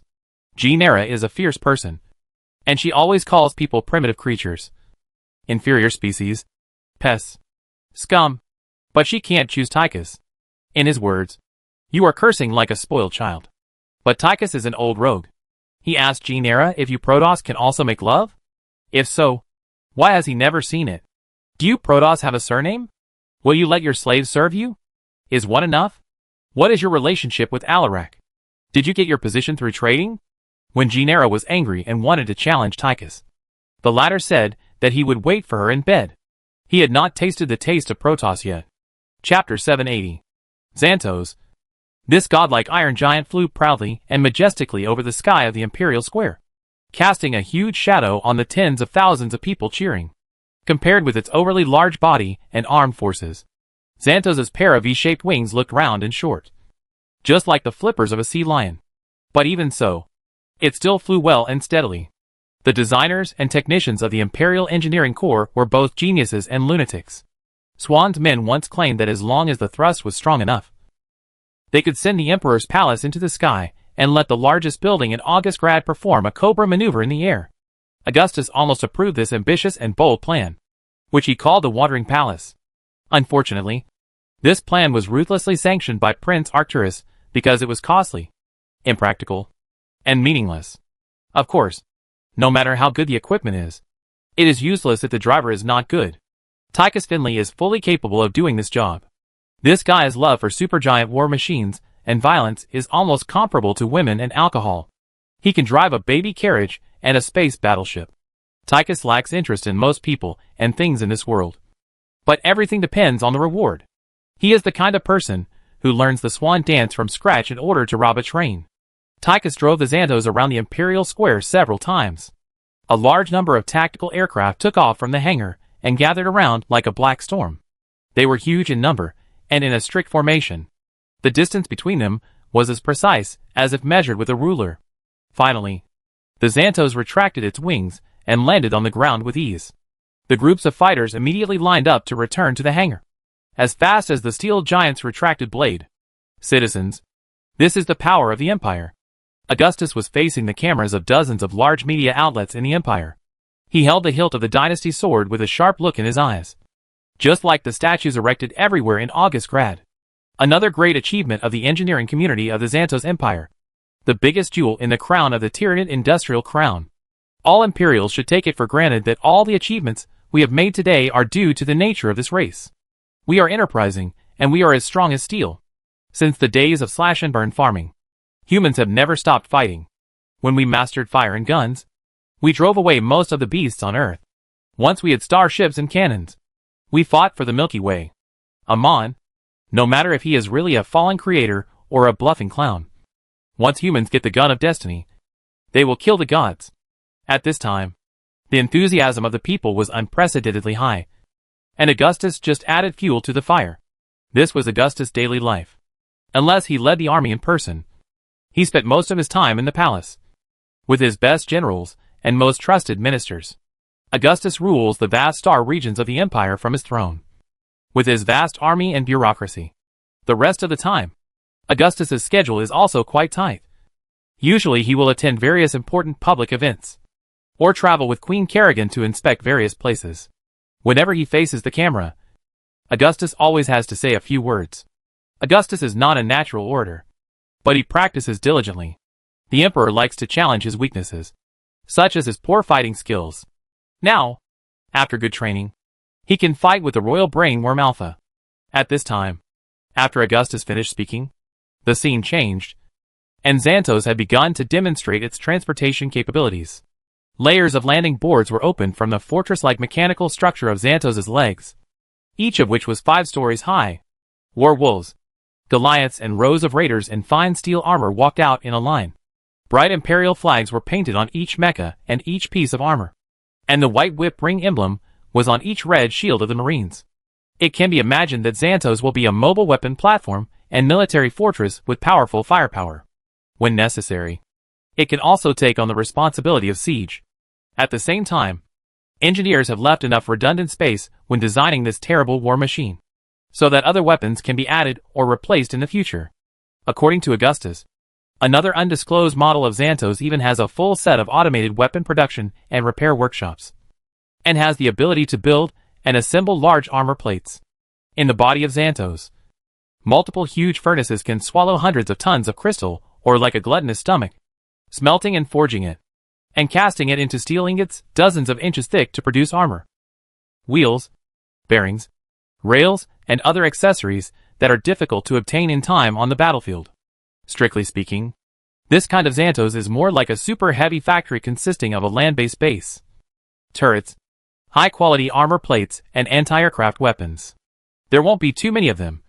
But just like those space weapon platforms that move through the warp engine, they are indispensable in a large-scale battle far away from the Empire's territory. According to the scheduled plan, the Empire was supposed to show the powerful weapon system of Xantos to the public today. The Imperial Marines headquarters even got a scrapped Odin II mecha. If all goes well, Xantos will first use missiles, lasers, flamethrowers and railguns in turn, and finally use the Vulcan blaster to make the final blow. However, these loyal believers in the doctrine of firepower advantage got one thing wrong from the beginning. That is, they may send the audience to the sky. By design, Xantos' firepower is enough to destroy the armor of the Gorgon-class battlecruiser and burn enough armored forces to cover the entire Imperial Plaza into a pile of molten industrial waste. But unless there is no other way, any savvy commander should not let their Gorgons land in the atmosphere and compete with the Xanthos in firepower without opening the shield. On the other hand, deploying such a killer in such a densely populated area is no less than handing the red button to the bull. There is a precedent for this.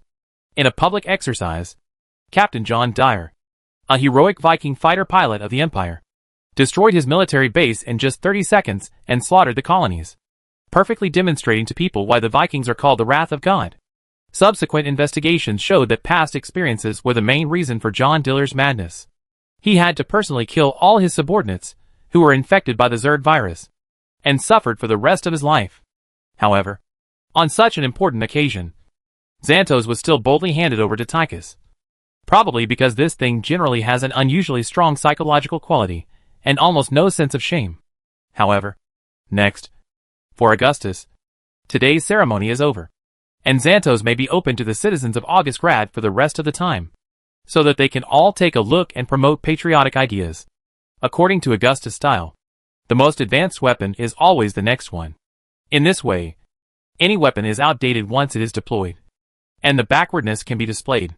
The Terran Empire can even authorize the Comorian Federation and Umoyan to produce their own Xanthos.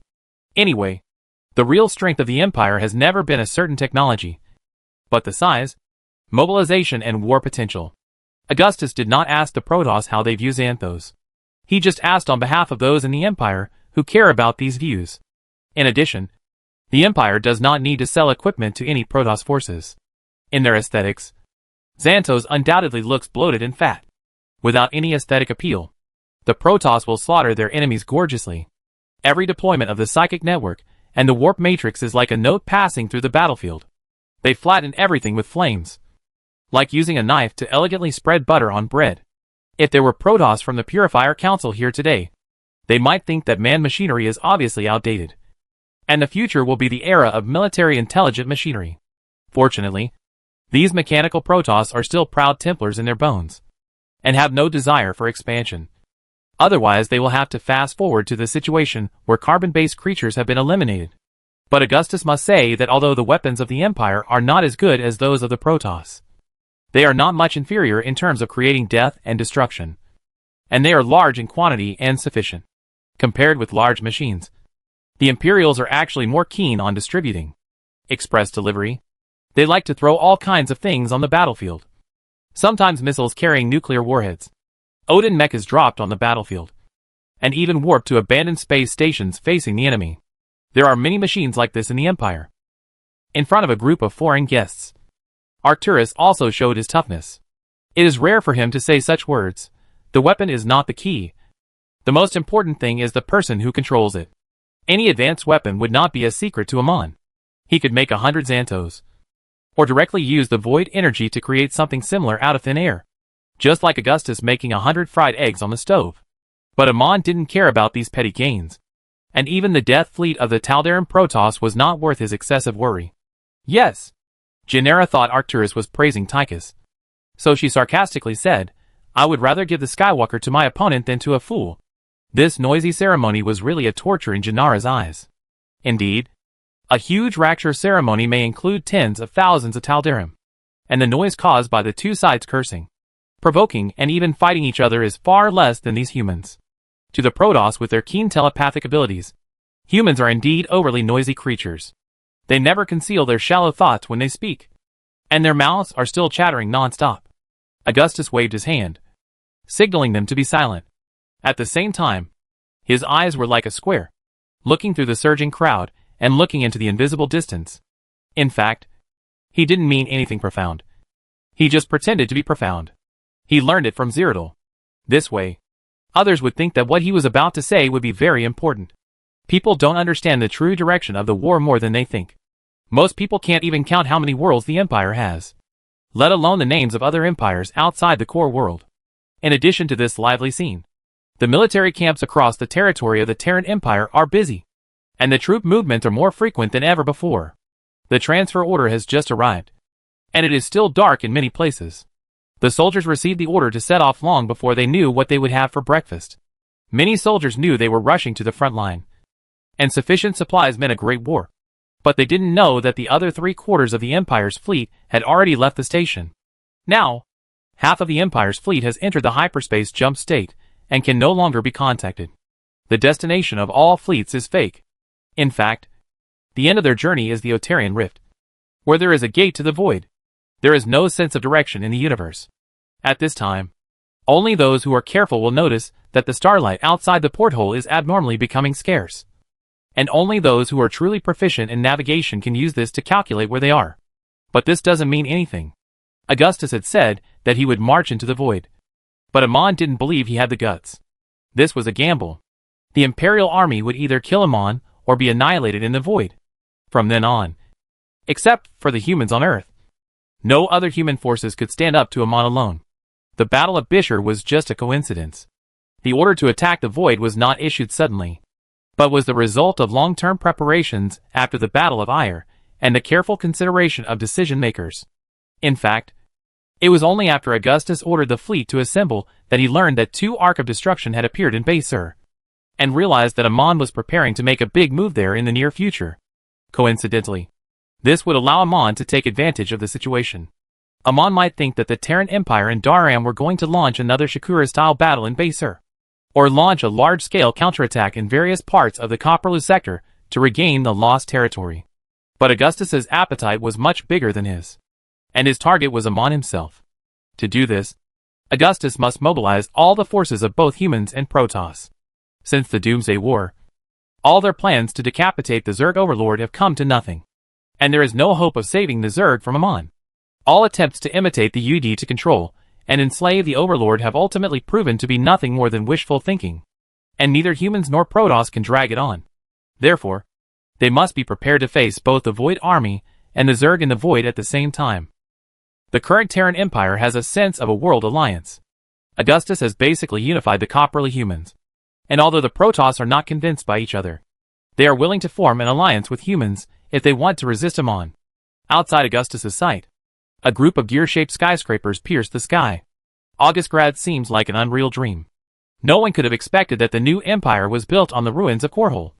And even the most optimistic people estimated that it would take at least 10 to 20 years to clean up the ruins of Sterling. Even today, Augustgrad is still slowly expanding outward.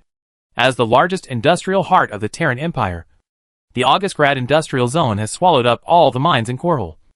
And now it is the mining industry of the entire empire that provides it with blood transfusions. Today's industrial zone is much quieter than before, but it has not stopped operating. All foreigners who come here will be shocked by its amazing vitality and creativity. Every channel in and out of here is crowded with trucks, trains and transport barges, bringing in raw materials and taking away products. Actors is right. We still have a lot of such equipment. Maybe Augustus did his selfish motives. The battlefield of Bishar is dangerous enough, but it is better than the Void. Even after today, Augustus will board his flagship and go to Hana. Humans are ready to march into the Void. Augustus said, I know you are too. The fire of strife is burning fiercely. Genera said, I came here for this. The Death Fleet has been assembled and will arrive in the Void soon. Alarak's anger towards Amon is unmatched. For this reason, he is willing to condescend and listen to the advice of the Imperial humans. I hope you will do what you say, Actor said. Chapter 781. Janara's statement satisfied Augustus. He had no doubt that the current high-ranking lord was eager for revenge, but he could only believe half of Alarak's promise. Augustus did not expect Alarak to go all out in the battle to attack the Void, but he had to get it. On the other side, The elder of the Hanley Protoss also stood up immediately. His name was Esmail. He spoke in the ancient Protoss language in his excitement. Augustus translated it, and it roughly meant to kill Amon. Anyway, it's all vulgar language. The Purifiers and the Hanley are the few Protoss factions that have long begun to attack the Void. The former even built a huge outpost at the junction of Ulna and the Void. Every day, day after day, the Sentinels of Executor Corlarian have to face countless terrifying Void creatures. However, rather than saying that the Purifiers are resisting the attacks of the Void creatures, it is better to say that the other side is desperate to prevent this huge army composed of a large number of intelligent machines and holographic images from advancing into the depths of the Void. The Purifiers awakened very early, and were able to build solar furnaces and automated manufacturing workshops without any care on those harsh planets where even the Zerg could hardly survive. So they had plenty of time to realize their terrifying war potential, to the extent that today, the Purifiers have become a major force against the Void, and they have burned and purified more Zerg hive worlds than all other Protoss forces combined, which is very efficient. As for the Hanley Protoss, their attack on the Void is entirely due to their deep understanding of the origin of the Void and their hatred of Amon. Augustus still remembers the reaction of the Hanley Protoss when they saw the corpse of the gods. A large group of old antiques dating back to BC cried like children. And at the same time, there were so many psychic creatures that their emotions were out of control. So huge fluctuations that even affected the Void. This is understandable, since the Hanley parted ways with their other relatives thousands of years ago. They have been on a pilgrimage to pursue the Xel'Naga. Their love for the gods is almost fanatical, overglorified, and they refuse to believe that it was Amon who transformed the former Protoss in ire. Obviously, in the eyes of a Hanley, the reason why they did not get a response from the Xel'Naga has also been explained. Everything stems from Amon's despicable betrayal of deceiving the world and stealing the name, and they believe that this is a shameless villain sneak attack from behind. In addition, although the Hanley Protoss have admitted that the gods are dead, they all believe in Cyrodiil's prophecy, and still believe that there is still a kind-hearted god imprisoned in the Void, waiting for their salvation. In fact, it is not just the Hanley Protoss. As the war continues, more and more Protoss and individuals with powerful psychic powers can hear the calls from the Void that extend to the primary life consciousness, guiding them to the Void. We still have a debt to settle with Amon, Augustus said to the Hanley elder. So many planets, so many lives. What a good land. What good people. Augustus's feelings are by no means fake. This is a true expression. He does not have to go against Amon. But who told the Dark God not to give everyone a way to live? No matter how powerful the Dark God is, Augustus now only regards him as a psychopath who just escaped from a lunatic asylum. A giant baby who happens to have great power. He won't say a good word about anything else. It's the same for us. Aldaris, the representative of the Daram Protoss, said, during the days when we were controlled by Amon, we suffered a lot and had to watch ourselves kill our former homes and compatriots. Aldaris's experience is legendary. He is a very prestigious arbitrator and a representative and consultant of the Supreme Council to convey its will to the outside world. Just like other arbitrators, Aldaris adheres to tradition and is a staunch defender of Kara, stubborn to the point of being pedantic. However, now, with the collapse of faith, the arbitrator now feels a bit enlightened. In the past, Aldaris was an enemy of the Terran Empire. But now, he is a representative figure who advocates uniting humans to fight against Amon. Even many former revolutionary soldiers of the Empire, including Augustus, don't mind killing Aldaris and Amon together. Augustus nodded and simply agreed. At this time, one of Arcturus's attendants came over, pointing to the time on the watch and whispering something in the former's ear.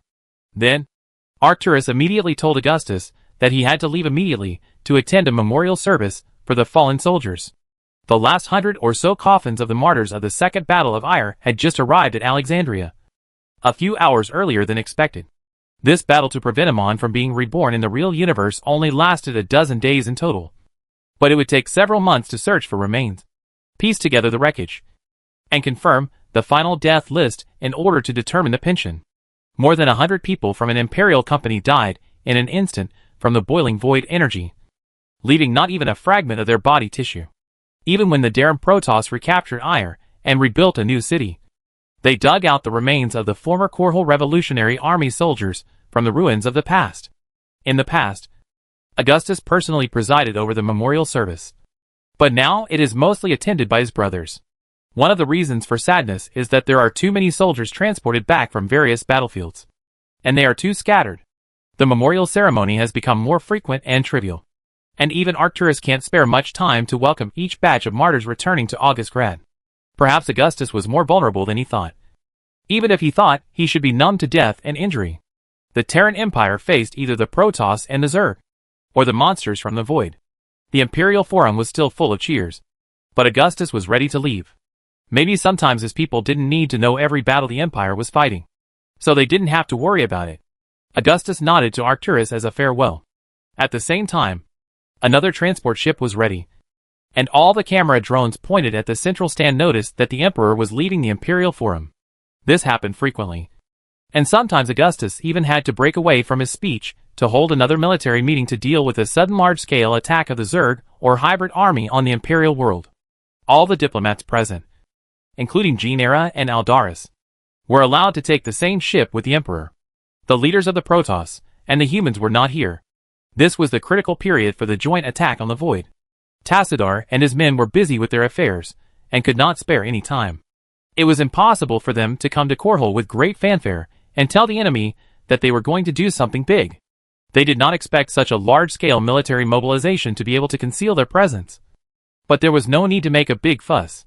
This royal arbiter, escorted by twice the escort force before, drove directly upward into Korhol's high-altitude orbit.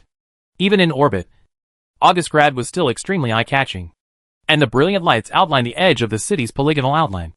Not long ago, Augustus's guests were still in the midst of a boiling crowd, with the scorching sun overhead. Now the Sky Shield orbital platform has slowly moved to their feet, and a huge sign that can encompass 6 imperial squares is rising. This huge orbital platform has become even larger than before, with building-sized missile launch nests all over it, and huge cooling towers wrapped in a cloud of misty shield light. Looking down from the sky above the Sky Shield orbital platform, the troop movement is already obvious, with soldiers and large trailers full of luggage everywhere, and siege tanks and large mechas waiting in line to enter. The troop carriers are much more numerous than other vehicles on the road now. Every time a warship enters the port, more will leave the orbital platform. Then these assembled ships, loaded with personnel and supplies, will form a huge fleet to jump to the Otarian Rift. These dense jump traces are not difficult to observe. The waterway of Augustgrad is extremely lively. But Augustus's destination is not Sky Shield. The transport ship finally landed at the Ursa shipyard. Augustus is a kind of emperor who prefers to lead the army in person. He came here for only one purpose. After today's ceremony, Xantos will also be packed and sent to the transport ship together with Tychus. This is a huge shipyard located on a natural satellite. It is huge in scale, and is one of the few imperial shipyards with the full set of capabilities to build and transform Gorgon-class battlecruisers. Half of the Empire's Gorgons are built in Ursa, and the rest come from Theros, Dalarian and other shipyards, with amazing production capacity. Otherwise, with the number of warships lost by the Empire in the Doomsday War, they would have been broken by Amon long ago. Augustus' opponent said that the foundation of the Emperor's rule was nothing more than a series of huge warships. And once they were lost, there was nothing. They were only half right. When Augustus's royal arbiter had just landed, a huge Gorgon was approaching the port, like a brightly lit city passing over them, and also like a burning sky. The mountain-like hull of this steel giant was full of turrets, enough to terrify any enemy of the Empire. Apart from a few super battlecruisers, the Gorgon is undoubtedly the largest warship in the Empire, capable of almost all combat missions. There are few enemies in the Copperloo sector that can threaten him. Even so, the Gorgon, which had just arrived at the Ursa shipyard, looked miserable. Part of the armor had fallen off like rotten scales, and the exposed part was black and cracked. One of the 2 ship islands was completely wiped out by some unspeakable terrible force, as if the fingernail was lifted to reveal the tender flesh underneath. Such an injury is a serious injury even for the Minotaur class. But even if the enemy can severely damage the Gorgon, it will be difficult to prevent it from evacuating the battlefield. In Ursa, this Gorgon will undergo a long period of repairs and finally be polished to be as good as new. As soon as this Gorgon passed, another one followed into the port, as if they were queuing to enter the port in a hurry. And this Gorgon is in much better condition. Augustus was told that it came from Antigua Prime and obeyed Warfield. In Ursa, they will replenish food, spare parts, armaments and important goods, as well as new crew members, soldiers and other personnel, and wait nervously for the next order during a short rest period.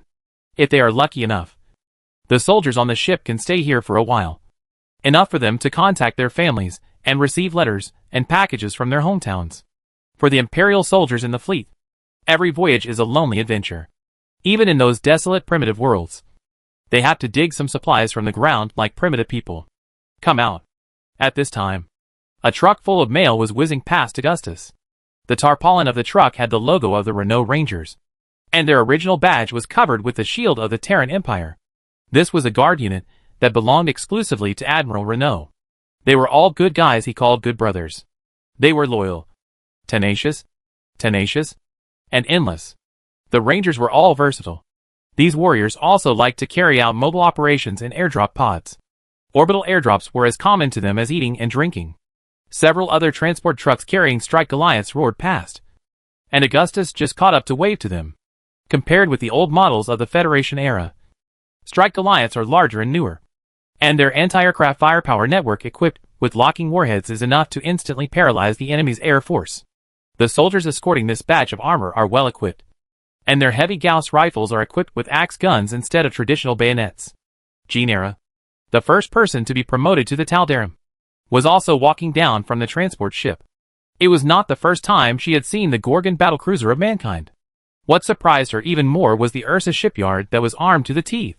Just like the buildings of the Taldaram, every brick and tile here was practical, solid and harsh. Then, Augustus took Genera and others to inspect the Ursa shipyard. Even the latter had to admit that even one of the airports was terribly large. There were people and vehicles everywhere. A large number of soldiers, shouting officers, running mechanics, and overwhelmed dispatchers. The plane took them away from the ground one moment and sent another group of people down the next.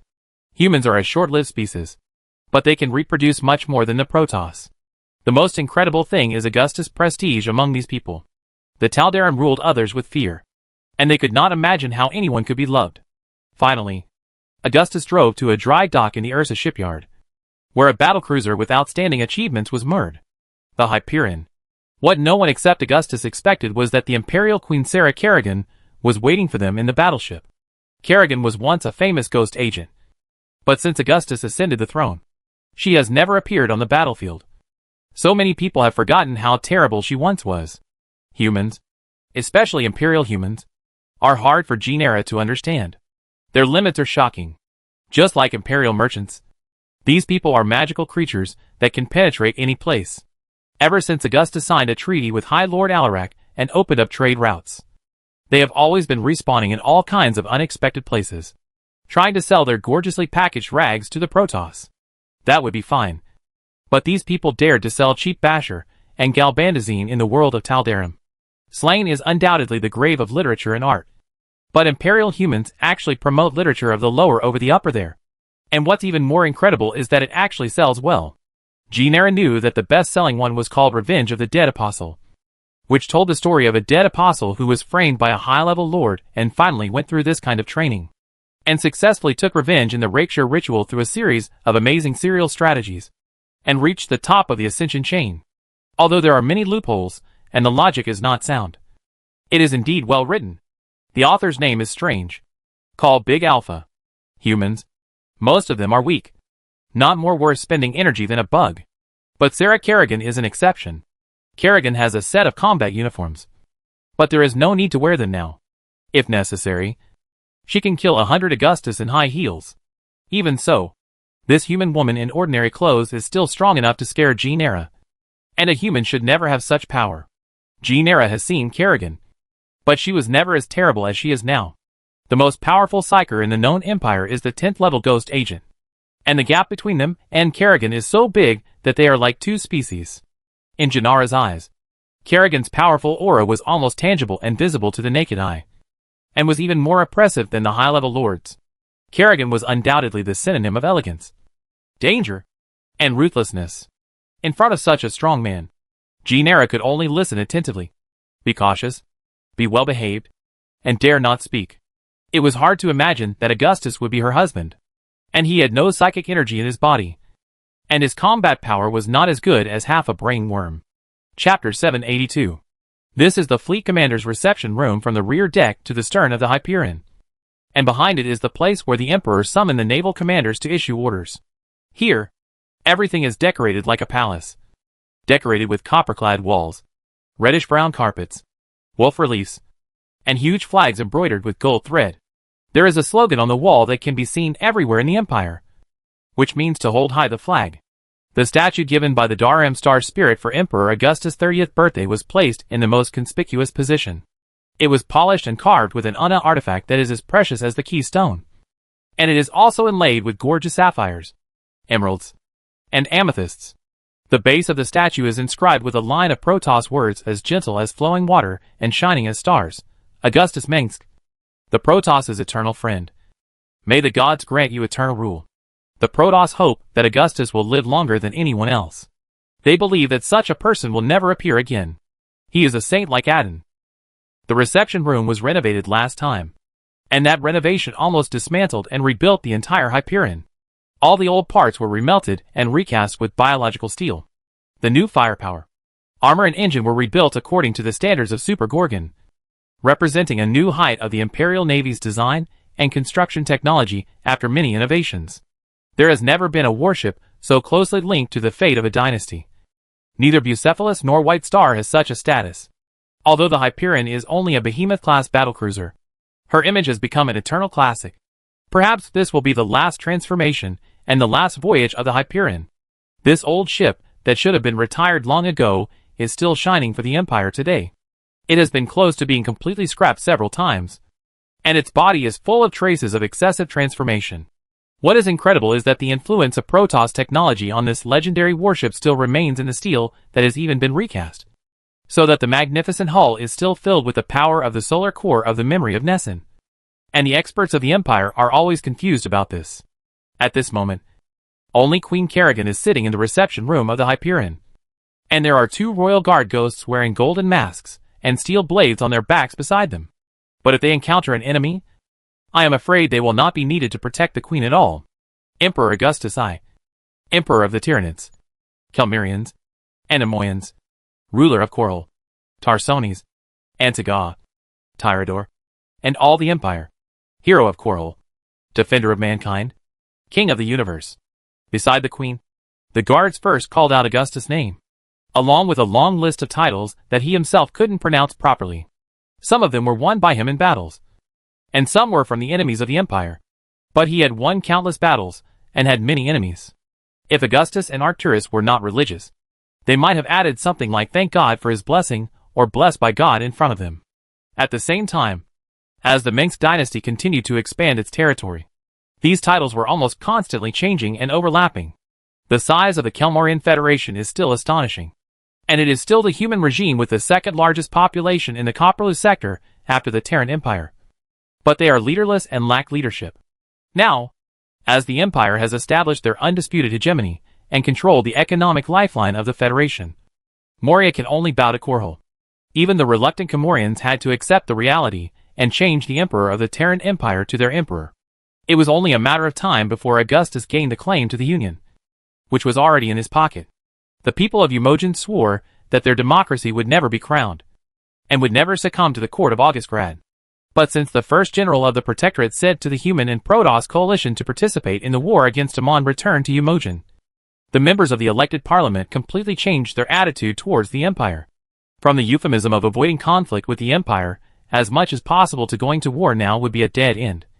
Augustus's marshals will take Umojan in just 36 hours, and our fleet will be like a group of ants guarding a small mound at the end of the world if they only need a piece of wasteland. This number will be shortened to a quarter of an hour, when the benevolent son of the Tyranids will rise equally in every latitude. Because the Emperor, who was a wanderer sponsored by us less than 10 years ago, had at least 150 Gorgons. And even the most naive estimate was that their capital ships were 100 times the number of the Protectorate. The intelligence officers of Umojan knew this very well. The simplest way was to observe the number of Imperial fleet anchorages. But they had never seen how the Imperial fleet fought against the Protoss, the Zerg, or even the void shadows that invaded the world. The most arrogant Imperial officers did not regard Umojan as their opponents at all. And sometimes they did not even take her seriously. When the Dark God was banished back to the void in ire, the solar system remained amazingly calm and silent. So much so that it was almost completely forgotten by people on this side of the Milky Way. As for the people in the Copperless sector, when they suddenly reacted, they were already living in the era of Emperor Augustus. In the final analysis, to be precise, just recently, Prince Arcturus suggested that the Umoyan Council recognize Emperor Augustus as the common emperor of the Copperla people. If they feel that the title of emperor is too harsh, they can also be the head of state, the first citizen, and rule for life. That tone was more of an ultimatum than a suggestion. The emperor's brother always spoke in this tone. He never spoke softly. Arcturus was sure that if Augustus had to mobilize all the human forces in the Copperless sector to deal with Amon, then at least there should be a common name. For the common emperor, for humanity, and for themselves. In exchange for being able to exist as an independent regime, the Umoyans agreed. After all, if they didn't have to pay taxes, serve in the military, and fulfill fiefdom-like obligations for the emperor like the Comorians, they would have almost no other losses. This was just an honorary title, which was understandable. Of course, this was earth-shattering news in all the worlds of Umoyan. Apparently, democracy was dead, but no one was there to judge.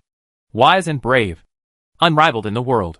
Just before the real owners of these titles began to feel embarrassed, the sensible guard stopped in time. Otherwise, the guests of the empire might have to stand there for several more minutes. Actus thought this was necessary. Or more precisely, it was just a means to strengthen the imperial power. The guests had to rack their brains to try to figure out the exact meaning of each title. And some of the titles were really scary. Donny Vermilion of UNN is the most loyal licker of the Emperor. He recites these titles by heart at any time in the show, and claims that they can only prove that he is the real deal if they are used on Emperor Augustus. Augustus thinks it is unnecessary, and does it just to be cool. After the guards retreated, Queen Sarah Kerrigan introduced herself to everyone. As for me, I am his queen, and the mother of his 2 children, Kerrigan said, insignificant. Once, as a soldier, Kerrigan's education only contained a few words: no sympathy, no mercy. The Federation hoped to shape her into a cold-blooded killer, or a hateful avenger. But now, Kerrigan is undoubtedly a noble queen, even if she has never worn a gorgeous dress or a crown. In fact, the queen always keeps smiling, which is the first thing she learned when she often followed Augustus to visit various parts of the empire. At the same time, considering Kerrigan's miserable first half of life and her happy present, she has almost no reason to be sad all the time. Sarah Kerrigan, kind, gentle, and calm, you would think she is just an ordinary lady, so weak that she has to ask a servant to open a can. On the other hand, Kerrigan is naturally beautiful, with a pair of blue eyes, fiery red hair, a plump figure, and amazing curves. Her experience as a ghost agent has given her a strong physique, and her careful maintenance after marriage has made her beauty more mellow like fine wine. It was obvious that this was a human, and there was no doubt about it. Kerrigan had calloused hands and skin that had been worn for a long time. But now all of that was gone.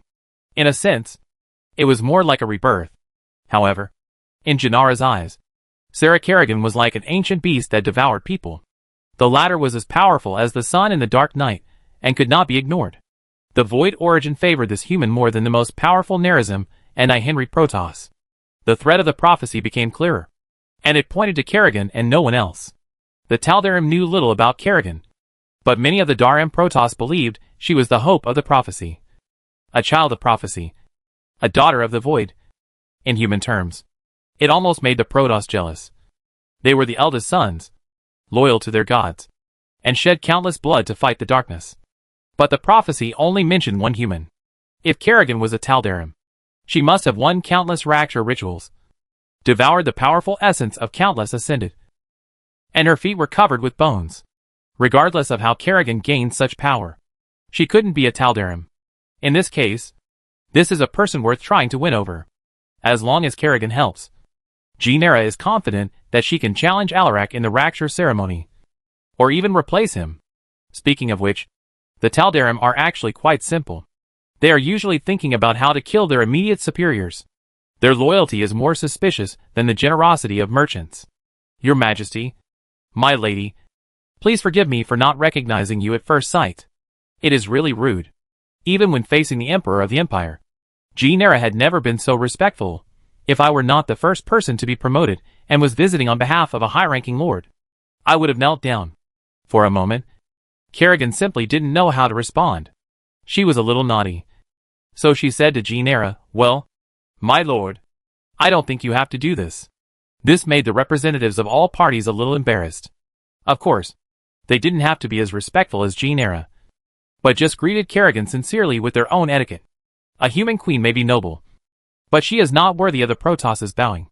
However, Kerrigan is obviously different. She gets respect partly from Augustus and the Terran Empire, and partly from her strength and the mystery behind her. As the guests sat down one after another, the royal ghost served them tea.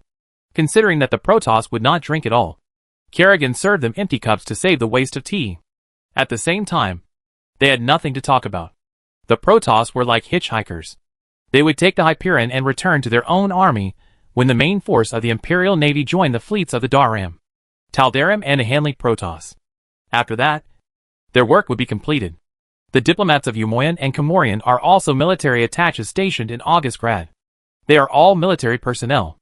They also represent the armies of the United States and the Federation and are responsible for coordinating liaison work. Their entourage and luggage were sent on board a few days ago. It won't be long before the fleets of Moria and Umoyan will rush to join them and participate in this most unprecedented battle. In order not to let the Emperor's guests feel neglected, a lieutenant general will personally arrange accommodation for them later, or lead them to visit the busy armory and dock, or even watch a movie. Isn't it too hasty? Kerrigan asked Augustus as she pulled him into the lounge next to the reception room. What do you mean? Augustus pretended not to understand. You haven't even said goodbye to Lisa, Louis and Charlotte yet. Kerrigan almost complained to him. You can't pretend nothing happened. Yes, Augustus said, I shouldn't have done it. But I did it anyway. If Augustus wanted to get away with it, he would say this. He gestured. I have my plan. Actors is different. Augustus added in his heart. This old Biden is as solid as a rock, and will never be sad that he is going to risk his life again. At the same time, the Empire needs a Manx to stay, and Augustus doesn't need to take Dorothy to the war. As long as he thinks of this possibility, he would rather die. But the women are different. Louise has grown up and even guessed what Augustus is going to do. And the youngest daughter Charlotte is as smart as her sister. Kerrigan almost rolled her eyes at Augustus. The Emperor was more emotional than he looked. He was more fierce and decisive than anyone when he led a campaign. But he was still so indecisive when he thought about having to leave his children. Augustus had been writing letters to Valerian. But whenever he left Coral, he also wrote to Louise. And when Charlotte could read and write, she would receive the same thing. Most of the content was as innocent and interesting as a fairy tale. But underneath, between the lines was the self-pitying complaints of an old father when he was lonely. As my children, they have to get used to it. And that's all they can do. Augustus sighed. Is this the fate of the royal family? Kerrigan thought. That's just bad luck for them. Augustus complained, and Louise doesn't care at all. In her eyes, I'm not as good as a brainworm. A pet. She often asks where Alpha is going, but never asks where I am. How am I not as good as a comedian? In a place where there are no other people. The king of a country has become more and more embarrassing. You don't play with her. Kerrigan smiled. It's that simple. But fortunately, this will be the last time I leave them. Augustus said. Do you really think so? Kerrigan obviously didn't think so. At least I hope so. Augustus said. At this time, several beams of light passed through the bridge, and the sleeping Hyperion woke up. She was like a giant waking up and ready to set off. Outside the Ursa shipyard, the silhouettes of countless warships were moving, and the huge formations were lined up for hundreds of miles. The wake of the fusion engine gathered together and swept across the orbit of Korhold like a comet. The fleet set off. Chapter 783. Later. Terran Rift. The dark deep space dotted with stars suddenly twisted, and a monster-like human warship appeared outside the conventional space. Instantly, 100 lit searchlights looked down at all living things from a high place, and each sampan-sized gun group turned to the gun position. A moment later, in the white light released by the space folding, more behemoths broke through the torrent of time and space, cutting through the waves, and moving forward, like countless lead weights smashed into the water. All the warship armor lacked identification marks indicating their identities. which meant that these ships had never been counted in the Empire's public fleet. But without exception, they were welcomed when they joined the Empire's various fleet channels. Another Imperial fleet arrived almost at the same time.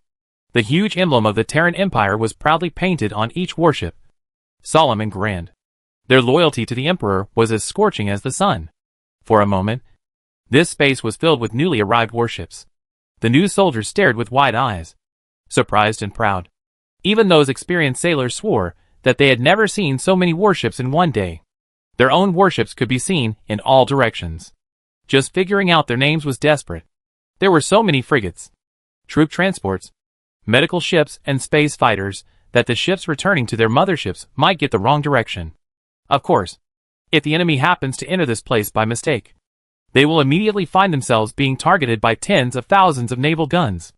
The Tal'Darim Protoss's Death Fleet and the Empire's battle group face each other from afar, forming a vast and spectacular array. In every century in the past, the Death Fleet has been a symbol of death and destruction.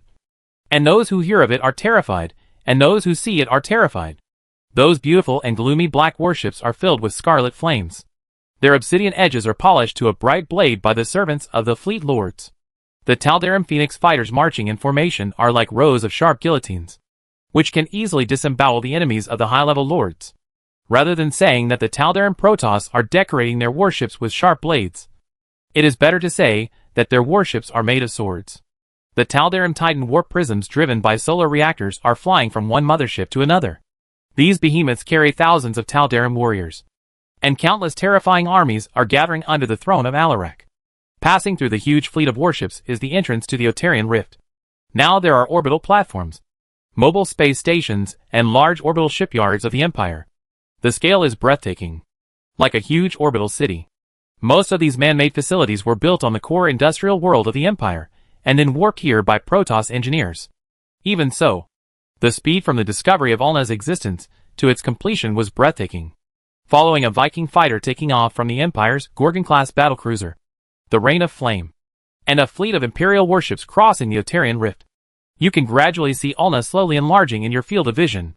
This planet-sized man-made structure consists of countless maze-like corridors, ramps, and huge bridges that can cross the continent.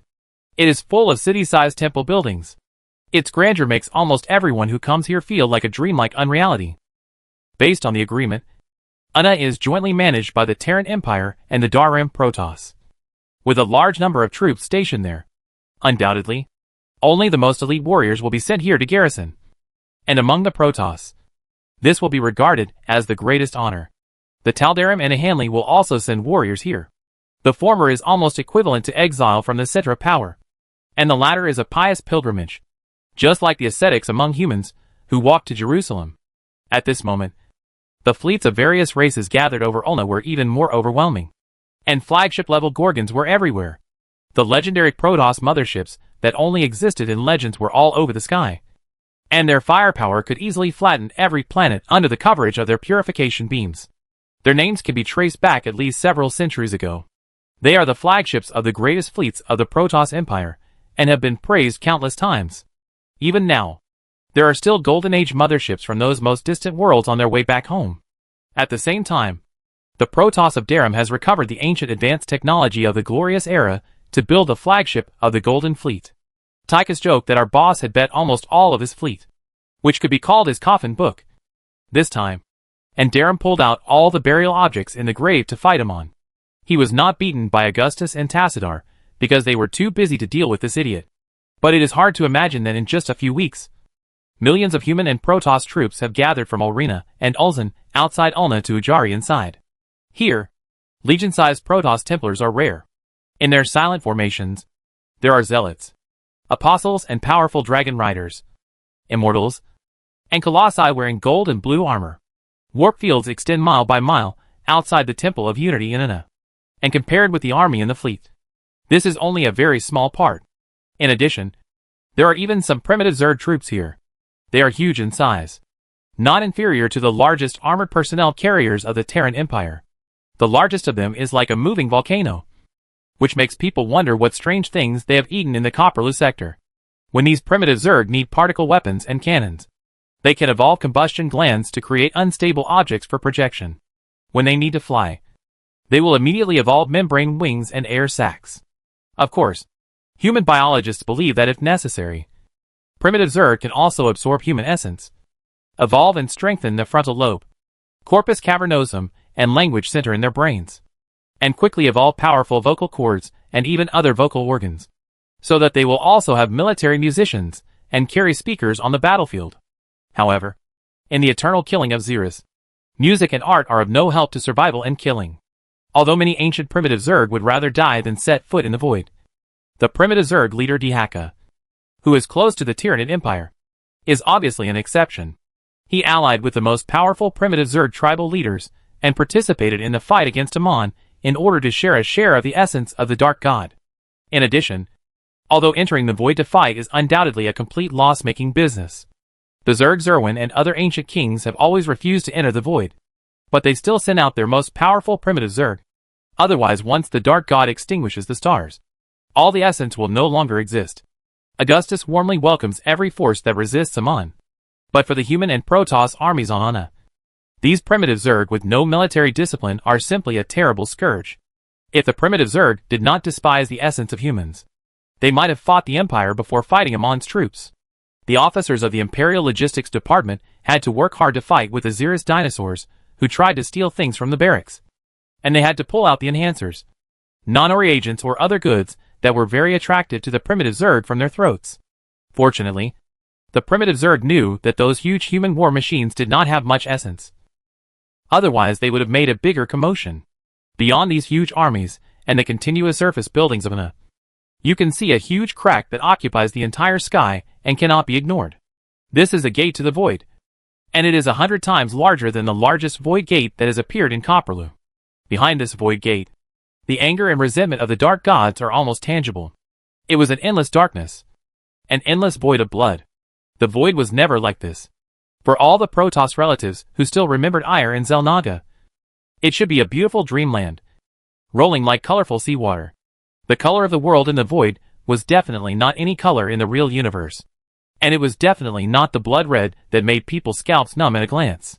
Between Anna and the void gate were the entire fleet of the Purifiers and the Hanley Protoss. Countless Purifier suppression towers and Xel'Naga void crystals stood in the air, and the brilliance of solar energy fragments and the nebula well was like rising suns. After opening the void gate, the Protoss first reassembled the scattered Anna components into a whole. This alone was an extremely huge project. Then, they built their own military production facilities on this basis. Because almost all Protoss refused to desecrate Anna, they chose to build a military fortress directly at the entrance of the Void Gate. The phase technician who proposed this idea can definitely leave his mark in the Calais engineering world. They concentrated all the power of the Protoss to move the floating mobile continent in the Void to the vicinity of the Void Gate, so as to build the epic Purifier fortress that is a spectacle and palace-like. When all this was done, Amon's Dark Army would no longer be able to drive the Protoss out of the Void Gate. In fact, just before they opened the Void Gate and did so, Amon's servants had tried to seize Ulna many times. On one occasion, they were even crazy enough to overload the Skylock facility that stored energy in order to destroy Ulna along with the Empire and the Daram army on it. After this incident, Augustus immediately realized that once Ulna was destroyed, their future plans to attack the Void would likely be postponed indefinitely, and they would not even be able to find another equally large Void Gate in his lifetime. Therefore, in a secret meeting between the top leaders of the Terran Empire and the Protoss factions, they decided to open the Void Gate of Anna in advance and have the Purifiers guard it. Although Augustus and others were worried that this would alert the enemy, Amon's strategic short-sightedness and contempt for all living things in the real universe made him unable to believe that humans and the Protoss were stupid enough to want to kill it in the realm of God under his control. Yes, the number of ants gathered together was huge, and it would take a while to kill even a group of mosquitoes. But that was all.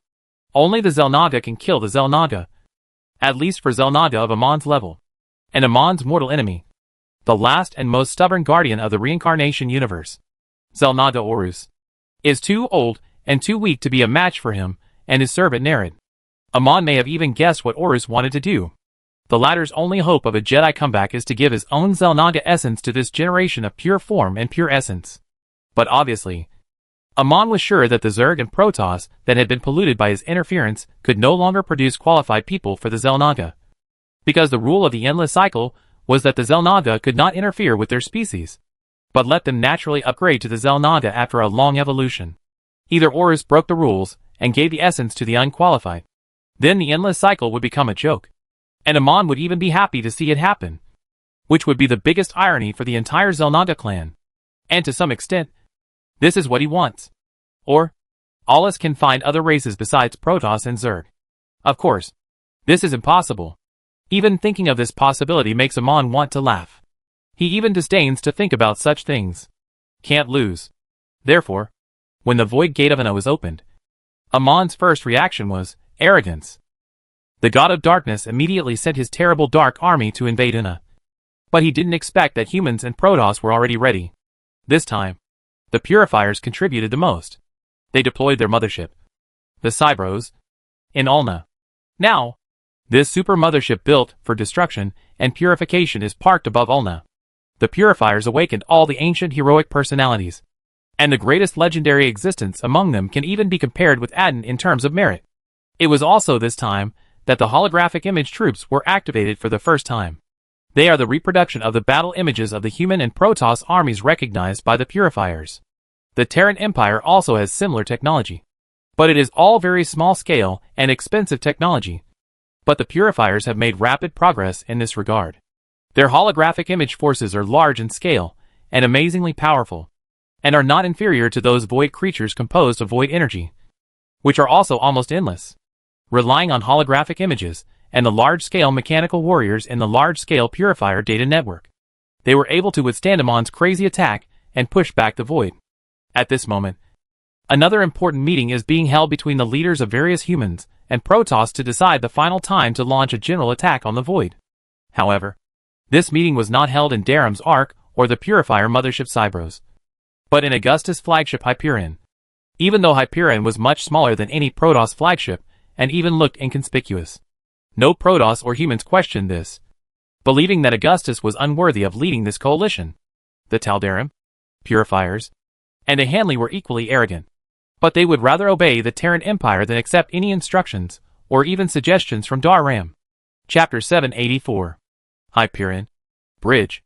After 5 revisions and reconstructions, the Bridge of Hyperion was redesigned to be as large as the throne room of the Imperial Palace, decorated with gold ornaments, reliefs and panels that symbolize imperial power. There should have been a throne here, but the Emperor of the Empire only asked for a holographic star table that was large enough to support a starry sky above people's heads. However, the number of guards was no less than that of the throne room. Every few steps, there was a royal guard holding a special combat explosion-proof shield and a plasma rifle, leaning against the porthole facing outward. On this day, all the generals of Emperor Augustus gathered together, in addition to Alexei Stukov, who was in Bazher, and Admiral Faraday, who was guarding Carr. Senior generals such as Horace Warfield, Jim Raynor, Matt Horner, Mira Hahn, Edmund Duke, Carolina Davis, and Hanek Hank were all present. These prominent figures of the Terran Empire, who could wear gold and purple in the court of August Grad, in addition to several commanders of the Comorian Union and the Umojan National Defense Army. There were as many as 20 to 30 people. Everyone here was properly dressed, with all kinds of armor shining brightly and looking extraordinary. At the same time, Archbishop Tassadar of the Dar-Ram Protoss, Supreme Protector Rahana, and high-level executives Artanis, Solandis, Moyo and other executives also arrived. Under the lights of the flagship, a large sea of gold and blue and bright white armor complemented each other, looking solemn and sacred. Vorazin, the daughter of Razagul, the Nerazim matriarch, also led his elite Dark Templars to the scene and stood with his fellow Dar-Ram Protoss. Even the elusive Zeratul came to Hyperion, but he was still away from the crowd and only had a few simple conversations with Tassadar and Artanis. Zeratul loved his homeland and people, but they once doubted and even hated him. It was not until the prophecy of Doomsday was confirmed that he was vindicated. How ironic. Those who once believed that Zeratul was a sorcerer now respect him as a great prophet. However, there was only one thing that Zeratul could never let go. Zeratul always felt guilty for leaking Ayer's coordinates, and believed that he was not worthy of such respect from his people. This was a thorn in his heart. The Tal'Darim High Lord came alone, with only Genera standing beside him. Alarak had obviously completely controlled the Death Fleet, and was not worried that someone would take the opportunity to betray him. His skill in playing power games was no less than his exquisite skills in killing. Of course, Alarak was unwilling to admit it. He just didn't want others to think that he was accepting the leadership of a human emperor, even if this harsh fact was more unbearable than any of his harsh sarcasm. The representative of the Hanley Protoss Elder Council is still Elder Esmil, their representative in the Terran Empire. The Council's requirements are simple. As long as Amon is capable, they will support him. Otherwise, they will not listen to him. As for the Purifier Protoss, the representative they sent is Talander, the memory copy of Phoenix. The entire Purifier Council will share what he sees and hears and listen to the meeting throughout. At this moment, basically everyone who should come has arrived. The deck is full of human and Protoss commanders and their elite guards in armor. Everywhere there are the sharp tips of Gauss rifles and Protoss swords and psychic spears that can blow away the hair. They have been waiting here for a while, but they are not in a hurry. This battle is of great importance. If they make a mistake, they will lose everything. Why hasn't the Dog Emperor come yet? However, in a small corner far away from the crowd, next to the entrance of the bridge, a brainworm hidden in a crimson robe is poking its head out. This brainworm drank some wine today to give itself courage. And now it is a little confused about the big and small kings. We have been waiting for him for a long time. What does he think this is? The company's annual summary? What else? There was another person standing here. General Pryor of the Terran Empire. Why do you care so much? Pryor raised his eyebrows. There are so many big shots here. Who has any opinions? Of course, Pryor's words were overly modest. His position among the generals of the Empire was second only to Warfield, Reno and Horner. He was even privately called General Tyance by Emperor Augustus. This title is not easy to understand. So let's change it to a more understandable term. God of War. Pryor has never lost a battle. And he is still unscathed, which is a miracle. Augustus called this good luck. He has almost no shortcomings. But sometimes he likes to say strange things. In addition, the reason why Pryor stayed here alone was that he often went deep into enemy territory to fight in recent years. And he was used to being alone. Even in peacetime, he would just lie at home and rot. It may also be because he has no sense of existence, which leads to such an outstanding general being often forgotten. Who said I have an opinion? Don't say that. I don't dare to have an opinion. The brainworm glared and said sarcastically, You are all dirty-minded when playing tactics. Alas, that's not what I meant. Pryor is quite familiar with this brainworm, and can even be called a friend. Now this brainworm has also become famous, and controls 7 or 8 brainworms of different sizes, and a double-digit swarm of leviathans. According to the words of Emperor Augustus, people should behave like humans, and insects should behave like insects. But among these brainworms, the Imperial Brainworm Unit 01 Alpha is also unique.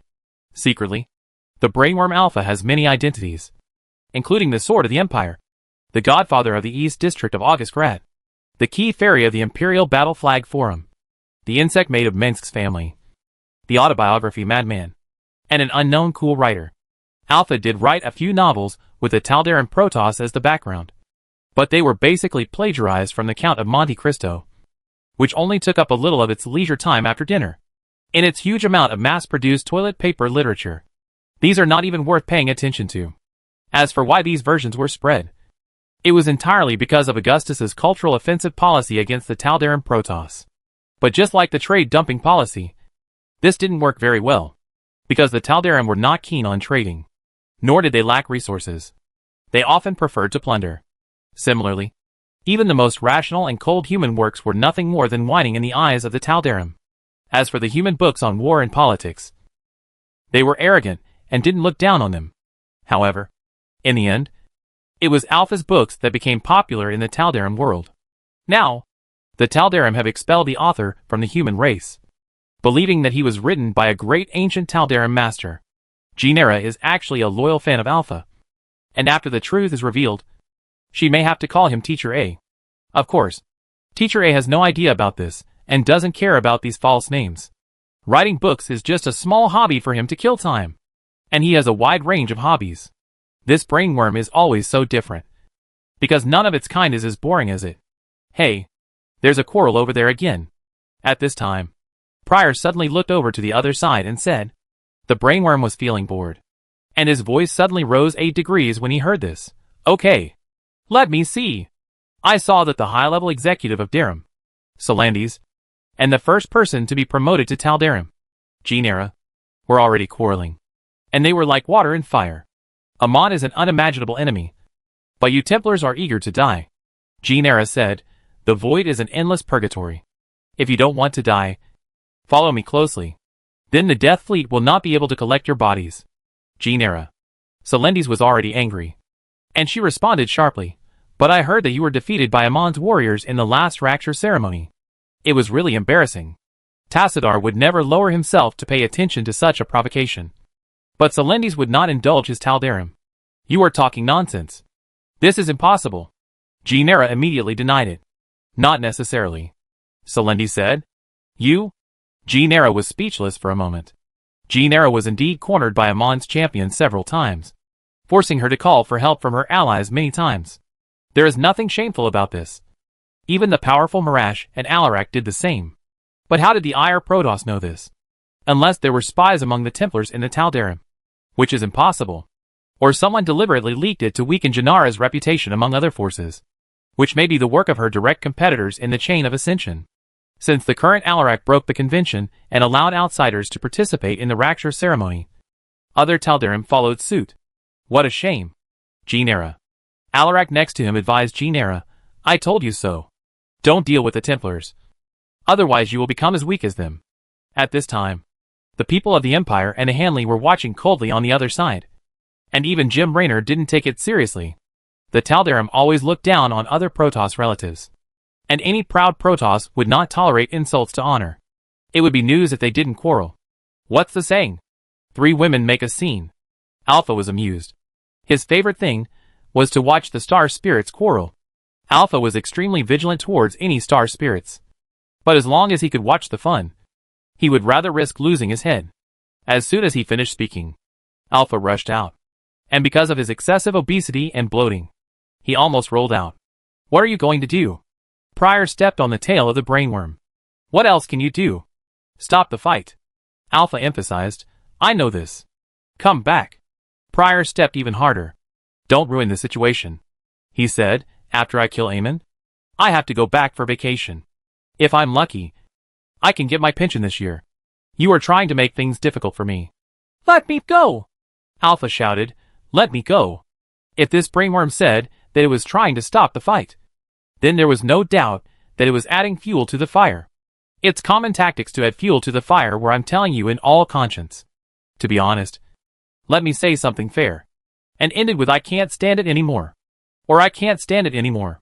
If it really tried to stop the fight, these Protoss might just start fighting and overturn the Emperor's new flagship. Just as Alpha and Pryor were grinning, the door of the bridge finally opened. You bastard. You are so embarrassing. The voice had arrived before the Augustus people arrived. The power armor worn by the Emperor is the only one in the entire Empire. And many of its parts are exclusive models. This armor has enough strength to match that of the Protoss Templar, as well as an extremely powerful personal shield field. Once, Augustus and General Warfield had a big argument over strategic issues, and neither of them gave in. The Emperor even cursed the other party that he would inevitably destroy his entire Imperial fleet. Of course, the Emperor could have used force to overpower the other, but he decided to solve the problem in a one-on-one duel, as he had done in the old days in the boot camp. So, when the unarmed old General Warfield was ready to teach this little bastard a lesson, he suddenly discovered that the dog Emperor was wearing this set of armor. How dare you show your teeth to me? Augustus first gave the brainworm a big fight, and then hugged and greeted Pryor, who had not been seen for a long time. The brainworm was angry for a while, and immediately lost his temper when he saw Queen Kerrigan walking in. Although it would not fight with Augustus at ordinary times, it would never admit defeat. At this moment, all the quarrels in the bridge disappeared. Augustus Minsk. Brother. Prime Minister. Your Majesty. When Augustus came to the crowd, everyone greeted and saluted him. And even the Taldarum could only reluctantly call him His Majesty the Emperor. Augustus. The Purifiers brought bad news. The swarms and hybrid armies of the Fallen are waiting in the void. Tassadar said directly to the point. This confirms the previous speculation of the War Council. Amon recalled the legions that were fighting in the real universe because he knew that we were about to attack the void. just as he did to protect the evil god's host. He must think we are courting our own death. Augustus said, if I were a Mon, I would pretend to know nothing and wait for the enemy to go deep into the void before setting up an ambush and encircling and strangling them. At this time, the Empire's Zelnada world ship was passing under the Hyperion. It was so huge that just one of its main guns was 5 times the length of the Gorgon. The Zelnada world ship was indeed sent to Beshar to deal with Amon's Ark of Doom. But halfway through, it was learned that Phoenix and Stukov had defeated Amon with the support of the Protoss fleet. After learning about this, Augustus immediately ordered him to change course and rush to Ulna. This world ship was at least equivalent to a fleet of hundreds of cruisers. But this is Amon's choice. Tassadar nodded to Augustus. Arrange the troops and prepare for a decisive battle. The Dark God looks down on us. Artanis also said loudly, he will definitely pay the price. You are right, Artanis. Augustus looked at everyone present and announced the final battle plan. Then, marshals, generals, and executive officers, he said, the final moment has come. This is a do-or-die battle. It's either you or I. The offensive plan is simple. Follow my flagship. Chapter 785. With Augustus's order, the Zelnada world ship and the Ark ship Otari's Pride opened the way on both sides of the Hyperion. And the great fleet composed of humans, Protoss and Zerg followed through the gate to the void, preparing to cross the void sea. In the dazzling light emitted from the void, all the ships entering began to twist and rotate, as if the fleet was reflected in the ripples on the water. At the same time, the main battleships passing through the void gate were larger than each other, and the number and density of other ships accompanying them were so large that the commanders of various races and fleets had to hold another meeting in advance to unify the dispatch and set the route to prevent these ships from being destroyed by mutual collision before entering the void. The plan to enter the void went more smoothly than Augustus expected, compared with the terrible enemy they were about to face. He and Tassadar were more worried about the chaos of command and disorder of advance and retreat. This was the largest fleet that humans and Protoss could assemble, enough to easily conquer the galaxy and flatten the stars. Augustus had prepared for this moment for 10 years, using these 10 years to build warships and expand the army. His Tyranid empire had been extremely militaristic by the time of the Doomsday War. The number of nuclear weapons stored alone was not enough to deal with a few remnants of the old Federation and the rebels. The route has been entered. Check wireless communication. Over. This is the communication center. Everything is normal. Everything is normal in the intelligence center. And the detector is working well. In the bridge of Hyperion, everyone looked solemn and ready for battle. The busiest among them were the signalmen and recorders. In the past 12 hours, Hyperion has become the center of the entire joint fleet. Human warships have never penetrated so deep into the void before. If the radar no longer works, then they still need observers and star map surveyors to locate the coordinates manually. The chaotic void is unpredictable, and its powerful energy surge is even enough to interfere with electromagnetic signals and damage electronic equipment. Considering the worst-case scenario, communications and even electricity will be cut off. And then, they can only fight on their own. People in this era no longer use signal flags to command operations. Even if they do, each warship may be thousands of miles apart even if it looks only a finger away on the holographic image. In the entire warship, on every deck, all departments, all combat positions, and all crew members are guarding their posts or preparing to perform their duties. In the dock below, all kinds of interstellar fighters that were about to be launched had been fully fueled, and were automatically pulling out fuel lines like ties. Looking around, there were uniformed ground crews, and vehicles loaded with missiles. Machine gun bullets and bombs were speeding past. Even in the most idle positions, everyone was told that they had to be alert. Entering the void to fight was no less than being swallowed into the bloody belly of a huge beast. Many people were terrified because they were not told that they were going to enter the void. But this is the army, not the loose alliance of rebels in the past. Now it is not that if they don't want to fight, they can leave immediately. At the same time, more people still do not look back, because they believe that they are fighting for the Empire and their families, because they believe that the Emperor will lead them to victory as always. That kind voice is getting closer and clearer. His voice is full of pain and hope. Kerrigan stood with Augustus, facing the huge holographic strategic and tactical picture on the star map table. She didn't even wear the Ghost Agent's combat uniform. but just wore the dark Imperial Navy uniform like everyone else here. But she looked heroic and aggressive. Going forward, you can see a row of seats for bridge officers. Everyone in the seat is staring at the operating terminal in front of them, as if there is a man-eating devil hidden in it.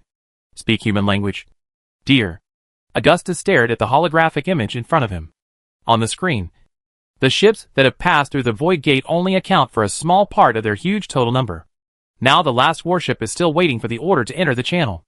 Under normal circumstances, this is unimaginable. The Void Gate above Anna is very large. But even so, Augustus's fleet can only queue up to pass through, like a large group of giant ships blocked in a narrow waterway. Although the Hyperion has entered the Void, it has not been invaded by the Void Shadow or any attack. The huge stasis net rising from the Purifier Fortress below has helped them block all enemies and attacks from the Void. It is no wonder that the crew of the Hyperion is so nervous. Just outside the stasis net covering the sky, the space eroded by the Void corruption is bloody. Countless Void creatures and alien insects are desperate to rush in, like a large group of ants stuck on candy wrappers. Under the erosion of Void corruption, these Zerg controlled by Amon became even more ferocious and violent. Below the stasis net, the Purifier's fortress occupied the entire floating continent, and even the world ship was just a slightly larger meteorite compared to it. In the energy fields of countless energy cores, furnaces ignited by solar fragments melted the crystal deposits seized from the Void by the Purifiers day and night. The city-sized automatic assembly factory flickered with flickering orange flames, and the half-mile-long assembly line ran through it like a road. Endless swarms of phantom fighters and cloners patrolled their fortress in the sky. Every time a towering containment tower lit up again, a large number of stored Purifier personalities would wake up again, re-enter the newly forged mechanical bodies, and begin their eternal battle against the enemy of the Void, tempering their swords with the blood of the enemy. If the Purifiers were the enemies of the Tyranid Empire, they would be a terrifying opponent comparable to the Zerg.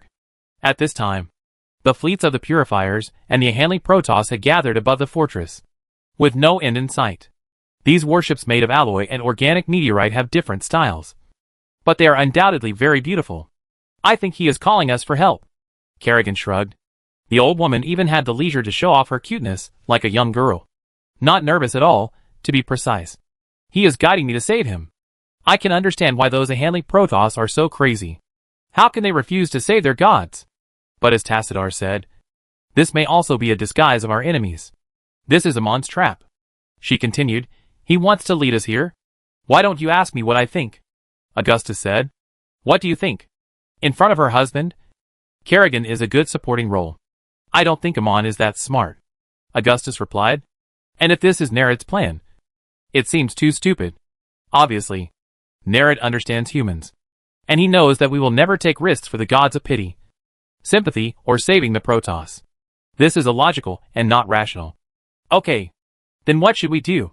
Kerrigan obviously had her own opinion, but she knew Augustus had other plans. We have to save him.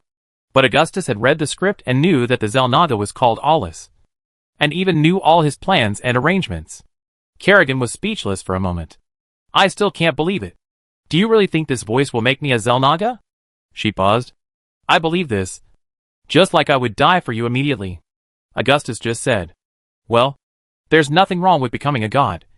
If you wish, Kerrigan said, then I will defeat Amon, and all the wars will end. This is what I want to do. I have always wanted to do something for the people who love us. Xel'Naga are not gods. They should be considered high-dimensional creatures. Augustus still insisted on this point, theoretically. After you become a Xel'Naga, you will be close to immortality. And your life cycle is the cycle of the universe's reincarnation. You see, as a new generation of Xel'Naga, you can easily create another incarnation that resides in the real universe. And then Augustus actually said these words to himself. He never tried to persuade Kerrigan to become a Xel'Naga, and he didn't need to do it now. But Augustus was worried that Kerrigan would disappear from the world from now on, just like the bubbles of the Little Mermaid that dissipated in the sun. I won't leave you. Kerrigan saw the worry in Augustus' heart. If Augustus was qualified to become a Xel'Naga, he would have done it himself. But only Kerrigan is unique.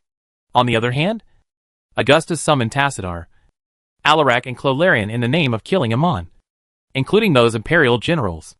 He only promised the Ihenli Protoss that he would save their gods. Killing Amon is Augustus's ultimate goal. That's right. But the order should be reversed. That is, they will first rescue the imprisoned Xel'Naga, then let Kerrigan accept the eternal essence and become the new Xel'Naga, and finally defeat Amon with the body of Xel'Naga Kerrigan or God Kerrigan. But if there were other ways, Augustus would rather Kerrigan stay by his side, and would rather she be a human being rather than a so-called god. However, Augustus didn't have to explain so complicatedly to Tassadar and the others. Otherwise he could only confirm his identity as the Chosen One and the Prophet. Sometimes such bluffing is quite useful, but it is probably difficult to convince people when it comes to the fate of the race. Your Majesty Augustus Minsk, the stasis net is about to fall. Purifier Talander's voice. I understand. Augustus then ordered in the fleet command channel, all warships enter the attack position. Stay at your post. He said, be loyal to your duties. Guys, what you have to do next is to aim. Reno also said in the channel. In the following time, what the Imperial fleet has to do is to warm up the main guns and prepare to aim, while waiting for the remaining fleet to pass through the Void Gate and waiting for the stasis net above the Purifier Fortress to fall. As soon as the stasis net fell, countless servants of Amon rushed in impatiently, accompanied by the void shadows that seemed to fall from the sky, as if the sky curtain flashing with scarlet lightning suddenly fell. In each abominable face that roared silently, Augustus saw countless void creatures, some of which were just indescribable shadows. Some seemed to be the projection of real life in the abominable void, and others were the mixed product of the intercourse between the grotesque and the false. The Purifier and a Hanley Protoss fleet took the lead in attacking, and the fleet gathered all the firepower to clear all obstacles in front with a devastating force, clearing out large areas of blank areas, under the sweep of incineration beams, purification rays and phase weapons. Millions of void creatures, Zerg and hybrids were wiped out. However, compared with the boundless shadow that occupied the entire void, this was just a drop in the ocean. The Hyperion almost followed the Protoss's firepower that continued to extend in the void. Beside it were rows of Imperial warships wrapped in shield matrices, and each row had hundreds of Imperial battlecruisers spewing flames. On the left is the huge bow of the White Star, which is like a ram, and is now illuminated by the bright lights and gunfire. On the right, the entire observation window is filled with the huge phantom of the Xel'Naga world ship. Xel'Naga technology is the ultimate display of practicality and aesthetics. Human transformation is just patching up the perfect work of art. The world ship itself was not built for the purpose of war. This move is just like a primitive man tying a spear to a passenger plane to charge into battle. The scene when the Xel'Naga world ship opened fire is still extremely shocking. With the help of the Supreme Protector Shantila and hundreds of thousands of phase technicians of the Protoss Empire, the Terran Empire was able to complete the transformation and upgrade of this warship at the level of an Ark. Its armory is full of super war machines such as Xantos, Archangel and Odin. The sides are full of gun groups and missile nests with full firepower.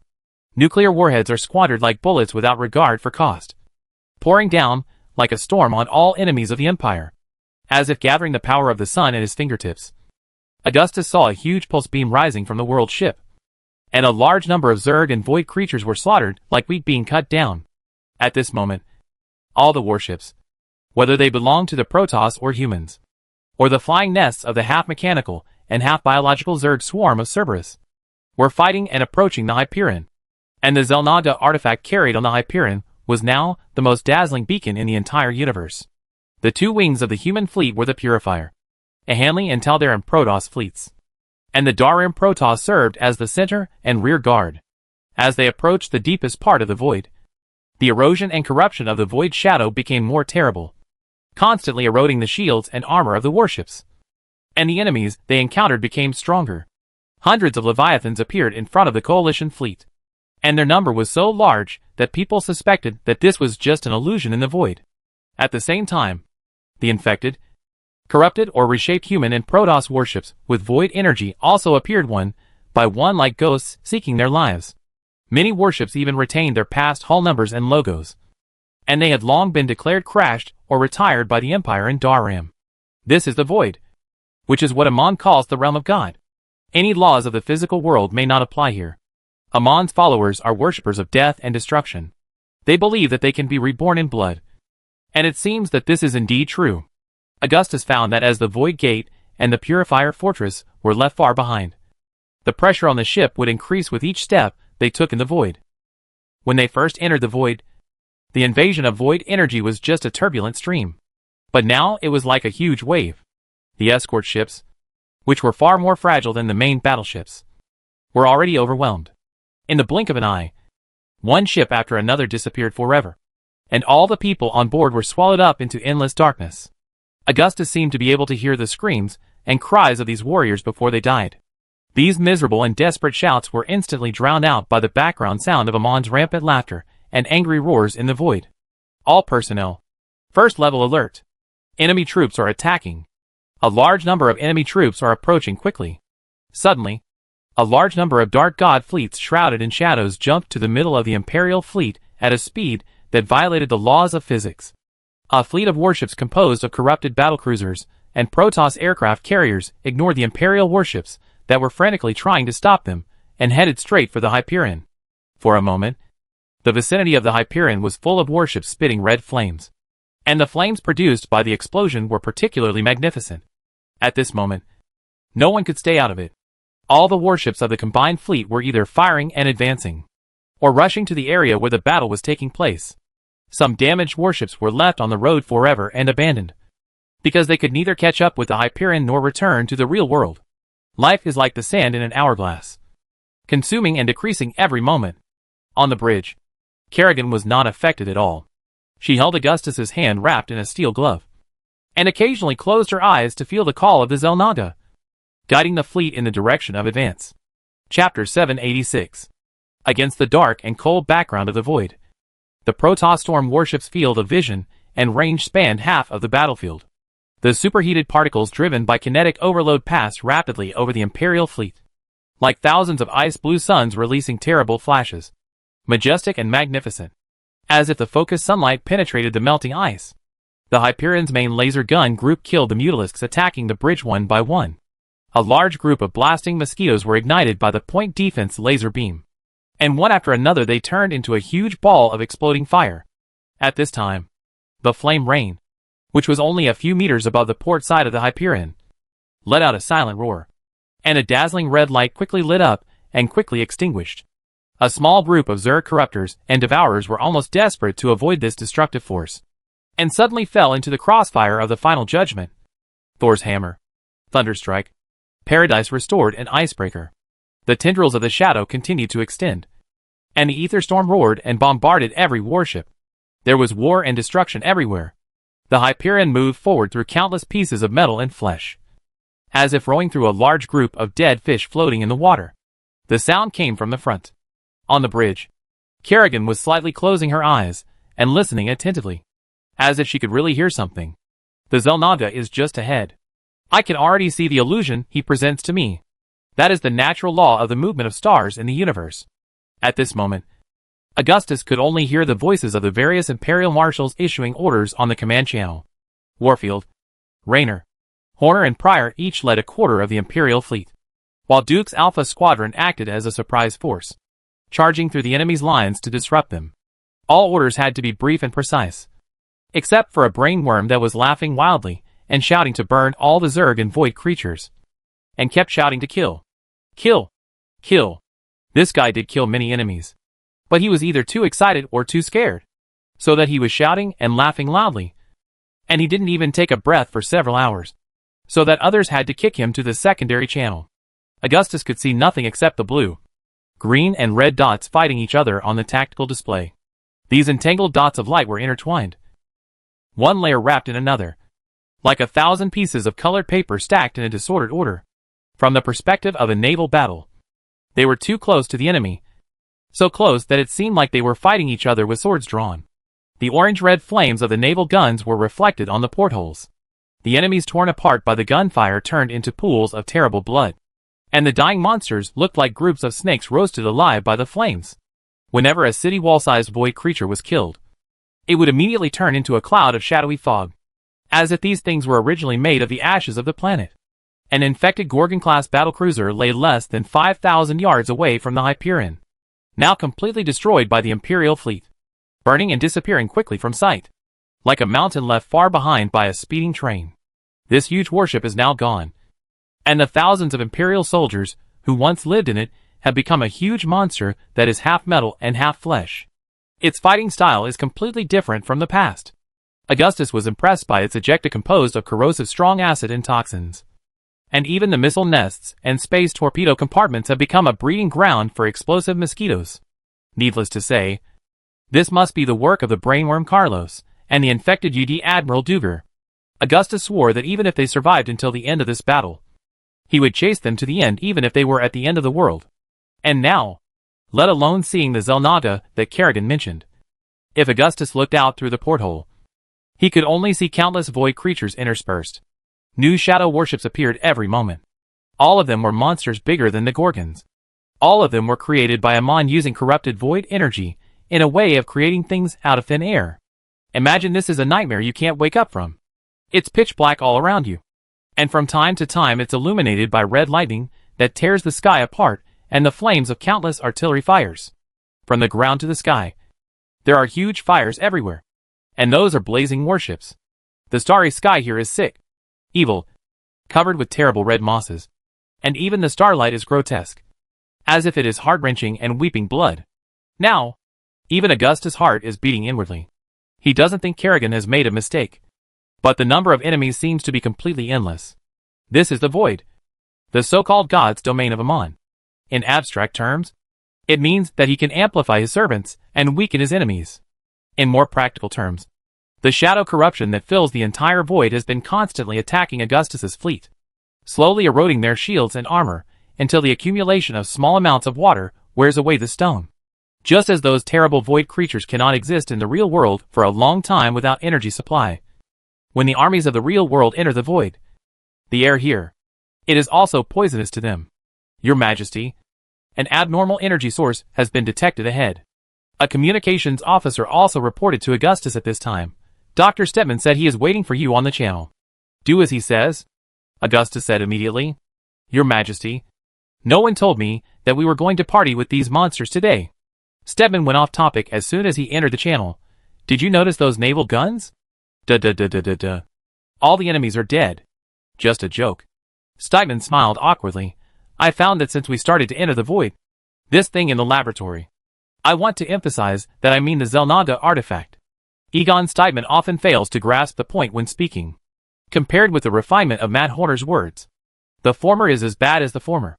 But few people in the Empire dare to point this out to this eccentric genius. Stedman said, the artifact has been absorbing void energy at an alarming rate. And there is almost no waste. It's far beyond our expectations. Like a pocket in another dimension. I guess I can use this to charge the Hyperion. But Swan's people might kill me. That's it? Augustus's eyes left Stedman no doubt that the Emperor could kill him right now. Although it was not Stedman's fault at all. In the time he was talking, thousands of Imperial soldiers were being destroyed along with their warships, sinking into the deepest part of the void bit by bit. The situation of the Protoss is no better than that of the Empire. In the front line of this huge joint fleet, they serve as vanguards, rearguards and scouts, and bear greater pressure and casualties. Well, on the other hand, I can be sure that we are approaching the creator of the artifact. That is, the real Zelnaga, not the corpses in Ina. Stedman swallowed. But it could be Amon. Augustus pointed this out. Yes, Stedman said, but combined with the existing evidence, we assume that there is more than one Zelnaga. In fact, we believe that there are at least two more Zelnaga besides Amon. But they are much weaker. A smile finally appeared on Augustus' face. He knew that Nerid would not be happy to hear this. As for Horus, whom they were looking for, he was probably too old, too weak, and had been tortured for too long. When Stedman's image disappeared from the screen, as the Hyperion continued to move forward, Augustus finally saw what he wanted. It was a space in the outer universe of chaos and madness. A forgotten prison. Large tracts of floating continents were right in front of Augustus. Floating islands and house-sized meteorites surrounded this area in pieces. And every bulge, cross-section, or giant pit like a ring crater was shrouded in the shadow of the void that spread like smoke. On it, densely packed corrupted structures seemed like nails nailed into the skin. Sharp and pointed.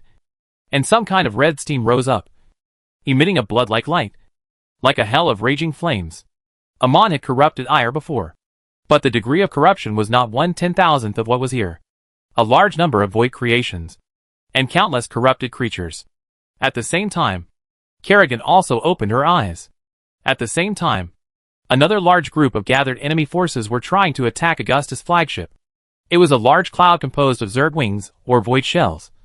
And the volume of this cloud was planetary. The fleet of the Purifier Protoss turned and accelerated without saying a word, rushing to deal with these newly appeared enemies. And now, even Augustus can hear what Kerrigan said. Go forward and purify the corruption. Xel'Naga Orus no longer needs to hide his true intentions in front of Amon. He is now more worried that Augustus and Kerrigan do not trust him. He only hopes that Augustus really believes in Cyrodiil's prophecy. I am Orus, the last guide of the cycle, the enemy of Amon, and I am imprisoned here by him. Cyrodiil guides you to rescue me. Help me escape from his control, and complete the last link of the endless cycle. Whose control? Kerrigan asked. The scene changed, and a sinister voice appeared in everyone's ears. At the entrance of a Xel'Naga temple that occupied the entire floating continent, a void creature as huge as it suddenly appeared. It was a nightmare creature, ugly and evil. Rather than being the guardian of the temple, it was more like a dirty jailer. It was hard to imagine that Nerid always behaved elegantly and politely in front of the human incarnation of the real universe. You didn't expect it, Augustus. What a surprise! Yes, I'm surprised. Augustus's expression clearly proved that he was not as surprised as he said. Augustus cleared his throat and decided to humiliate Nerid in return for his despicable behavior of making fun of his childhood before he was exiled back to the void. I didn't expect that without a body, you Xel'Naga would return to the void. Here, you can continue to live. But we are not so lucky. Nerid made a suppressed gurgling sound, as if he had swallowed a mouthful of shit reluctantly in his throat. This is what he was going to say. In fact, Nerid had already prepared a long paragraph to humiliate and ridicule Augustus, to avenge his previous abominable behavior of using a Xel'Naga like a donkey. How do you know? In extreme astonishment, Nerid's words almost blurted out. Know that you are a Xel'Naga? Augustus answered the question with a question. Isn't it obvious? Think carefully. Think about when you gave yourself away. You are so smart. Emil Nerid. You will understand it if you think about it. Nerid could never have imagined that Augustus had read the script. This is impossible. The servant of Amon completely lost his composure, and was obviously a little bit broken. At this time, more human and Protoss warships have arrived here and seized advantageous positions under the orders of their respective commanders. Augustus, like a villain eager to explain his genius evil conspiracy, began to tell Nerid everything. Yes, you are right. I have been using you from the beginning, using your Xel'Naga technology to build my empire. Now, Augustus is like a scumbag who abandoned his lover. When the time comes, I will kick you away. While waiting for Nerid to be furious, Augustus ordered again, Jim, Matt, throw down all the nuclear bombs and doomsday devices we brought, and don't show mercy to the enemies of the Empire. Obviously, Augustus was not going to send troops to the ground to clear the void corruption bit by bit. Immediately afterwards, Augustus connected the communication with Tassadar and Alarak and said, Archbishop, High Lord, I need all the firepower support you can provide now. Without precise coordinates, the target is too big. What we need to do is to destroy everything there. A whole moving continent. Although more warships were fighting hard with the Void Shadow, a considerable number of them still broke away from the battle and began to move towards Nerid's position, risking being torn apart by the enemy to execute orders. Full fleet fire. In fact, in the first round, less than 1/10 of the warships in the fleet successfully opened fire. But various bombs, Gauss cannons, and rain-like nuclear warheads still turned all ground targets into ashes. Tens of millions of suns rose at the same time. Their light was almost comparable to the supreme stars in the universe. And such dazzling reflections turned the entire continent into a vibrating ball of light. Bundles of bright white light flashed above the Hyperion. And when the two arcs of the Protoss and more than 100 motherships opened fire together, the continent was immediately cut into pieces and boulders like a cake on the table. No! Augustus! No! Chapter 787. Nerid is dead now. Kerrigan blinked. Isn't he a Xel'Naga? In Kerrigan's sight, there should have been a moving continent formed by thousands of void celestial bodies, and its area was at least 20 times that of Augustgrad. But now, like a broken cookie, there were only countless broken stones left in that area, and they were even finer than the meteorites in the Vengeance asteroid belt, like dust blown by the wind. Such power is enough to shatter a star. If there was anything called a living thing on it, it must have been turned into dust by this oversaturated firepower. This is equivalent to burning the entire ocean to kill a fish. If Nerid had something that could be called a health bar, he would have owed at least hundreds of thousands of damage. What's more ironic is that if this is true, Nerid died to a certain extent because of the weapon he made. After all, he had made an indelible contribution to the technological development of the Empire. No one could be more selfless and undemanding than Nerid. Augustus didn't want any gold, silver or jewelry. He just wanted a little red flower. Matt, give him another round. Augustus hadn't seen the imprisoned Aulus escape for a while, so he thought Nerid was still alive. Your Majesty, the detector shows that there is nothing left there now. Our gunners need a target. Otherwise they can only shoot randomly. Matt calmly reminded his emperor. This is a void. Your senses will deceive you. Your instruments will make mistakes. And even your intuition is not trustworthy. August suspected that Nerid was playing a trick on him. And of course, there was a little personal grudge involved. Matt, do it.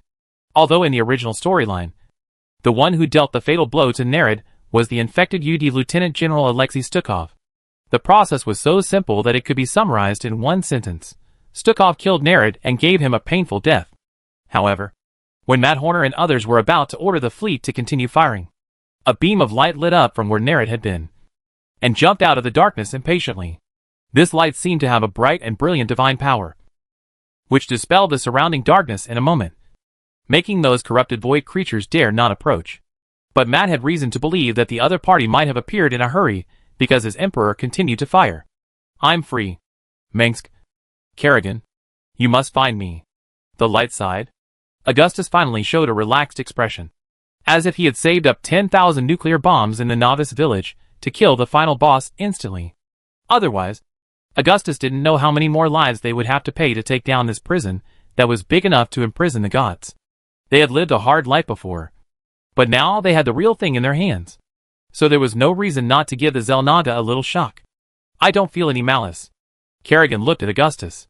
Navigator, bring the ship closer, Augustus said. The Hyperion used laser cannons to smash the large meteorites that hit it, while speeding through the wreckage of the mobile continent, followed by a large fleet. The enemy was obviously completely enraged. There was no place in the void that was not occupied by the servants of the Dark God, and no place that was not shrouded in their madness and anger. From the entrance of the void gate to the cage where Horus was imprisoned, the traces of the battle were clearly visible and shocking, as if the joint fleet was paving the way with countless broken warships and enemy corpses when advancing. On many fronts, due to the huge density and lack of space for detours, the battles even evolved into close combat between fighter planes and warships, with blood being drawn on every sword. Those void creatures created by Amon naturally did not fear casualties, while the corrupted evil god believers regarded death as a step to glory and promotion. Their fighting style was extremely crazy and unreasonable. And now they are completely crazy. The battles of the Terran Empire with the Protoss and the Zerg were mostly bitter victories, which can be regarded as a euphemism for losing troops and generals. Their enemies either had good and many warships, or had dozens or hundreds of times more. Warfield and Horner commanded the largest fleets in the Empire and fought the largest battles. Raynor was used to surprise the enemy and played unconventionally. The battles with the best casualty ratios all came from Pryor. Even in Pryor, a battle that could replace 2 Protoss aircraft carriers with a Minotaur-class battlecruiser was a miracle among miracles. But in the Void, to deal with every battleship, Amon could easily throw out 100 battlecruisers and aircraft carriers made of shadow energy and smash them into the enemy's face as consumable ammunition. However, after leaving behind countless warships, escort ships, and most of the personnel and weapons on board, Augustus' fleet was still very large. At this moment, no one could ignore the shining light emitted by Horus. Following the guidance of this beam of light, the Hyperion has arrived at its source. Although the light is bright, it is not dazzling, so that even at such a close distance, Augustus can still look directly at it. Tacidar's flagship Star Shuttle has caught up and stopped on the other side of the Hyperion, so close that he can even see the dense figures in front of its bridge. One can imagine how emotional the Daram Protoss, who proudly regarded themselves as the eldest sons of God, must be right now. True God. Alive. Especially the Hanley Protoss. Augustus guessed that they were either crying or worshipping. Fortunately, the Protoss warships were highly automated and could continue to fight even without an operator. Finally, under the eager eyes of countless people, the light gradually faded, transformed into a shape, and revealed a huge outline, just like what is depicted in the Xel'Naga temple. He is huge, like a combination of a squid and an octopus, with many tentacles and many eyes. At the same time, he is bloated, like a fat giant who always hunches over. In the eyes of the Protoss, the Xel'Naga should be a powerful and perfect creature. But in the eyes of humans, there is no such filter, and most people will only find it weird and absurd at first glance. Are you saying I will become like this? Although she was mentally prepared, Kerrigan couldn't help but complain to Augustus, "Oh my god. He looks so casual." Kerrigan didn't want to use this image to comfort the child. "I don't think so." Augustus comforted her. "I think the image of the Xel'Naga is not fixed. You see, there is also someone like Long Nerid." "Thank you." Kerrigan sighed. Everyone in the Empire knows that their emperor is best at comforting people. But Kerrigan also knew that Augustus rarely made mistakes. At any other time, Augustus's words were sharp and to the point. The last time he was so panicked that he didn't know what to say was before Louis was born. Augustus obviously didn't know what to say now. "Children, I don't have much time." Horus's voice didn't sound like a dying man, but it was obvious that he was very frugal with words, as if every extra word cost him his life. The cycle must not be interrupted. Pure essence and pure body must be combined into one. Horus turned his face to the Hyperion. "You, Kerrigan, can combine with my Xel'Naga essence. Now fulfill your mission. Become a Xel'Naga, and continue this endless cycle. Only the Xel'Naga can destroy the fallen." At this moment, the Star Shuttle and other Protoss warships here must be in an uproar.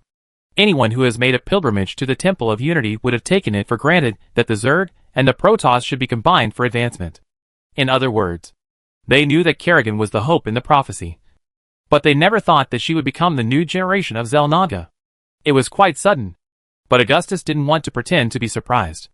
On the contrary, he looked sad but calm. According to the original plot, Kerrigan would definitely become a Xel'Naga. Of course, she could do it. And only she could do it. But then, Kerrigan disappeared from the world. Like Chang'e who went to the sky. A bubble in the sun. There is no doubt that at this moment, Augustus thought he was the most miserable person in the world. For the so-called righteousness, he personally turned his wife into a monster. But for this day, they have sacrificed too many people. "Don't you have a better choice?" Kerrigan asked Aulus. Kerrigan did not get an answer. But the silence said it all. "If it is to destroy Amon and end this damn war, then I am willing." Kerrigan looked at Augustus. "Dear, I once thought I was the most unfortunate person in the world. My innate talent killed my mother and drove my father crazy. And the Federation just forced me to use it to kill people. They took a girl away. But what came back was a death god. A monster. An avenger. But not now. How unfortunate I was in the past. How happy I am now." Kerrigan said. "You have a good heart. Augustus, you are too good to everyone. Even people like me. My enemies don't appreciate it very much." Augustus smiled, "Of course. The dead can't express their opinions. Actually, I'm not that good. I just don't want to be hated by others. Without you, I would still be the ghost agent who only knows how to kill. This matter is as simple as that. Not revenge, or to atone for sins," Kerrigan said. "You taught me how to love, and how to be loved." Kerrigan hugged Augustus, stared into his eyes, then stood on tiptoes, held his head and kissed him. It was a very light kiss. Just a touch. But it seemed eternal. "Did I do it right?" Kerrigan asked Augustus. "It's true," Augustus said. "Remember what you said to me the first time?" Kerrigan said. "Don't make it sound like your last words." Augustus said, "Well, I remember it was let's shake hands and make peace. I owe you this in my last life." He said. "Ha ha ha." Kerrigan said, "I'm not doing this to thank you. Nor just for you. But Augustus, as I've told you countless times, I love you." When Kerrigan finished all this, she walked towards the front deck of the bridge without looking back, until a golden light from the eyes of Xel'Naga Horus enveloped her, including Augustus and everyone on the bridge. They all stared blankly at Kerrigan soaring into the air in this surging golden light. At this moment, the observation window glass that was strong enough to withstand the bombardment of the ship's cannon seemed to be non-existent to Kerrigan. as if she was between illusion and reality, slowly stepping onto the ladder of becoming a god. Many people still haven't figured it out. They don't understand why the queen has to go along. They fought all the way from Minna to here, killing anyone who stood in their way. And now there's a Cthulhu-like creature in the void claiming to make the queen one of them. They didn't have time to think about it, and were fed a mouthful of dog food. However, the incident itself was so shocking that they didn't have time to think about becoming a Xel'Naga, a god in the eyes of the Protoss. Stunned, the Protoss had similar reactions. Only a brainworm raised by the Emperor of the Empire was shouting, "I rely on you. I rely on you. The shadow of Amon will devour everything. Kerrigan, may my remaining essence grant you the necessary strength. You must guide this power to fight against the servants of the Dark God." As Horus spoke, more and more golden light was stripped from his body, until his voice became weaker and weaker, until every time Kerrigan opened her eyes, and every breath became brilliant. That light is the new sun. You are courting your own death. What will she become after becoming a Xel'Naga? Don't forget that I was promoted in this way.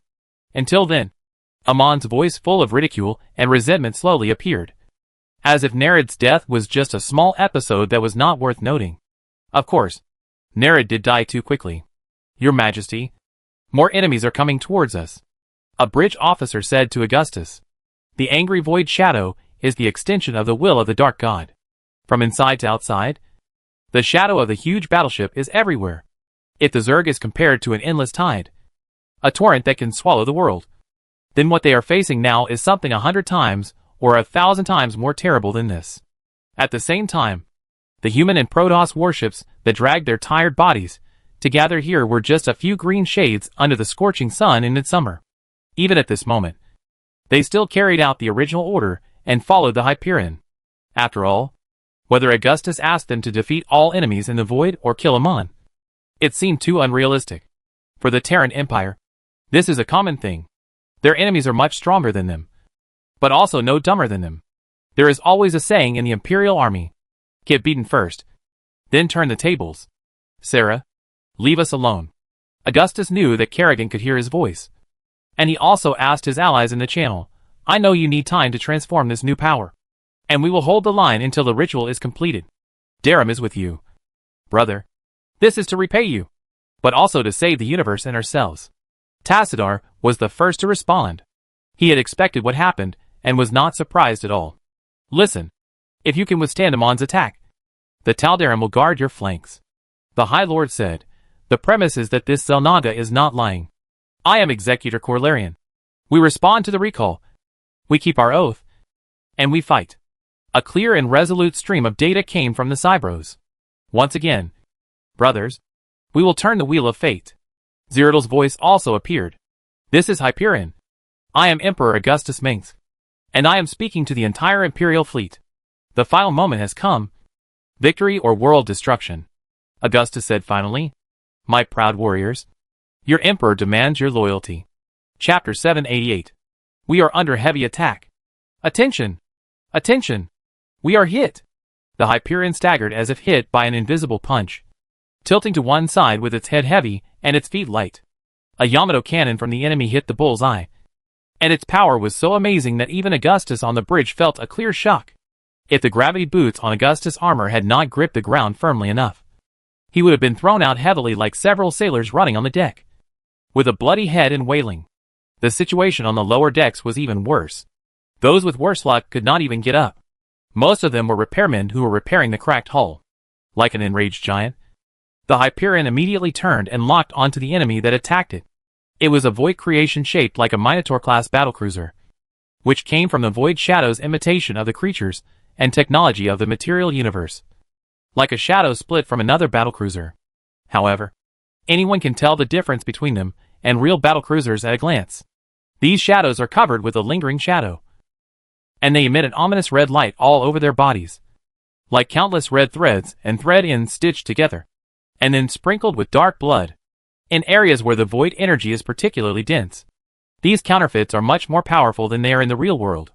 Augustus saw that the other two Gorgons and the Hyperion opened fire almost at the same time, and the huge flame spewed out dazzling red light, like an explosion of sunspots. Light spots like volcanic eruptions burst out from the body of the abomination, and any one of them was larger than several Odin mechas combined. It had endured the firepower of multiple Imperial warships, and had forced its way here. It was already exhausted, and now it was completely finished, torn into pieces in an instant, leaving no trace. However, before Augustus and the people on the ship could catch their breath, a creature as big as a truck crashed into the bottom of an observation window in front of the bridge at a speed of several hundred miles per hour, smashing itself into a pool of meat and sinking deeply into the regenerated steel armor that was dozens of feet thick. The medics who came to carry the wounded fell to the ground in fear. But fortunately, the attack did not cause any greater damage. It was just a false alarm, since most of the sensors on the Hyperion were basically half-blind.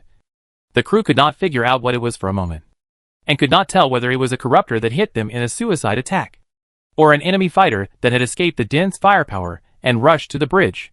As early as an hour ago, the shield of the Hyperion had failed, and the various gun groups on the ship could only resist the invasion from all directions alone.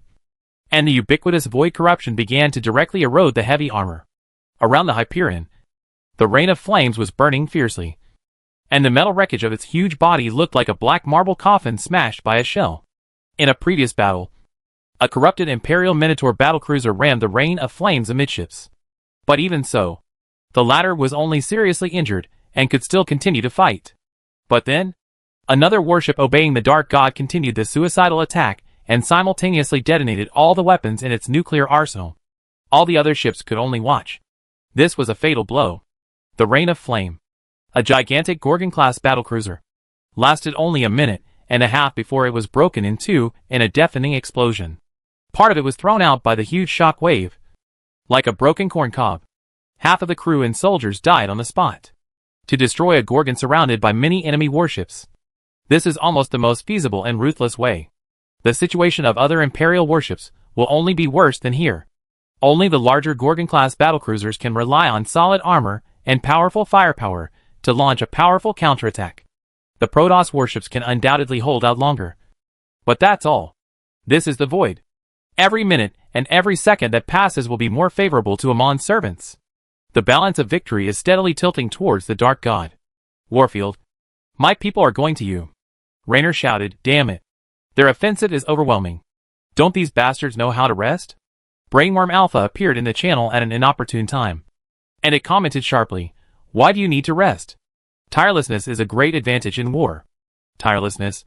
Anyway, it's right to use the energy you usually have when sleeping. Renault was stunned. Oh? Who would believe it? Who let this guy in? This guy is definitely here to liven up the atmosphere. When the brothers are in a bad mood, he always jumps out and shouts, I have something to announce. I am a clown. Okay. Now I kick it. When Pryor spoke, his 80 Imperial Navy squadrons had just devoured a dozen Leviathans and countless Zerg-flying creatures in one go. Retreat. We need to shrink the front line. In the command channel, Matt was loudly giving orders to his fleet, and almost all other Imperial marshals were doing the same thing. A bloody fact is that the number of their warships has been greatly reduced, so that the distance between warships is too large, which is why more and more enemies are breaking through the defense line and coming to the Hyperion. The enemy's losses far outweighed those of the humans and the Protoss. But the Dark God didn't care. He just wanted to win. At this time, in one chaos after another, the enemy and us were already indistinguishable from each other. Darum, Taldarum, Ehanli, Purifiers, Empire, Umojan, Kelmorian, Overmind's Broken Swarm, Primal Zerg, Cerberus Zerg, all kinds of Protoss, humans, Zerg, and Void creatures fought together, and their creator was laughing darkly for this. This final battle in the Void dwarfs every battle that has ever taken place in the real universe. Just like the war between elephants and elephants is 10 times or 100 times more tragic than the Second Battle of Ire. Most people in the Imperial fleet had no idea what was happening outside their sight, and many people never saw the true appearance of the Void until they died. Even a battlecruiser looked insignificant on this terrible war stage. Just like many soldiers who were participating in the battle for the first time, they found themselves suddenly thrown into the battlefield and had to fight desperately with countless enemies who wanted their lives before they could tell the directions. It was as if these steel giants were fighting desperately in a quagmire that was deep enough to cover their knees, with corpses piled up like mountains and devastation everywhere. The crazy chaotic background of the Void seemed so desperate. and countless innocent souls died here, with resentment rising to the sky. The void did not give those frightened people any chance to escape. Augustus ruthlessly locked them in cages, made them fight lions and tigers, and ordered them to be brave and fearless. The cruelest side of war was nakedly displayed. From the moment they entered the void, there was no turning back. A train that destroys the world is coming. Either stop it or destroy it. When the wounded were taken away, the wailing in the bridge of the Hyperion finally subsided. However, many people here still kept talking and shouting, and various information kept coming from other fleets. And there was basically no good news. Most of them were some desperate reports. Some warships were surrounded, and there was no hope of breaking out. The commanders and captains who were still alive reported their final deaths to the flagship. Others were cries for help. Too many people who had lost their warships were calling for help. If they were lucky enough, they would be rescued by nearby battlecruisers, frigates, and other Protoss ships that were available. But many people were not so lucky. It was not known whether they were too lucky or too unlucky. Some people were rescued several times in a row, because the ships that rescued them also sank one after another. Augustus, hold on. At this time, Kerrigan's voice came from outside the window, reaching the heart. I'm almost done, but it will take a little longer. The golden light in Kerrigan's eyes was getting brighter and brighter. The power of the Xel'Naga surged and shone in her body. The knowledge and experience inherited from countless reincarnations. The destruction and rebirth of countless universes.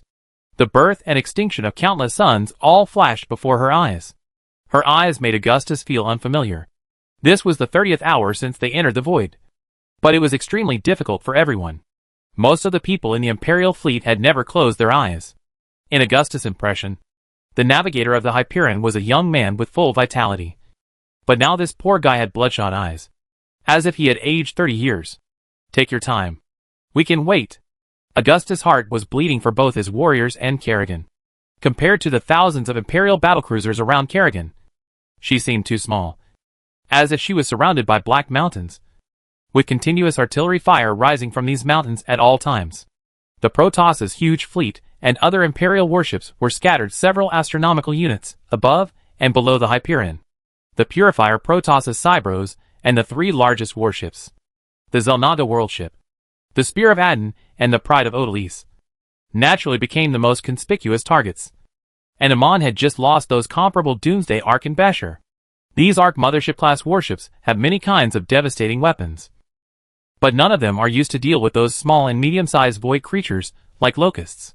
Surrounding these behemoths, countless dragons, corruptors, devourers, and other void creations ranging from the size of cars to the size of skyscrapers swarmed and launched attacks.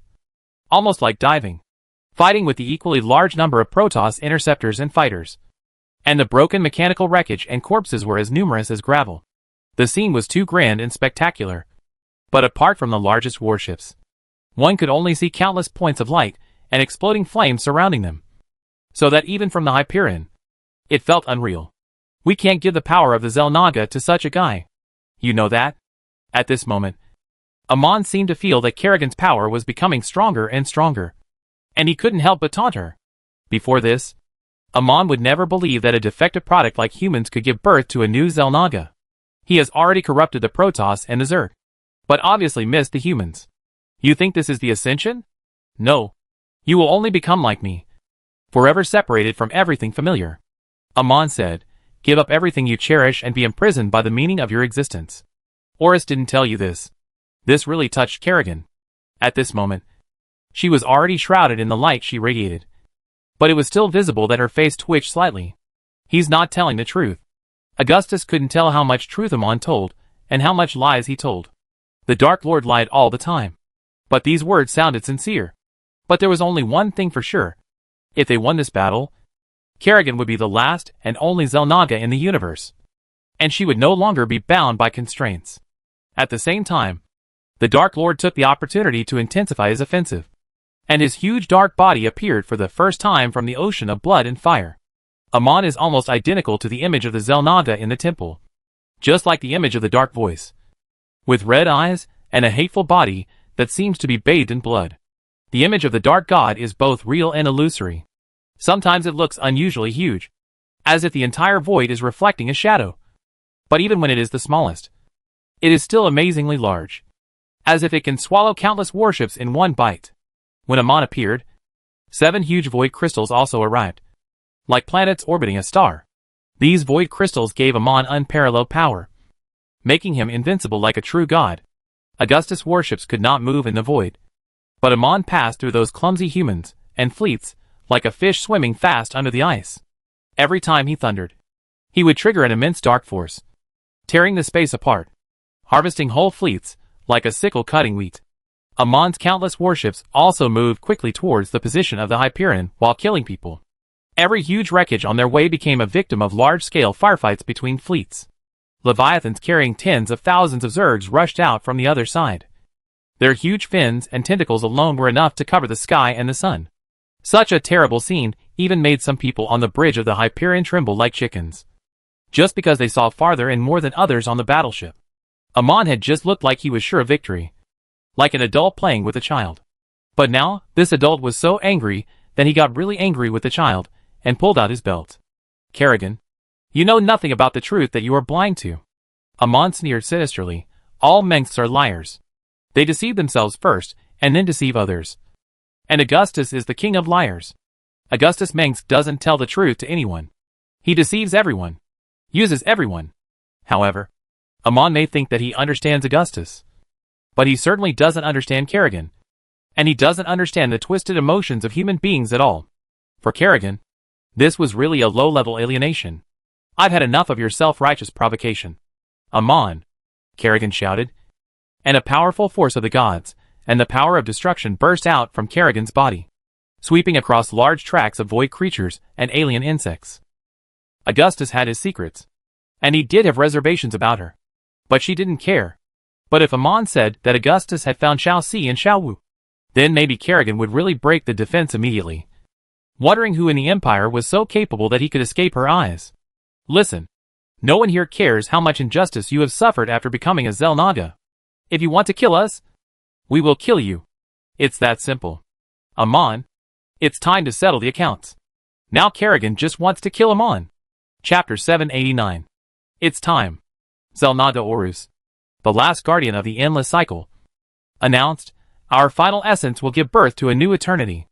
As the golden light in Horus' eyes dissipated one by one, the last bit of strength was also drained from his body, and his voice became weaker and weaker until it was inaudible.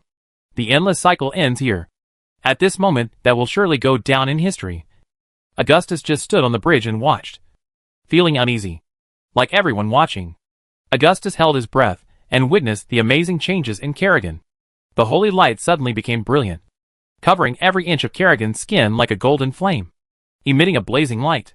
The Xel'Naga are cosmic creatures, higher dimensional beings, and their power is also astronomical.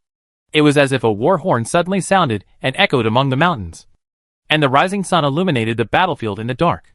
Countless void shadows were dispelled by a gust of sacred cosmic wind, and the traces of corruption disappeared in an instant. Even the light of the void celestial bodies became clear and bright, no longer dirty and dazzling. When people saw everything clearly again, an incomparable figure, as if formed by the gathering of light, was as bright as the sun on the top of the mountain. It was a mythical and magnificent creature, with a bright and noble beauty, extremely elegant and transcendent. This is the Xel'Naga, Augustus muttered to himself. Kerrigan's current appearance was undoubtedly very different from the usual image of the Xel'Naga, but it was also different from Augustus' impression. If there really are gods in the world, this is undoubtedly the case. Xel'Naga Kerrigan. She still retains a human body, with a beautiful outline and figure, as if infinite power has shaped a bright star into a human form, and the blazing flames have turned into a long skirt. She also has wings made of light, and more than one pair, covered with white light like feathers.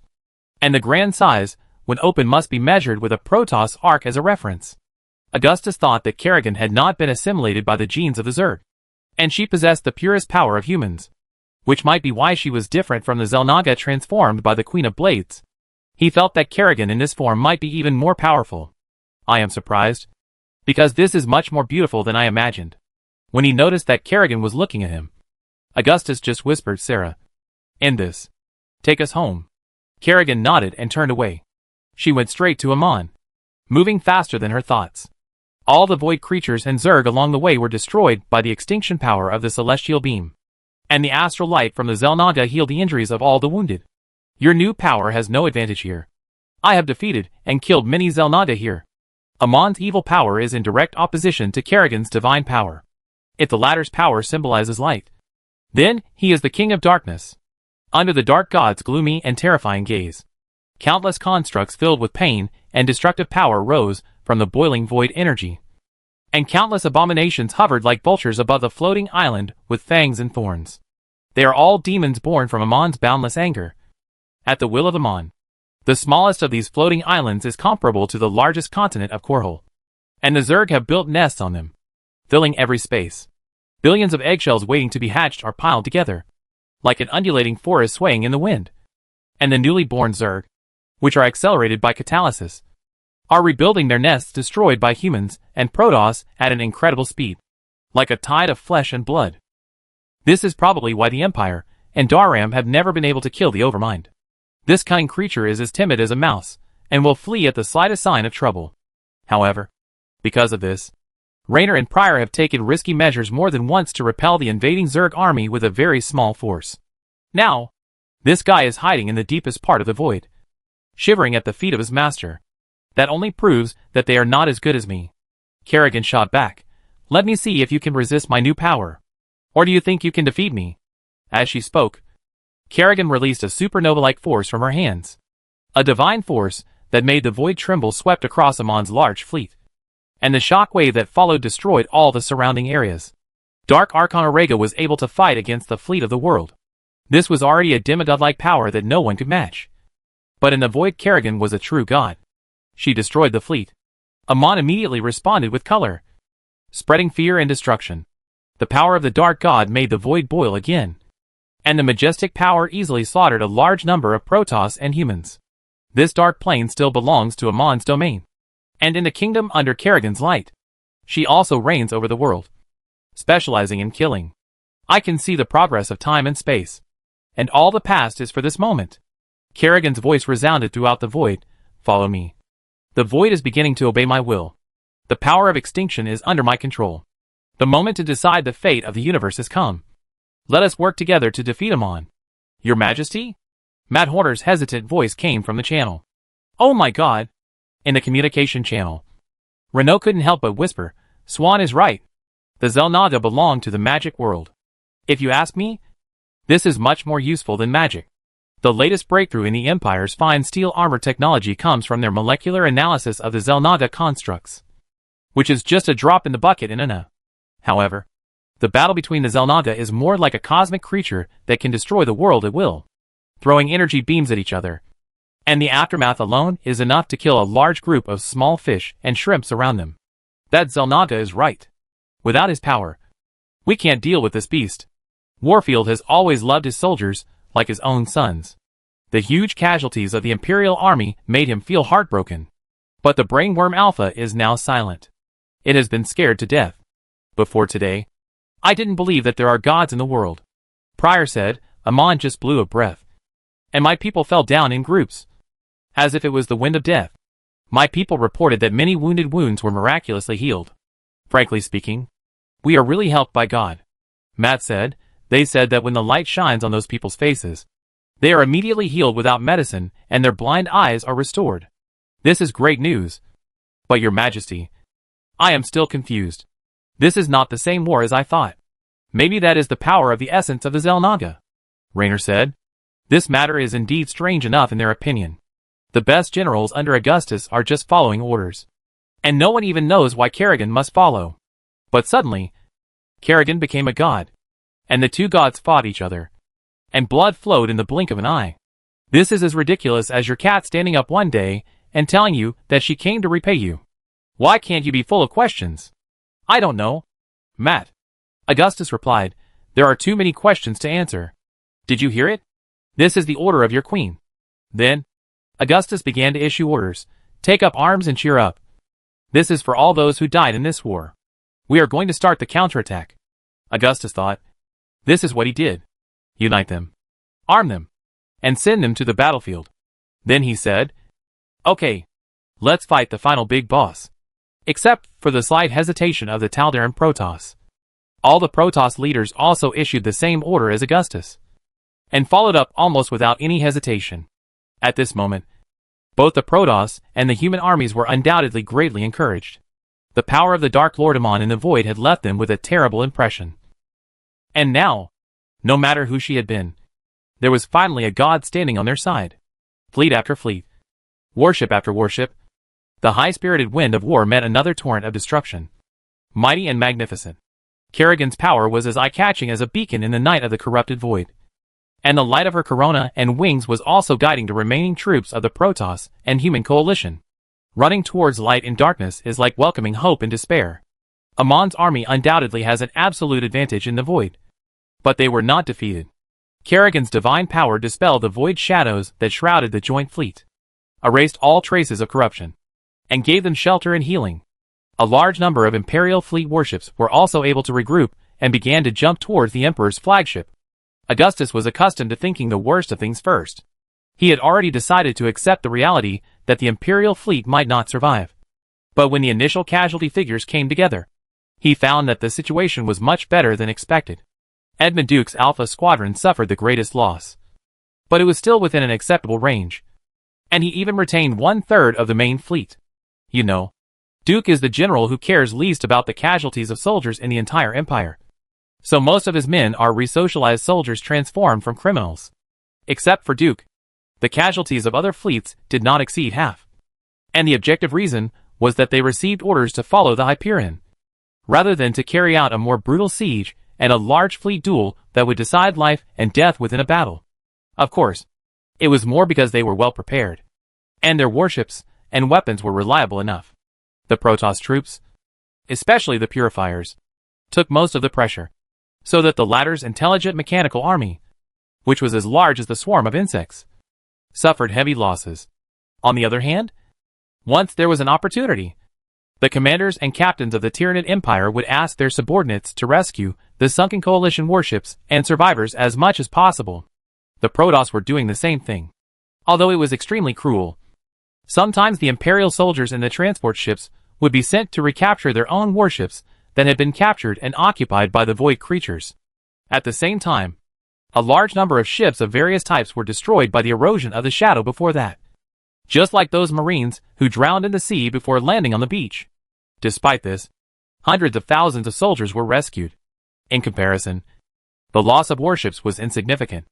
In many cases, human lives were even less valuable than equipment. But Augustus's Tyranid Empire would not allow such a thing. However, the war did not end there. The human and Protoss armies regrouped over the corpses of both sides, while still attacking Amon's Void army, just running from one battlefield to another. During this time in the Void, the Zelnada artifact had been charged and released twice, and was now accumulating energy for the third Nova impact. There were also countless horrific warship wreckages left in place, their internal structures and blazing pipelines clearly visible, like peeling a shell to get the meat out. The starship graveyards made up of countless fragments were larger than one another, including the efficient and deadly machinery of the Purifiers and the rock-hard machinery of the Terran Empire. And everywhere you could see the elegant aesthetics of the ire and the coldness and iron-bloodedness of the slain. Even at this time, parts of these huge ships were still exploding and burning, making any attempt to approach them an absolute risk. Those void crystals surround Amon and project void barriers for him. Help us destroy them and remove the barriers. Kerrigan's voice appeared in everyone's mind. Then I can solve everything. Quick battle and quick decision. Kerrigan undoubtedly wanted to finish off Amon as soon as possible so that her side could have fewer casualties. This also proved that Kerrigan was confident that she had the power to kill the Dark God. However, it was a pipe dream to want to break through Amon's heavy army and destroy the void crystals. The minions of the Dark God came like a tidal wave, overwhelming and endless. Those void crystals are different from those used by the Dark Templar. They are completely different, much larger, and much more terrifying. These evil constructs are bloated and huge, and the reflection of the dark side of the void is stored in them like a vesicle. Weird and evil. But it doesn't look like the void crystals will foolishly float over and wait for them to attack. Augustus, we will deal with 3 of the void crystals and hold off most of Amon's army. The rest will be left to you and Kerrigan. Tacidar's voice came from the Star Shuttle. And the entire Golden Fleet's psychic communication was full of fighting spirit. May all sacrifices be remembered. And our light will open up a glorious path in the galaxy. Warriors, release the wrath of Darum. The spear of Adon and the pride of Odalis completed charging and overloaded their powerful main guns at the same time. The unparalleled laser cannon of the Cybros was charging. And her anger was enough to wipe out all evil. There were hundreds of Protoss motherships jumping into the enemy's formation. They were the largest ultimate warships in the history of the Protoss. One ship was enough to raise the planet and turn the tide of the war. Hundreds of black holes with masses several times greater than the sun are rapidly forming. And the collapsing gravitational field drags them and all the enemies around them into the abyss. The situation is beginning to reverse.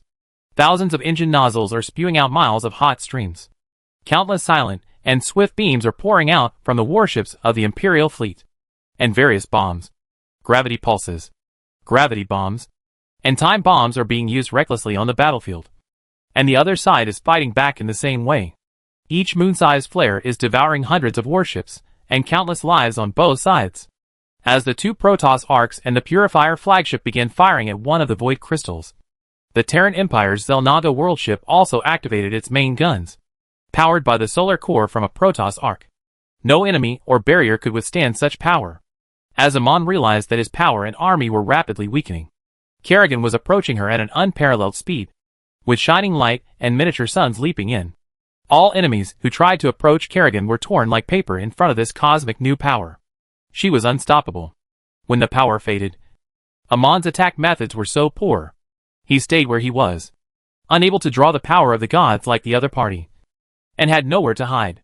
In front of this new Xel'Naga, Amon seemed to be just bluffing. Kerrigan, she seemed to be the endless reincarnation itself. The end of all prophecies. Our fight, our struggle is meaningless. We experience pain and death. But in the end, we are just forgotten. After killing so many people, Amon said that all this was meaningless. Kerrigan shattered all three remaining void fragments one by one, destroying the Zerg as numerous as sea sand. It's over. Amon did not beg for mercy. Just as Kerrigan did not say a word when announcing his death. The death of the Dark Lord was extremely magnificent. A moment of strong light enveloped the void, shocking all the humans, Protoss and Zerg who were still fighting. Get out of here. At the end, Augustus only heard Kerrigan say, "Take your Emperor away." Chapter 790 Epilogue. 2 years after the final battle, Chaucera, the Empire's territory. Many years have passed since the Protoss fleet destroyed Chaucera. The entire planet's surface has been vitrified. Cities have been reduced to ashes. Mountains have been razed to the ground. And only molten scars remain on the mountains. Rivers, lakes and seas, all forms of life have been extinct. A lush, vibrant and beautiful world has since turned into a wasteland, never to recover. Life is tenacious. In the following years, Chaucera has also grown some vegetation. But it is sparse and weak, far less vigorous than before. Like a young man who once had thick hair, but became bald at a young age. Chaucera was once green. But after that, she became another ordinary desolate planet among thousands of worlds in the Empire's star field. Just a dim eyeball on the navigation map. But that was all before the one-night miracle happened. It feels really good to come back here as a hero who saved the entire universe. Don't you think? Jimmy. Tychus Finley's outfit is no different from the common country folk in the Empire's border world. With durable trousers, a weather jacket, a life-threatening old revolver, and a vulture car that has been passed around countless times. Even if this man is really made a duke or a prime minister, he is not willing to wear a suit and tie all day long. What's more, he is just a sinecure at the Imperial Marines headquarters. When he finally remembers to go to work and punch in, he looks unkempt. On weekdays, Emperor Augustus would say that he is a wild boar that can't eat fine bran, saying that he looks like a wild man. But today is different. Today, Tychus is the Emperor's plainclothes bodyguard in Chaucera. This is a secret visit, as long as he is not here to evacuate refugees during the Zerg invasion. It's fine. I have fought too many battles, and am tired of separation and death, and good people suffering. Jim Raynor was dressed in a typical Chaucera cowboy outfit, leaning against his vulture and smoking a cigar. He was a natural space cowboy, bohemian and freedom-loving. And now he is the father of 3 children. If the emperor had not been lazy as a dog and refused to let his right-hand man retire, he would have returned to his hometown to farm. As they were talking, a breeze with a refreshing flower fragrance blew in, bringing the sound of trees swaying and the bells of the church in the distance. It was the season of life revival and renewal of all things. There was a strong vitality everywhere. The thick trees were covered with vines. The bushes were like huge, green grain piles, with thousands of colorful flowers scattered in between. The cheerful stream was like a blue ribbon, reflecting the golden light in the sky. They sang like birds, gurgling across the quiet plains and heading towards the fertile valley. It's not far from the nearest town and tavern. You too. Hurry up. Augustus drove a vulture car from behind and overtook Tychus and Reno with one acceleration. The ion propulsion system's weight created a long road through the dense grass. And small animals, reptiles, and birds fled in all directions. Didn't you suddenly want to stay and see the scenery? I don't know what's so good about these mountains and rivers. Tychus cursed and quickly got on the car and followed, fearing that the current emperor would disappear while speeding. That's so beautiful. Augustus just said, the last person to run to the town pays for the wine. Hey, this bastard. Renault was not in a hurry to catch up with Augustus. But now he also jumped up. Driving the vulture across the vast plains was a very pleasant experience for Augustus. After all, governing a country was not a pleasant thing. Even a man as energetic as him would often feel exhausted and unable to do his best. Everywhere Augustus looked was green and full of vitality. These were all good lands. Large tracts of good lands, suitable for farming, and crops could grow well without any effort. A few weeks ago, this place was still lonely, with no vegetation. Only a few places growing lichens and mosses. So barren that even the insects were surprisingly thin. But in this short period of time, the wildly growing forest of Chasala alone is comparable to the original forest of 100 years. The so-called miracle overnight is the official statement circulated in other imperial worlds. In Chasala, it is called a miracle. Not only Chasala, Masala, Viridia, Eden and other planets that were destroyed in the past wars have recovered their former vitality almost overnight. And many barren worlds have also shown signs of life, with flowers blooming and fragrant. However, among these planets, Chasera is indeed the last one to change. Today, humans and Protoss in and outside the Copperless sector are committed to rebuilding and restoring their homes, turning swords into plowshares, and recuperating. In the Terran Empire and other human beings, new immigrants are leaving the increasingly crowded core worlds with their families to escape poverty and suffering, either returning to these resurrected planets or going further to the beautiful and rich new worlds rumored to be just in the original territory of the Empire. New habitable planets are discovered every day, and every surprise means a new route. Once the colony ship lands, the seeds they bring can immediately find nutrients and begin to grow wildly. And the livestock also eat fat and strong, and reproduce vigorously.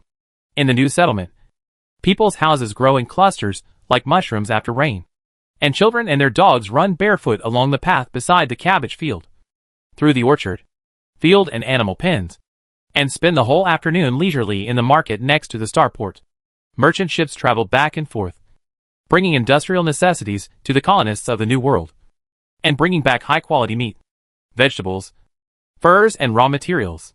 Even the Protoss began to free up their hands and reincorporated the former temple worlds and colonies into the scope of the Iron Psychic Matrix. This is it. This town looks good. It reminds me of the days when I fought on this planet. Augustus passed a road sign with the words Ghost Town, a StarCraft 1 map about Chasera. After the Protoss bombed Chasera, every inhabited town became a real ghost town. Judging from the time of the town's establishment on the road sign, most of the residents here are miners, and some natives, who have returned to their hometowns a long time ago. They rely on working in the mines and related industries to make a living. And agriculture is highly dependent on government subsidies and hydroponic farms. This can be seen at a glance. After the final war, a large number of towns rebuilt under the revival plan are all standard prefabricated buildings. In the past, many engineering teams that build roads, barracks and fortifications for the Imperial Army built cities according to their working methods. Cities separated by several light years may have the same building layout, color matching, and even the location of streetlights. This town is more like the manor of Helsin and Haven. People used to build houses with stones and steel that were blasted by the Protoss. But now they use all kinds of local wood that grows at an astonishing rate. Every family has an astonishingly large yard. And in the backyard grows saran pepper, McAllister lettuce, and rows of surf fruit trees, which are extremely expensive in the core world. There are not many people in the town, but it is still a thriving scene. Almost everyone is busy with their own things. Many people are repairing their houses and fences to deal with small animals that eat crops. The agricultural machines of this era are by no means comparable to those of the old Federation era. They are larger and more efficient, and are the technological products of the Zelnada construct. Most people here are immersed in their work and are not surprised at all by outsiders.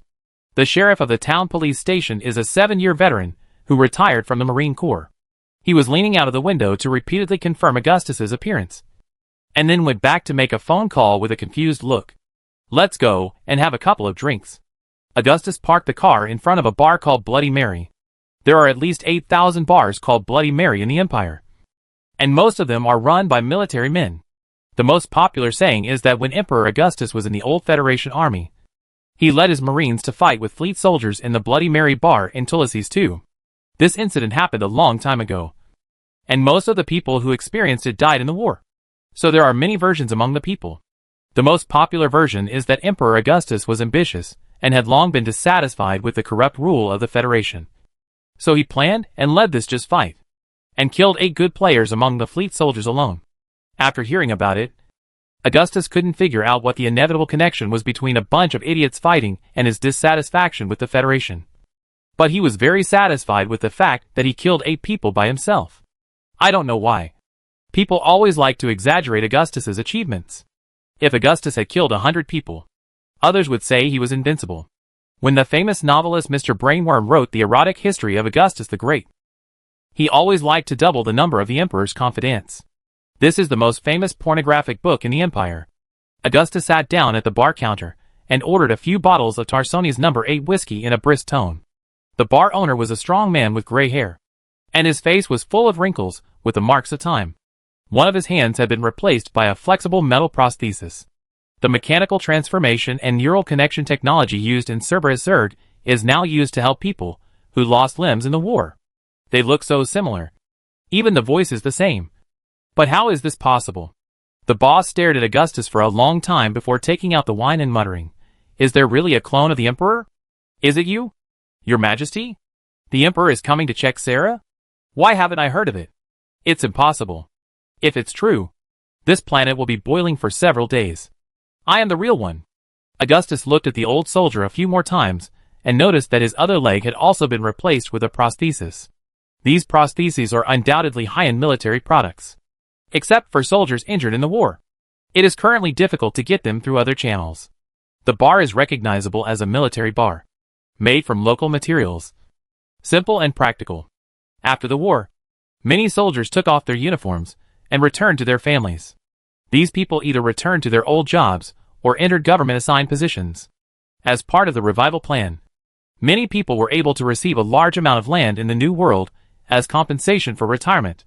Since returning to Korra, Emperor Augustus has been committed to living with the people, implementing a large number of policies to restore the economy, and a large number of the latest technologies have been used in a wide range of people's livelihood construction and production.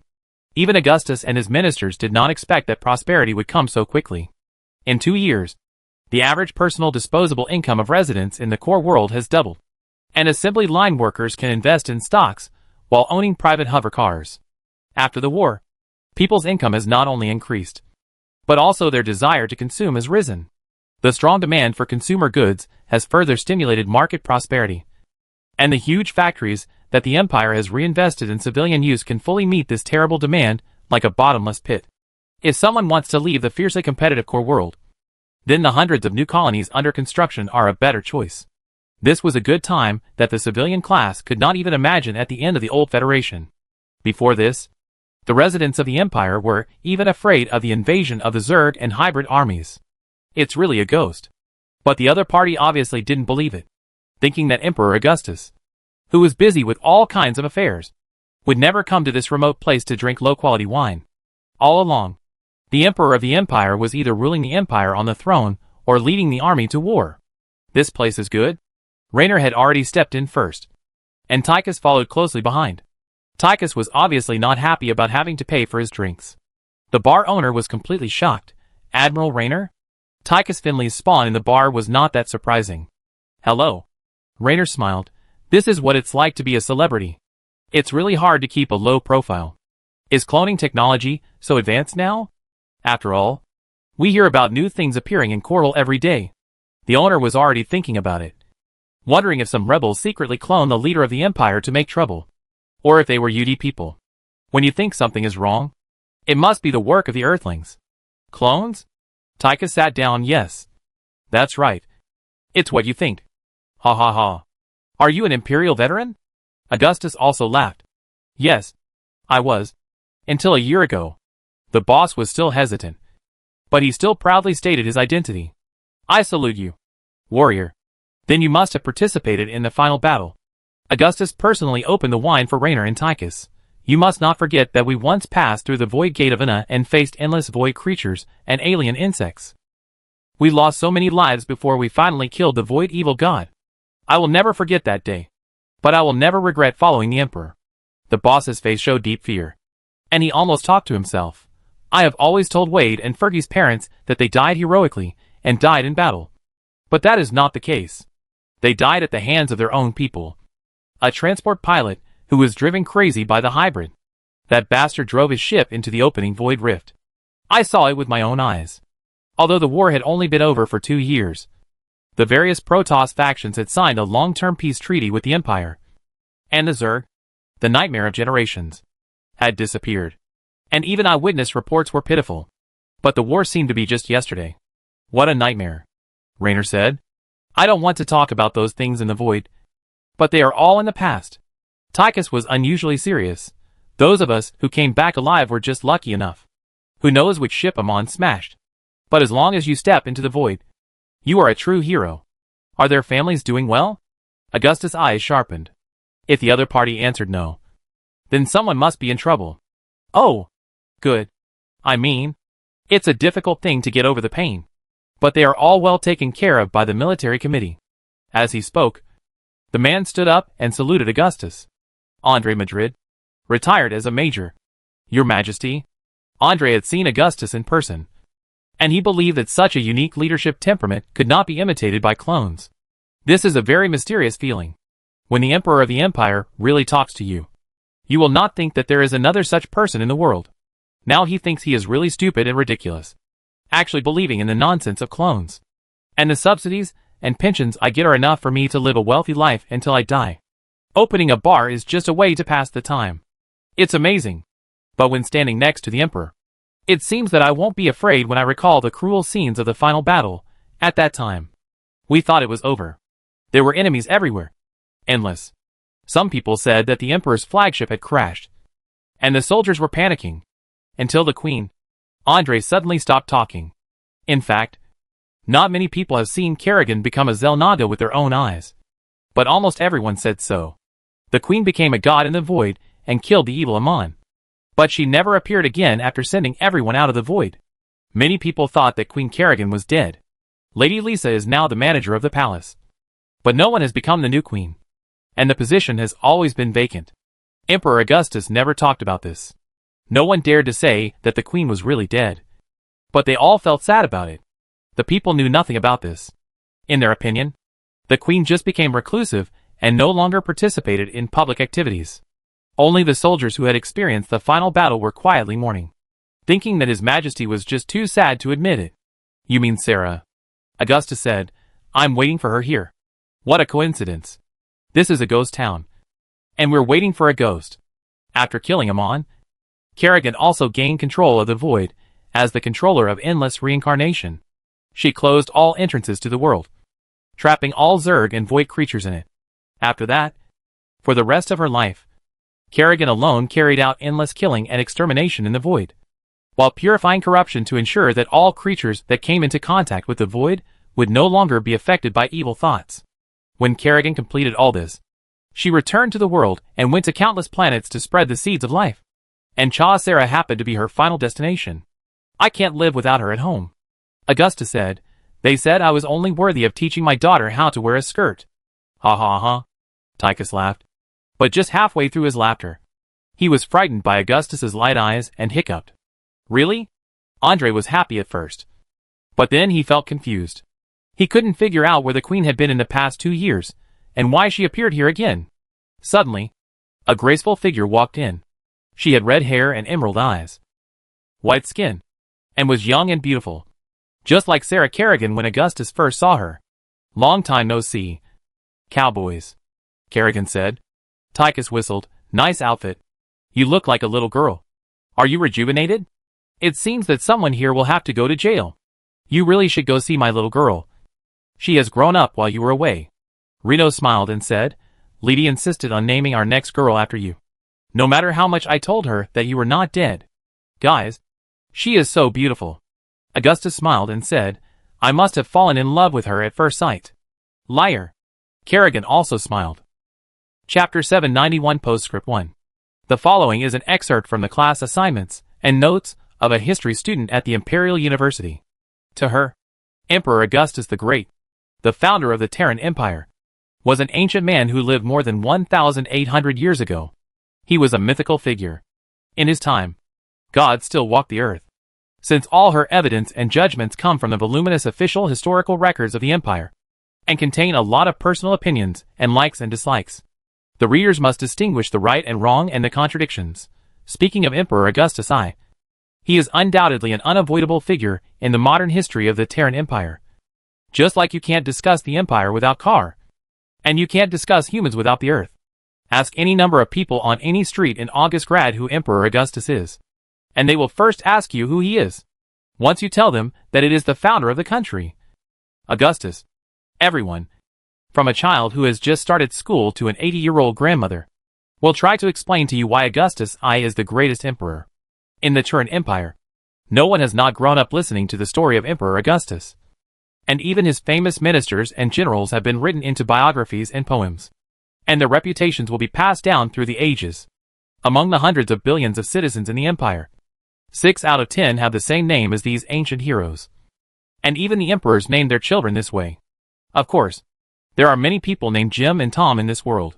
Let me say that my favorite one is Augusta Mengsk. It is said that she is the biological sister of Emperor Augustus the Great and has the same name as me. Cross it out. This is a character in the unofficial history and the famous series of novels Flower of the Empire. There is no evidence that she really existed. I certainly won't tell you that my brother Alan once made a mistake to Augusta, although the Flower of the Empire is very well known in the current Terran Empire. The royalties alone are quite amazing. But the author did not leave any information, and for some reason failed to complete this great work, which became an eternal regret. It's not important. In short, today, you can definitely summarize many imperial emperors in a few words, such as the glorious Queen Louise, the lost Todd, the dedicator Angus, the father killer Eileen, the tyrant Juan, and the reconqueror Arcturus. But to describe the founder of this huge interstellar empire, we must use the 10,000 books in the Golden Library. But in our course, one sentence can summarize it. The standard answer is that Augustus the Great is the empire. There were many emperors named Augustus in this empire, but only one could be called the Great, no matter how brilliant his successors were. To this day, there are still countless people studying the founder of this great empire, unraveling the mystery. And it takes countless hours just to read the works of predecessors. How long does it take to read a book? Thousands of books? Even if you read them all, you can only piece together an Augustus Mengsk described by others. How lucky were those who were born in that era and could see Emperor Augustus with their own eyes? When I asked this question, my teacher laughed and pointed out, it was really too lucky to be killed by the Protoss and eaten by the Zerg. I will never understand that feeling. In our era, the Zerg overlord and most of his brain worms and queens have disappeared for many years. The last officially recorded brain worm was SARS, which appeared in the era of Augustus VIII, more than 400 years ago. I believe that everyone has heard the well-known stories of Emperor Augustus. The Devil in Heaven, the Korhal Rebellion, the Brood War, the First Total War, the fall of the Old Federation, the founding of the Empire, the Second Total War, the Last War, and the Last War.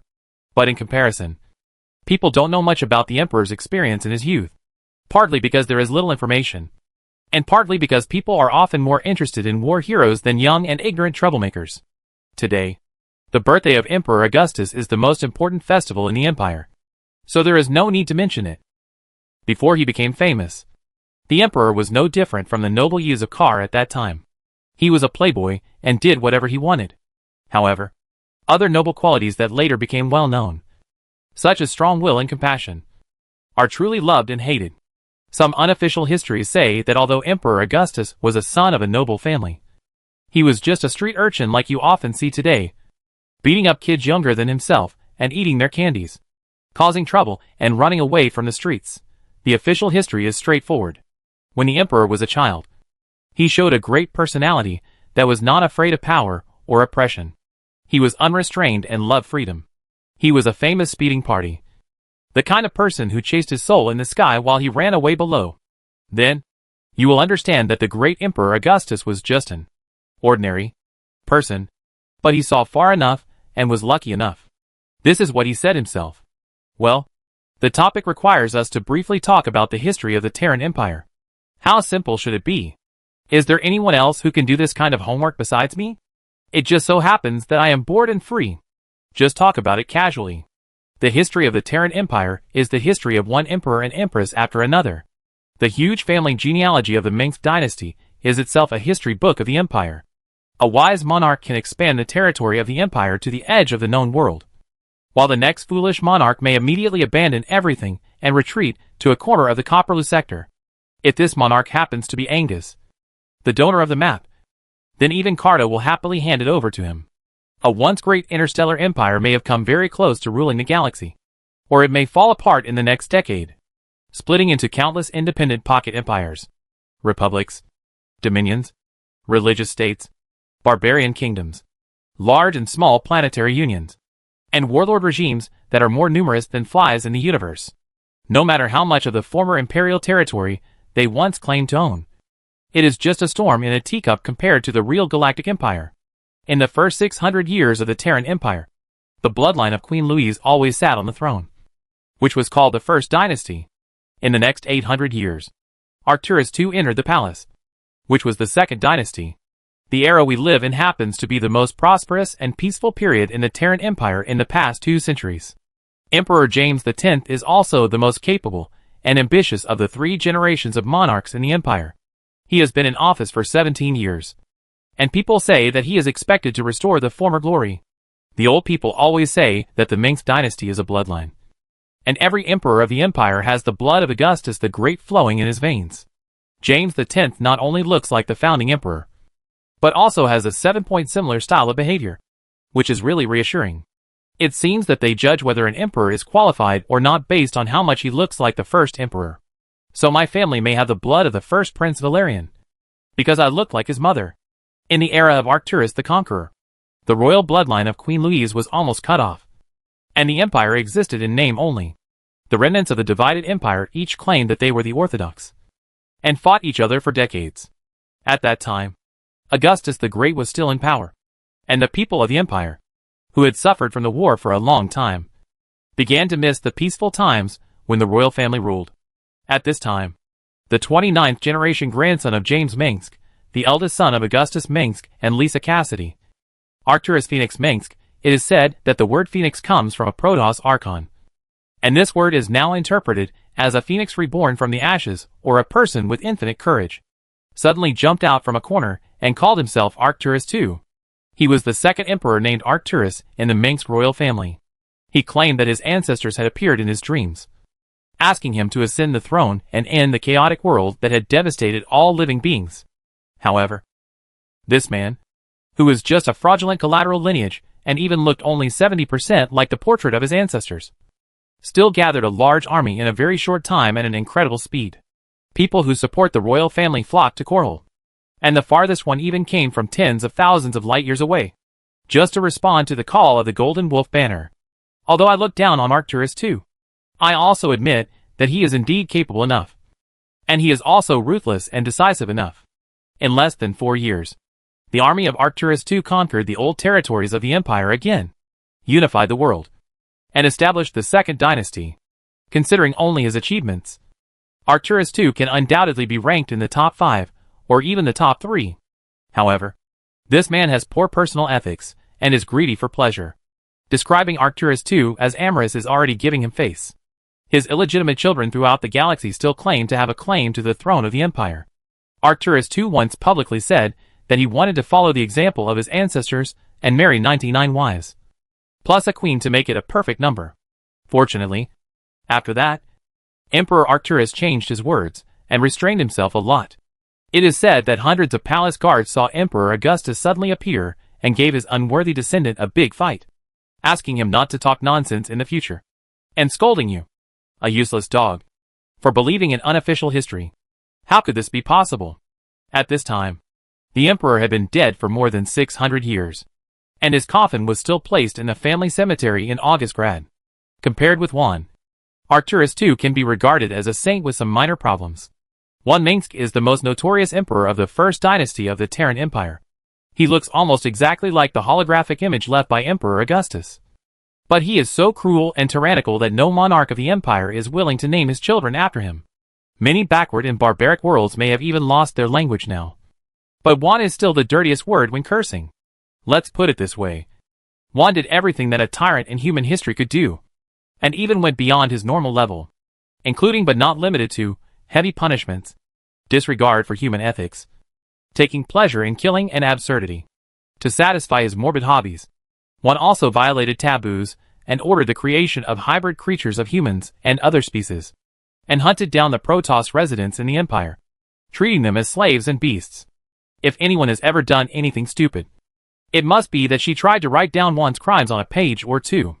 In my hometown of Omo, people compiled Juan's evil deeds into nursery rhymes, which were sung for many generations, and were specifically used to scare disobedient children. Today, the Minsk royal family uses Ian crystals to record and reproduce the scenes of the Juan era. Every newly enthroned monarch must swear in the name of his ancestors before ascending the throne, vowing never to repeat the same mistakes. It was also during Juan's generation that the Minsk royal family completely lost the support of the people, and the long-standing friendly relationship between the Terran humans and the Darran Protoss began to deteriorate rapidly, even to the point of drawing swords against each other.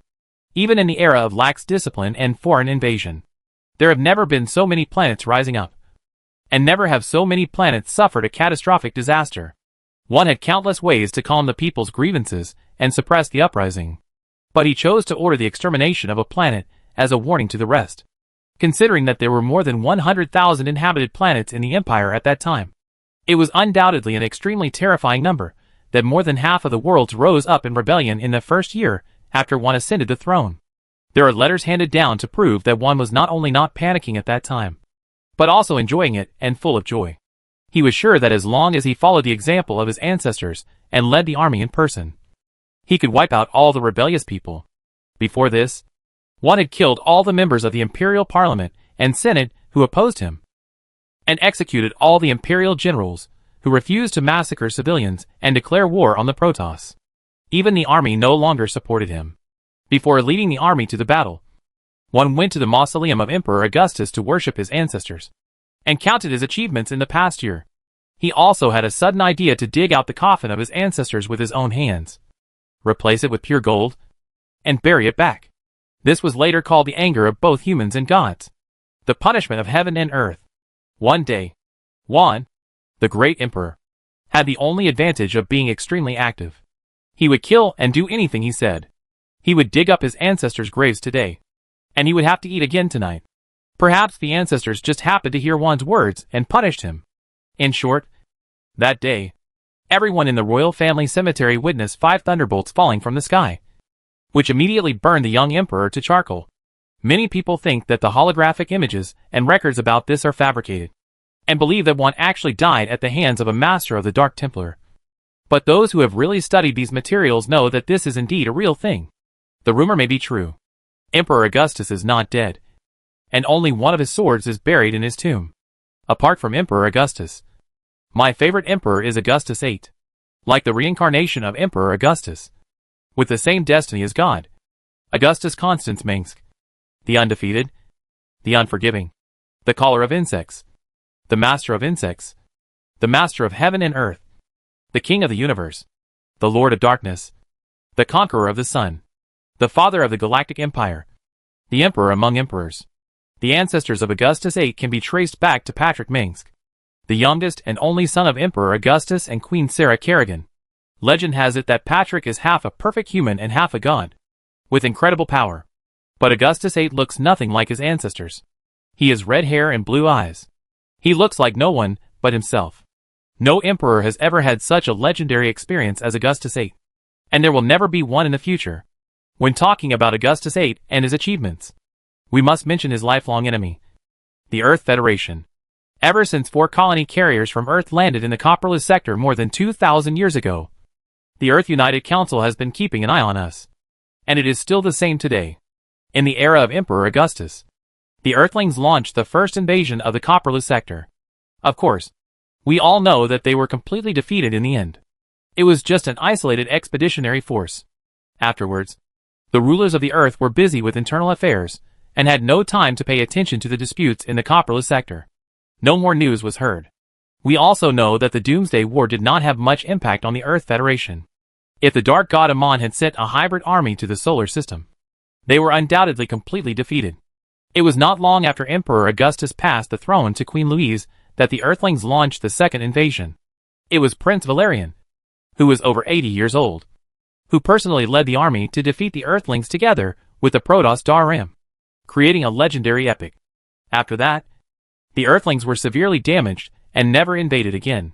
The third large-scale war between the Terran Empire and the Earth Federation probably occurred during the reign of the patricide Aelin of the Second Dynasty.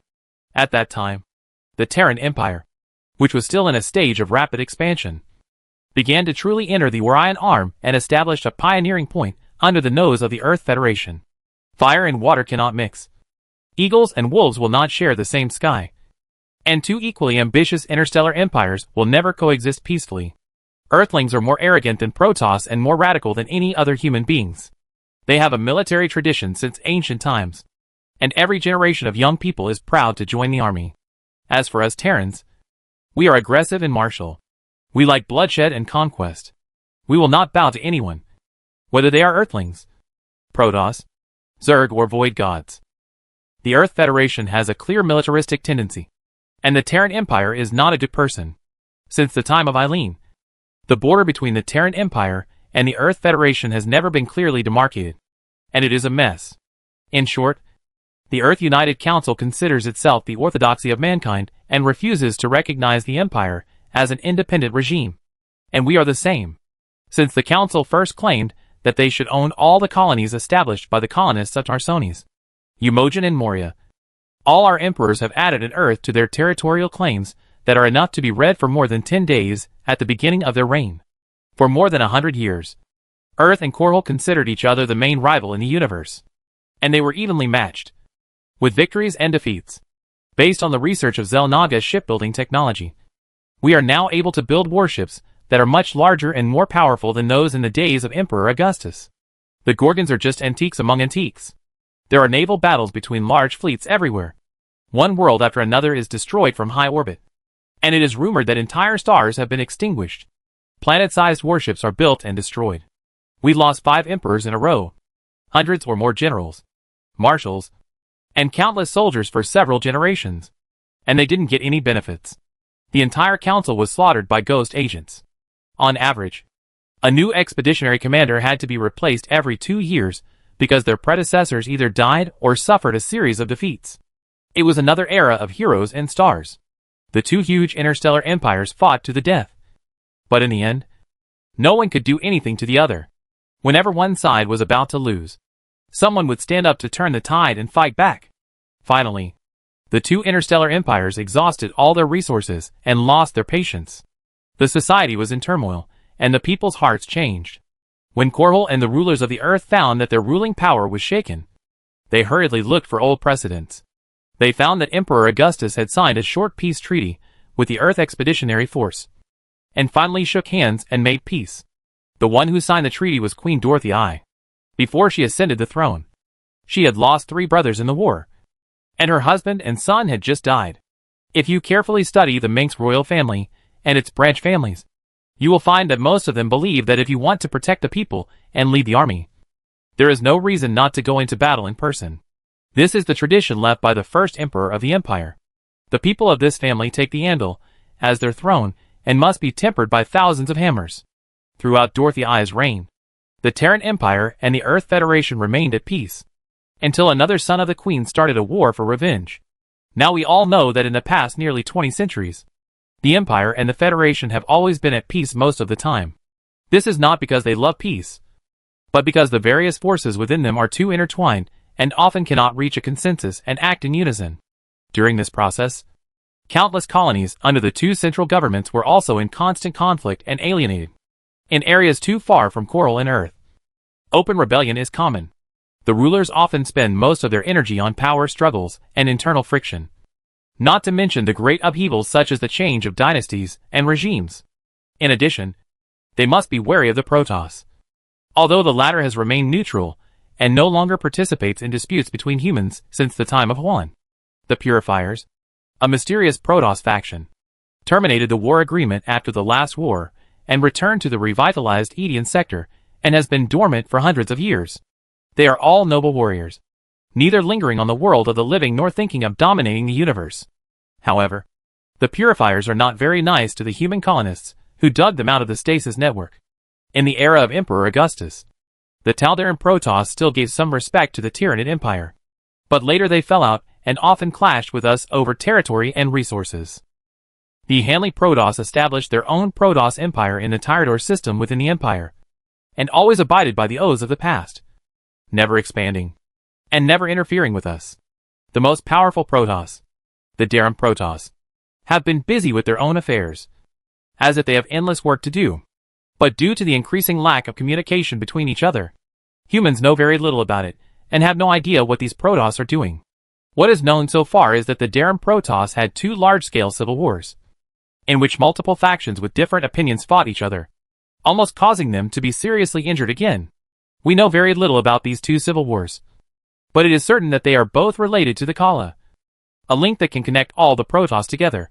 But as early as during the Doomsday War, they were forced to abandon the Kala. Now everyone in the Terran Empire knows about the Doomsday War, right? Although many people believe that it does not exist at all.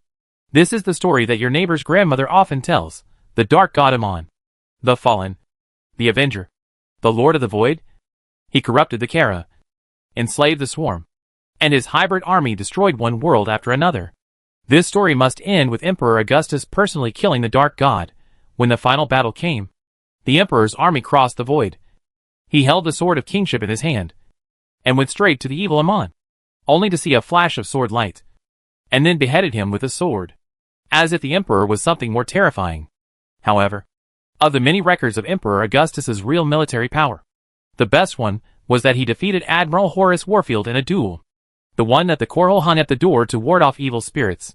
And at his worst, he was no more threatening than a hen protecting her eggs or a cat breathing on you. I'm getting off topic. The first civil war of the Taldaran Protoss took place shortly after the end of the final battle. It is said that someone discovered dark technology that could repair the Kala, but that technology clearly came from the Dark God Amon. The Protoss loved to invite wolves into the house, and play with fire and burn themselves. To make an inappropriate analogy, the pain the Protoss felt from losing Kala is like the withdrawal reaction of drug addicts. There are many people who are self-depraved among humans, and the Protoss are not necessarily all nobler than us. Some Protoss would rather die than return to Kala, while others would rather die than stop them. And bloodshed is the inevitable result. At that time, Archbishop Tassadar of Darum stood on the side of the latter, and he finally resolved the dispute with his prestige, control of the army, and excellent political skills. There are many different opinions about the cause of the Second Civil War. The only thing that can be confirmed is that it is related to the large-scale birth of a new generation of Protoss after the war. Just like the ancient Protoss before the appearance of Kala, the new generation of Protoss still retains nerve bundles when they are born, and can feel each other's existence in a relatively primitive mental connection, while the old generation can only cut themselves off from Kala forever.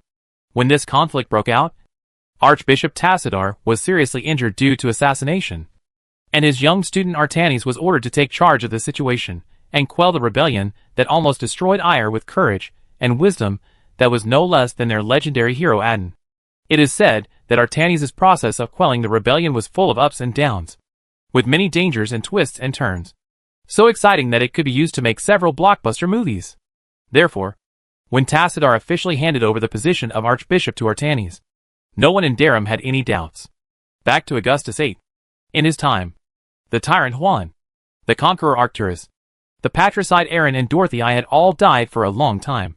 And the Protoss rarely stepped out of ire, becoming indifferent and aloof.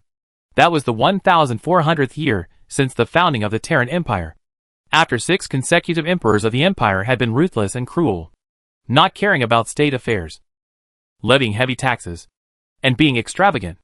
In addition, at that time, we had already resumed the war with the Taldaran Protoss and the primitive Zerg, and the war had continued for years. The national strength of the empire had declined to the lowest point in nearly a century. At this time, the throne was passed to the hands of Angus, the presenter of the map, known in history as Angus VIII, the king of the doghouse and the overlord of the bathtub. I still have to say something fair for Angus VIII. Although he has not made any achievements since he ascended the throne, he has not made any mistakes either. Angus VIII is very self-aware and knows that he lacks the ability to govern the country. And at the same time, he does not covet power.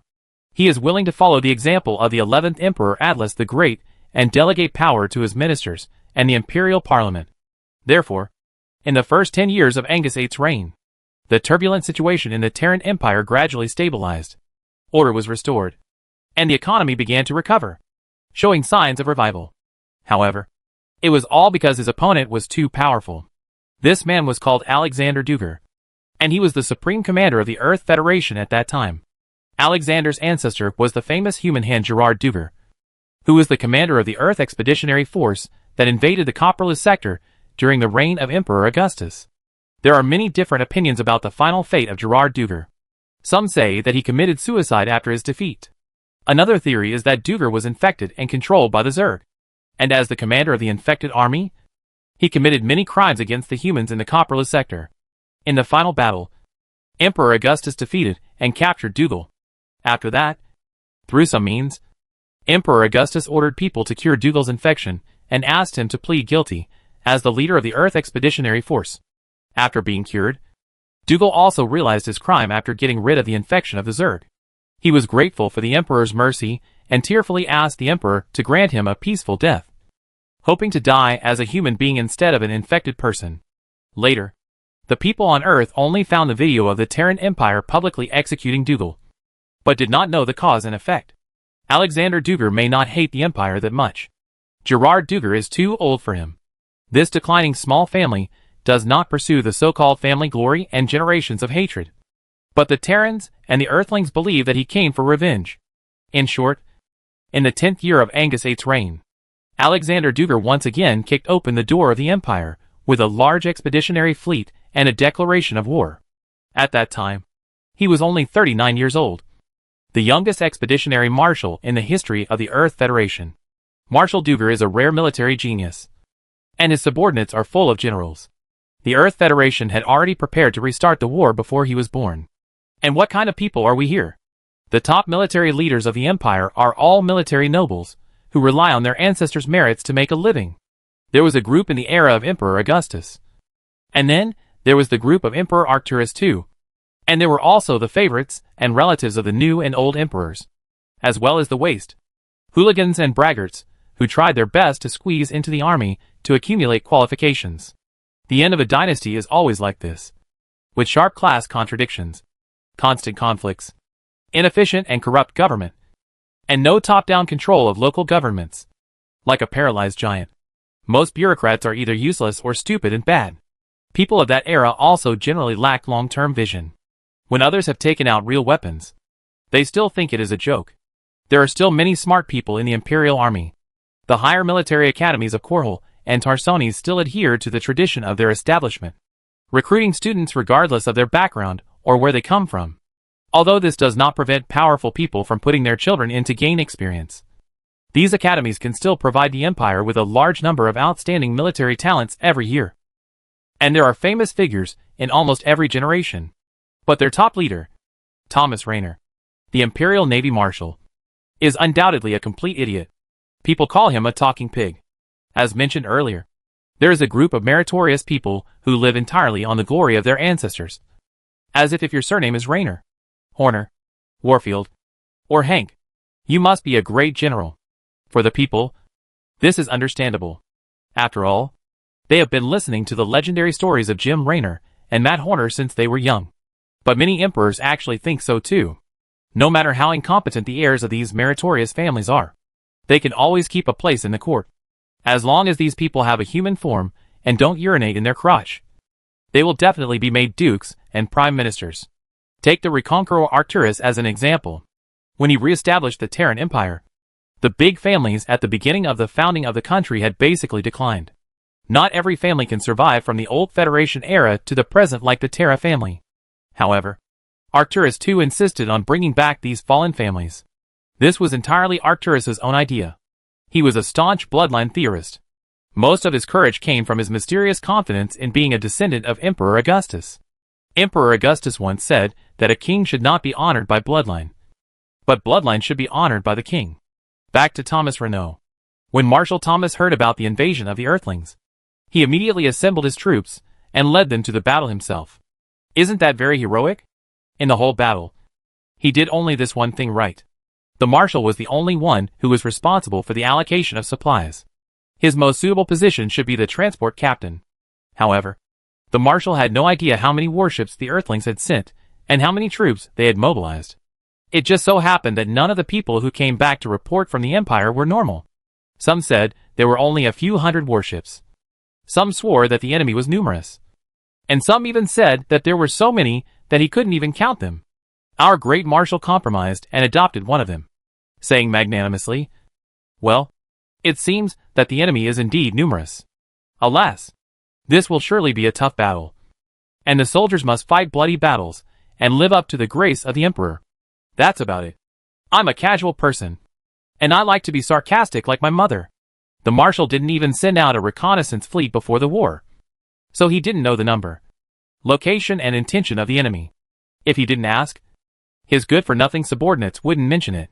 Marshal Thomas's tactical staff, who had just learned to play in the mud, talked in front of the tactical picture. One said, "I think they should attack like this." And the other said, "Okay, then I will defend like this." It was like boxing. You punch me. You block. I block. Wars are never fought like this. At least Alexander Dugard did. This is not a very smart strategy. Dugard divided his huge fleet into 3 parts. His largest and most terrifying star destroyers were all shielded and hidden in the heliosphere of the huge star in the Saturn galaxy, the descendants of the Umoyans who built this colony. And the main fleet merged with the comet group that was constantly moving in the Oort cloud. Only a small number of Earth warships came to the high-altitude orbit with great fanfare to scare the terrified colonists and make them ask for help from Korhol. But our Marshal was fooled immediately. You can't expect his intelligence to distinguish such a subtle trap. Although Edmund Duke and Jim Raynor are almost incompatible, the Raynor family and the Duke family have at least intermarried several times later. Thomas Raynor can even count the blood of the Minsk family. It is difficult to say whose genes dominate his body. Even if Edmund Duke was in command, he would not make such a mistake. The Battle of Saturn was probably fought like this. Alexander Dugard blew a whistle, and Thomas Raynor rushed over without thinking.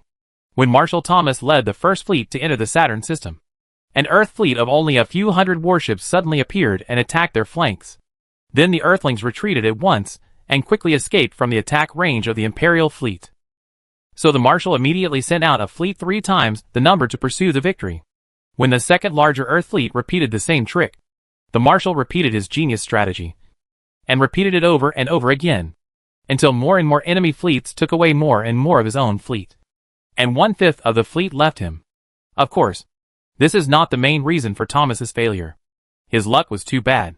When Thomas's flagship was hit by the Earth fleet ambushed in the Saturn system, this super battleship with a length of more than 10 miles was immediately completely destroyed, along with all the high-ranking commanders of the Imperial Navy.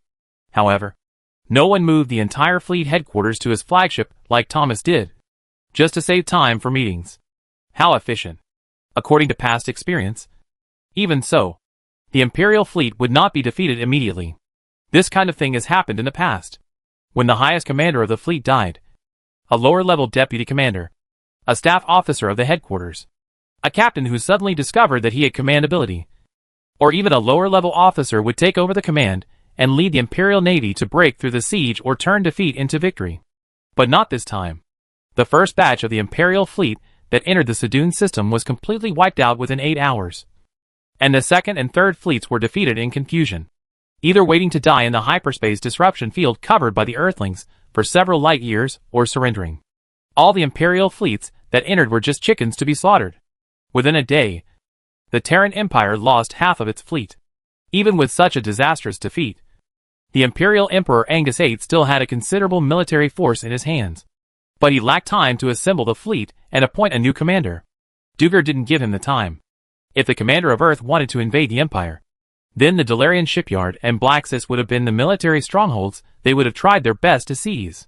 The former produced the most warships in the Empire, and the latter was the Empire's gateway to the Copperless sector. But Duger didn't do that. The Earth fleet broke through if it could, and went around if it could, and drove straight into Korhal.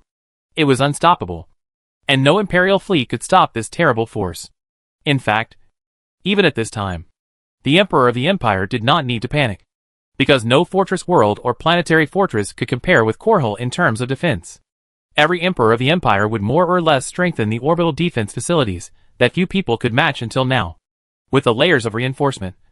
The Sky Shield orbital platform left by Emperor Augustus was actually an artificial moon, adding the millions of Imperial troops stationed on the planet at that time. Korhal could hold out for several months, enough for other Imperial fleets to come to support. A similar incident had occurred during the reign of Titus Minsk, and no matter how hard the Earthling fleet bombarded, it could not break through Korhal's defenses. But Angus VIII was already frightened. When he heard the news of Marshal Thomas's defeat, he was so scared that he just locked himself up in the palace. The Emperor would not see anyone, would not listen to anyone, would not issue any orders or sign any administrative documents. Angus did have a leadership team around him, but they were all clowns. The Empire was in chaos, and no one dared to take charge, let alone organize defense. But at that time, people were not panicked. We no longer said like them, "We have Sky Shield." When you swear that something will never happen, it happens. Do you believe in God? The gods like to play such jokes. It took Alexander Duger less than 2 weeks to break the myth of Sky Shield. At that time, Carr still relied on electromagnetic waves to communicate with the orbital platform. Tens of thousands of messages were sent between the ground and outer space every day, most of which were irrelevant. Observation reports, material application forms, receipts, and approvals were not encrypted and could be easily intercepted and forged. It was not difficult to crack the military's encrypted information. At that time, Carr had long been infiltrated like a sieve. Their people were everywhere, even on the Sky Shield. We Terrans are too confident in the mind-reading abilities of psychics. As long as we pass this test, no one will doubt us. Inappropriately speaking, the stamp from the inspection department is like a quarantine label on pork. Even in the worst economic times, hundreds of millions of people enter and leave Korhal every day. There are all kinds of people. Even Earthlings can enter and leave freely with customs documents. After all, we are a civilized and confident country. Why should we bother with the barbarians on Earth? Yes, the Tyranids, Comorians, and Eumogens are all descendants of criminals exiled from Earth. But that matter has been forgotten. Duger's plan to capture Sky Shield was not complicated, because there was an insider, so it was easier to implement. The Earthlings spent almost a week just gathering in front of Sky Shield and staring blankly. They did nothing, not even cutting off the communication between the orbital platform and Korhal. Even the cargo ships that delivered supplies to Sky Shield could travel unimpeded in outer space. Everything was as if nothing had happened. The terrifyingly large fleet of Earth was so dark that it covered the sky, but it looked like it had come all the way to Korhal for a dinner party. A week later, Duger calmly issued an ultimatum to the top leaders of the Terran Empire: surrender, or watch him destroy the entire Korhal from orbit. He did not mention the Sky Shield at all, and there was no sign of any attack on other orbital platforms, and it was impossible to bypass these defense facilities and destroy Korhal. Thomas Renault must be a person who doesn't think much when doing things. But the powerful people in Carr have more thoughts. They don't believe that the Earthlings really did nothing, and when they really can't see what the enemy wants to do, they can only suspect their own people. However, the people on the ground would rather believe that Alexander has solved all the defense facilities than suspect that he is lying. Oh! The person in charge at that time was Lepon Gustav, the top seat in the Imperial Parliament. And he was also an unaware fool. At that time, the Earthling spies were busy. They jumped up and down in and out of August Grad, spreading rumors that Sky Shield had surrendered to Alexander. At the same time, they occasionally made some big explosions, making the people think that the Earthlings had already reached their doorstep. It stands to reason that the Imperial government was still able to contact Sky Shield at this time. But Gustav was unwilling to believe the military's reports and assurances. There are many people like this around me, who always think that they are well informed and have a lot of connections, and that others are all idiots. By the way, Gustav's wife is also an Earth spy, and none of the people who provided him with intelligence were from our side. Gustav was played around by these people, and every bad move he made was deliberately guided. Even if he didn't make those mistakes, someone else would make them for him. I'm not making excuses for him. Gustav was elected as the chief senator before the Earthlings came to the city, not because of his talent and prestige, but because the various factions in the parliament were not even as united as those who had secretly defected to the Earth. At this critical moment, the parliamentarians only wanted to quickly choose a scapegoat instead of taking responsibility. Anyway, the enemy could not break in, and the other imperial fleets that arrived later would sooner or later break the siege of Coral. There are many incompetent people in every era, but there were especially many in the imperial parliament at that time. But no matter what, even the idiots in the parliament were dumbfounded by Gustav's subsequent unified operation. Gustav first spent some time kicking out those who were still doing practical work in the Imperial Navy headquarters and the Marine Corps headquarters, and then placed his direct descendants, who were just ordinary clerks, private secretaries, and even gardeners some time ago. It is easy to understand. There are only so many people in his mansion, and relatives are not enough, and thought that the army was under his control. Then, Lord Gustav will enjoy the feeling of being in power. Of course, although Gustav has already believed the rumors and determined that Sky Shield has fallen into the hands of the Earthlings, he still refuses to surrender to Duger. This is not because Gustav is so strong-willed, but because the Emperor's military advisor told him, even if Duger really wants to destroy Korhol from orbit, the void shield above Augustgrad is enough to withstand the orbital firepower of the Earth fleet. If the enemy wants to capture the city, they have to send a landing force to attack the city. With the solid defense facilities in Augustgrad, they can still hold out until the reinforcements arrive. This void shield was built by the reconqueror Arcturus. It uses a lot of Xel'Naga technology and is extremely strong. The military advisor did not lie. As for the others outside Augustgrad, they can only suffer. Afterwards, Gustav devoted himself to dealing with the traitors. It is foreseeable that when Gustav personally contacted the commander of Sky Shield and asked him why he betrayed the Empire, he was at a loss. Brothers, you are all still wearing the Imperial uniforms. A batch of weapons and ammunition were just delivered to Korhol yesterday. How can you say this? This is the genius of Lord Gustav. Usually, once someone of his status determines that Istra has rebelled, he will not say anything more to the other party. Treason is treason. Gustav was not stupid. He immediately realized that there was still a chance for the situation to turn around. So he took the second best option and ordered the commander of Sky Shield to hand over the traitor. It was as if the other party told Gustav that he had not betrayed him. He believed it a little, but not completely. My information must be correct. If you are not a traitor, there must be a traitor among your subordinates. Otherwise, I would have come here in vain. Later, there were probably no less than 1,000 experts and scholars such as imperial military scientists and historians, who studied Gustav's magical logic and finally concluded that the fact that such a person could get to this position showed that this country was too tolerant of mentally retarded people. Obviously, Gustav's request was rejected because the commander named Ruan Ister, a small military family from the era of Emperor Augustus. Their family motto is simple and direct: keep to one's own place and never get involved in politics. Was an upright man. There was no rebellion under his command. So how could he hand over his men? We know that at this time, Korhol's military ships and cargo ships were still able to enter Sky Shield freely, even if the merchants refused to transport supplies. There were always loyal soldiers with patriotism who were still carrying out orders. But no matter how Ister and these people wrote reports and tried their best to meet the emperor and ministers, it was useless.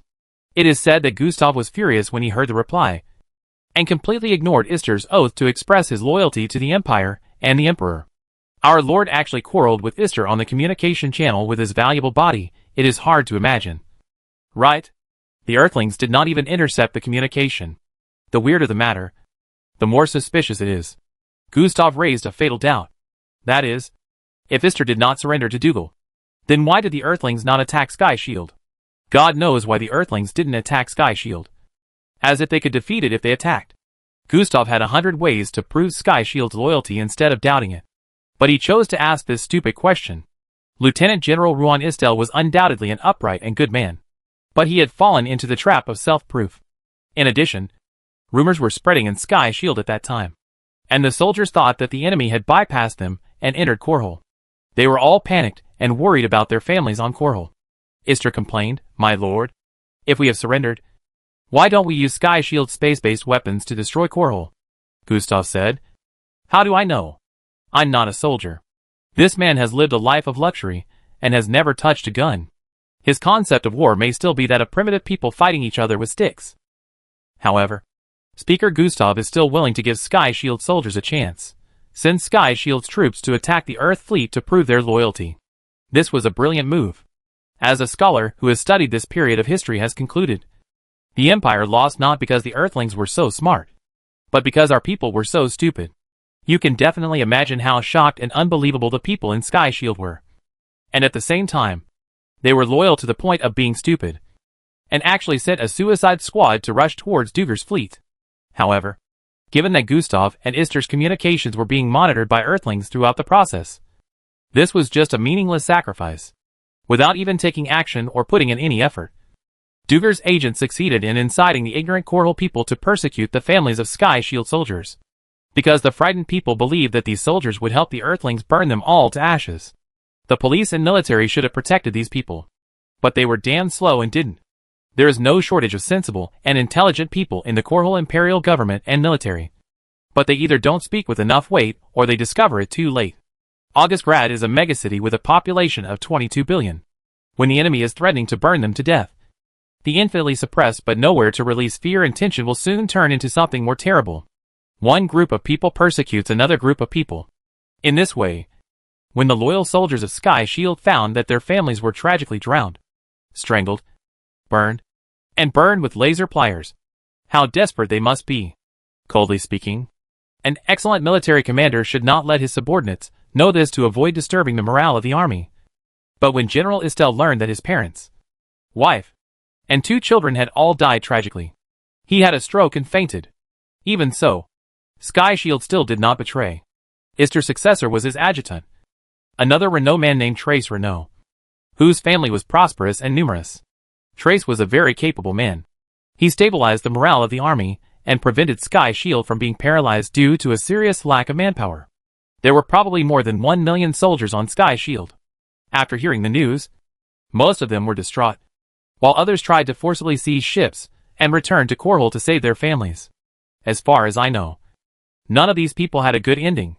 But at this time, the clever speaker Gustav wanted to add fuel to the fire. Gustav did not take the riot seriously at all. There are records showing that when he heard about it, the speaker was very confused. He said he was shocked. But he could do nothing. None of this prevented Gustav from being in a good mood that day and asking the court chef for a table of good wine and food. Because since General Istel fell ill that day, he could send his own people to take over Sky Shield. However, no one under Gustav was willing to do this job. He had to find someone who was even dumber than himself. It was hard for him. That person wanted to be a hero who brought honor to his family and spent a lot of money for this position. We already know what happened next. An officer in Sky Shield who worked for the Earthlings directly blew up the spaceship that Korhal came from. Well, it was this ship. This was the only ship that was blown up during the entire battle. Naturally, the people in Sky Shield had no way back, because Speaker Gustav, who was furious, immediately announced publicly that all the soldiers of Sky Shield had betrayed their country. In his opinion, I have been so considerate of you, but my kindness is being taken for granted. I rack my brains to figure out what good it would do to prove Sky Shield's betrayal, except to cause greater panic. In this way, it took Duger only so long to completely take over Sky Shield. Sky Shield had no fighting spirit and surrendered without any resistance. Other orbital defense platforms were also in a panic. You can't expect angry civilians to distinguish the difference between Sky Shield and other orbital platforms. Duger didn't waste Sky Shield's weapons system and immediately began bombing Augustgrad. To be honest, Augustgrad's void shield did work, and most of the casualties were caused by chaos and riots. Imagine the whole sky is covered by scorching high-energy plasma, and you don't know if the shield will break in the next second. Then, when the end of the world comes, many people will probably give up and do things that they never dared to think of before. By the way, this space-based weapon of Sky Shield came from Emperor Matthew I, and its only use was to attack the surface of the planet. It is said that the Emperor's original idea was that if Korhal fell, he would use this weapon to destroy the enemy together with him. However, the Emperor may not have realized a key problem.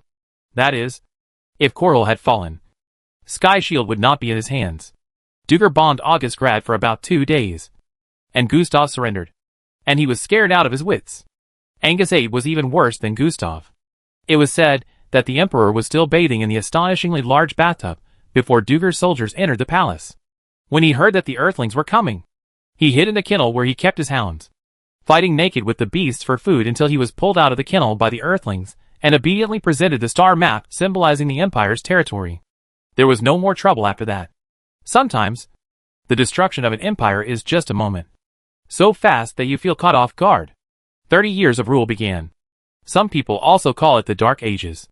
Although the uprisings against Earth's rule have never subsided in the Empire's territory, they have never achieved anything. With their simple weapons and mosquito-sized spaceships, they can't compete with the powerful fleets of the Council. Some powerful Imperial worlds have persisted for more than 10 years, or even longer. Much longer than Korhal. But no one can unite them. The few remaining Imperial fleets call themselves the Sons of Korhal. They have never given up the struggle, just like the era of Emperor Augustus. But at the same time, even the huge fleet of the Empire in the past has been defeated. How can these losers defeat those who once defeated them? Augustus VIII was born in this era, and he didn't even meet the last emperor of the Empire. It is certain that Augustus VIII is a descendant of Augustus the Great. As mentioned earlier, he doesn't look like Augustus the Great or Patrick Mengsk at all. But he undoubtedly has the strong bloodline of Queen Sarah Kerrigan, the Emperor's other child. Charlotte Mengsk left no offspring, and Patrick's lineage was not prosperous, with few people, but they were all extremely powerful psychers. In our time, people with strong psyker potential are not uncommon, so everyone's psyker level must be recorded. 1/10 of the population has reached or exceeded level 5, which means that they all have at least telepathic abilities and are fucking mind readers. Arcturus Mengsk, the Emperor's brother, said it well: they steal thoughts. And in Augustus VIII's family, no one is lower than level 10. Among the psychers that have appeared in the past 10 centuries, Queen Sarah Kerrigan ranks first. Then Augustus VIII ranks second, and the rest will be left to others to fight for. Gabriel Tosh, the founder of Ghost Agent, may be ranked third, but he is not a pure-blooded human. He was transformed by the Zerg and was cured after the final battle. Let me introduce him again. Augustus VIII, Augustus Constans Mengsk, son of Ulysses Mengsk and Constans Mengsk. To distinguish him from their great ancestors, people call him by his nickname Connie. Connie showed his uniqueness since he was a child. When he was still drinking milk, he could already speak fluent Korhal accent to his nurse. No offense. Dear Ms. Sophia, please hold your XX. Or do you think it will appear in my mouth by itself? Honest and hardworking, friendly and humble, and knowledgeable. Take a moment to imagine the opposite of these words. That is Connie Mengsk. By then, Korhal had already fallen, but Connie's family was still living a mediocre life.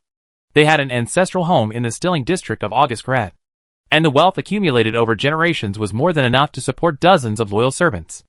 Although Patrick's bloodline was far superior to the Reconqueror Arcturus in terms of legality, his family had never produced an emperor. At first, the Earthlings were quite nice to the descendants of Emperor Augustus. They treated this line of the royal family like pigs and let the rest go their own way. At this time, in addition to many distant branch families, the Mengsk family only had Connie's line that could be directly traced back to Emperor Augustus. According to Connie's later recollections, compared to most people in Augustgrad at that time, his childhood and adolescence were carefree. He had no worries about food and clothing, and he had more money than the lower-class civilians could earn in their lifetime. And of course, there was no shortage of playmates who wanted to curry favor with him. However, the power that comes with status has a price. Ever since Angus VIII and his aunts and uncles were locked up in the palace, a large group of self-important royalists, mainly the fallen imperial nobles and their young and energetic nephews, idealists and fraudsters, have been entering and leaving his father Ulysses' living room every day. Other Mengsks outside the palace have also gathered a similar group of people. But the people around Ulysses Mengsk are particularly numerous. At the beginning, these rabble could not cause much trouble. Of course, there were some very capable people among them, such as Admiral Charles Wells, the founding general of the Third Dynasty, Prince Valerian Jupiter Mengsk, and Duval Williams, the first chancellor of the empire.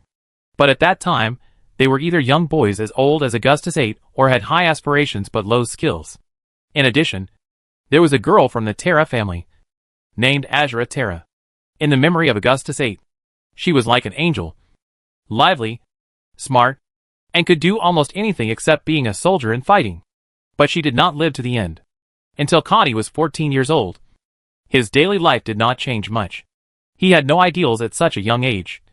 And he just ate and waited for death. In the morning, he played mahjong, a first-class elegant thing passed down by Emperor Augustus.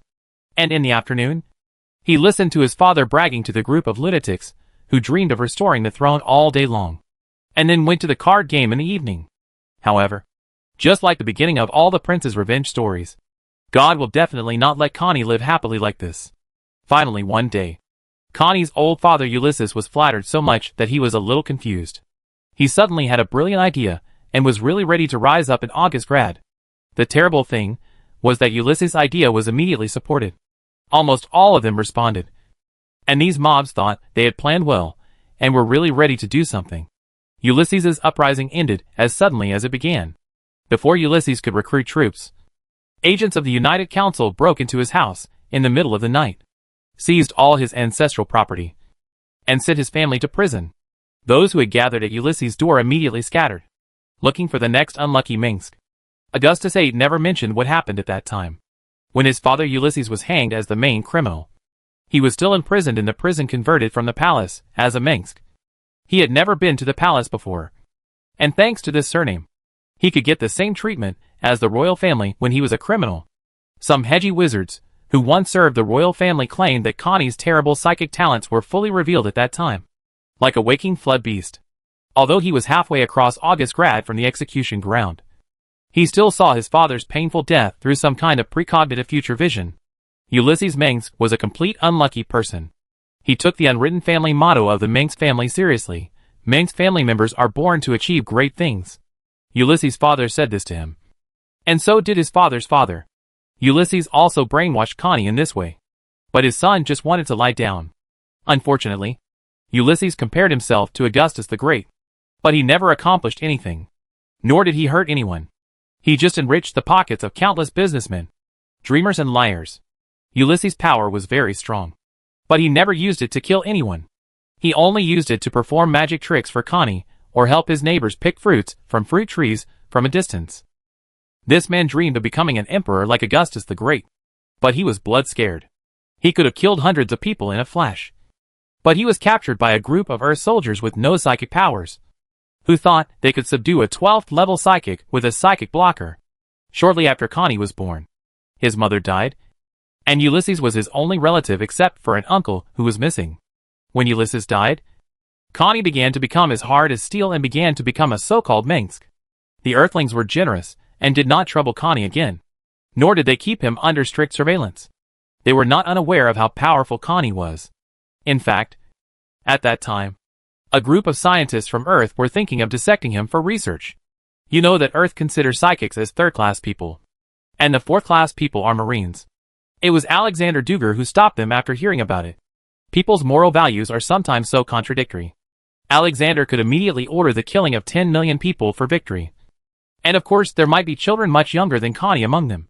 But he refused to sign for the inhumane human experiments that were happening right in front of him.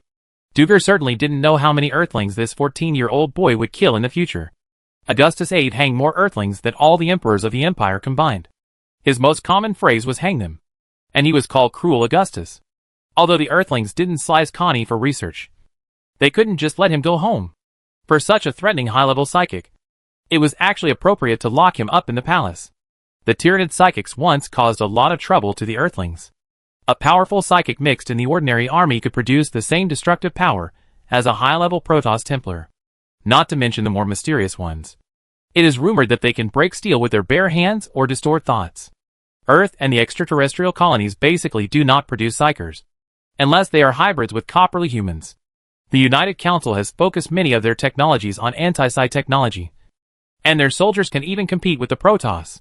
However, the psyker shielding device in the palace is the work of the Terrans themselves. You see, the Reconqueror Arcturus is a collateral lineage. He perfectly inherited the weak psyker of Emperor Augustus and the mortal body of Lisa Cassidy, and his psyker power is pitifully weak. Emperor Arcturus always felt that psychics could control his little brain, so he kicked all the ghost agents out of the palace, and then spent a lot of money to build anti-psychic equipment in the palace to ensure that every high-level psychic who entered would have a terrible headache. However, this did not have much impact on Augustus VIII. Connie just had an itchy scalp and did not sleep well. In his little room, I heard that it was not even a little room. You know, the palace is so big that even the most inconspicuous room is bigger than my home. Connie has been having nightmares about a hangman, and this dream will accompany him for the rest of his life. Connie actually never considered escaping from the palace. He thought about revenge, but he had no idea at all and didn't know what to do. Augustus VIII was not a natural leader. He had bad habits all over his body, no opinions, lacked purpose in doing things, and always liked to go with the flow. Generally, his advisors made the decisions, and the emperor liked to draw a knife and kill people himself. He is definitely the kind of person who is fine with everything when he goes out with friends. Once, Azura Terra asked Connie alone which girl he wanted to go out with, and the latter asked where the girl was. For several months or longer, Connie slept in a self-destructive manner, so that the Earth agent who secretly monitored him could only report like this day after day. Augustus Constance Minx got up to eat breakfast, then was in a daze, had lunch, took a nap, peed or had a shit, had dinner, and slept after eating. Some scholars have pointed out that Augustus VIII wanted to paralyze the guards, so that they would be careless. He didn't think so at all. Of course, the Earthlings were indeed paralyzed and careless, and the effect was the same. Suddenly one day, Connie realized that someone was talking to him in his mind. This incident was recorded in the book, and Augustus VIII himself narrated it. But others thought he had hypochondria. No one dared to say, yes, this is indeed a true record of history, without any changes. You little dog, are you just sleeping here? The voice said, your name is Augustus too? Don't lose face. Who are you? Connie asked, how do you know my name? I'm your father. The voice was very uncultured. My father is dead. Connie said, he was hanged. His eyes were almost popping out. Are you stupid? The voice was speechless. I won't waste my words with you. Talking to a Mengsk is really annoying. Listen carefully. The first and last brainworm. The master of the swarm. The master of the swarm. I haven't heard of it. Augustus VIII always speaks his mind, and asks questions when he has them. You are stupid. The other party immediately broke the defense. I just retired. Not died. Have people now even forgotten the reputation of the Zerg? That was the time of Emperor Augustus. Now there are only primitive Zerg. Connie said. That's because I threw the Zerg out of the galaxy. It was a little depressed, forget it. It's all false reputation. But after a while, it said proudly, have you heard of Augustus Cavalier's erotic history? By the way, I had to make a big change to this book later. Alas, can this be called a rumor? What about what you don't know about Augustus Cavalier? What about Star Heroes and the nightmare of the beauty of Car? You must have heard of my personal record of 30 years in the palace. Women deceived by Augustus Cavalier. I don't like reading books, Connie said. The voice was silent. Aren't you a Zerg? Why do you write books about humans? Connie is very good at finding topics. Because I am very good at observation and summary. The voice was a little reserved, although I am not a human. I can make up stories. I am planning to do something big recently. Looking through old cases and digging deep into the dark history of the Dog Emperor. It's a long time ago. Who is the Dog Emperor? Connie asked. Who else could it be? Augustus Minsk. The other party said, the one hanging on your grave. Augustus Caesar? Connie asked, do you know him? I know him well. It said, we are still in touch. So you are dead? Connie was sad. Don't you understand what people say? It roared, I am not dead. There was a long silence. Where are you? In the palace? What are you doing here? Connie really felt like he was seeing a ghost. This old guy was not easy to tease. I made a small mistake. The brainworm sighed, The Dog Emperor punished me to face the wall here and reflect on my mistakes. He said that Monkey King was punished in the same way when he made trouble in the Heavenly Palace. Do you know who Monkey King is? It's in the myths on the other side of the earth, Connie said. Is it great? The brainworm asked. I haven't been online much recently. I'm busy publishing new works. Some people speculate that it is the author of The Flower of the Empire. But I have reservations. You might as well say that the author of this book is Augustus VIII. Very great, Connie said. Well, well, well. The brainworm was overjoyed. Okay. I'm not here to chat with you. Since you are the descendant of the Dog Emperor, I will reluctantly help you. What? Connie didn't react. I won't come out of the mountain. I lend you a little brother. His name is Sass. From now on, he will be your brother, the brainworm said. Remember it well. Be alert. And don't lose face. Chapter 792 Postscript. End. Ah. This conversation ended with our Emperor Connie saying ah. The other party just said I'm going to create something. And never appeared again. This is just like a conversation between comedians. Oh. This is the most popular trend in Augustgrad nowadays. About every few hundred years, humans will dig out the popular elements of the past, refurbish them, repackage them, and resell them. Emperor Augustus called this crosstalk. It is said that there has never been a touching opera epic in the Royal Opera House. Only the Emperor's endless jokes and the laughter of his old friends. As mentioned earlier, others think that this dialogue comes from Augustus VIII's paranoia. Which is obvious. He just lost his father, was overly sad, and mentally ill. Also, except for himself, no one can prove that this dialogue really existed. And in the end, we don't know who the brainworm is. Legend has it that the brainworm is immortal. If it really exists. Who left this vicious and terrible monster in Car? Remember? This brainworm was rudely interrupted before it finished its name. Based on its way of speaking. I guess there will be other more sensational titles in the future. Such as Dog Brainworm, Lonling Laughing Worm, and Beautiful Worm King in short. The clerk who recorded these conversations of Augustus VIII was very serious at first and chose a page of good paper with gold leaf for written records so as to seal and preserve them. In fact, our dear Emperor Connie didn't have to be so lifelike when retelling, and he had to imitate the high-pitched eunuch voice of the brainworm. The clerk put down his pen from time to time, touched his head, and pulled his hair, as if a zombie had just visited his brain. The poor imperial official had an extremely wonderful expression at the time, as if he heard the emperor reading love poems to him. At this point, I found that I actually wrote a large section about the story of Augustus VIII in my homework. Well, who made me like him? My dog is called Connie. Professor and won't mind. She never even looks at the homework. Many people don't really know Augustus VIII, even though he is well known. Even though he is the founder of our third Ming's dynasty. Even though he conquered the largest territory in the history of the Terran Empire. Not only are his enemies afraid of him, but even our own people are afraid of him. The people of the Empire would rather talk about the tyrant one than the great-grandfather of our current emperor. If anyone really sees this, I want to ask you a question, Augustus VIII. How did Connie Minx escape from the palace and establish the dynasty? Here's a hint. The answer lies in one of Augustus VIII's many titles: Wormcaller, Wormmaster, Lord of Darkness. Although we still don't know the name of the brainworm that day. The brainworm Sass does exist. It is an extremely ancient and powerful brainworm. One of the smartest brainworms known. The swarm guards the country. And the brainworm dies for the country. On that day, in Korhal, the swarm that had disappeared from the Milky Way for more than 1,000 years came back again. And humans once again recalled their fear of them. They come from a place that has never been noticed. The ocean of Korhal. In addition, my classmate Lila always said that if you shoot a gun into the sky, the bullet will hit a Korhal person accurately. But just over 400 years ago, Korhal cities and population were far less than they are now. It once had 6 continents and 2 oceans.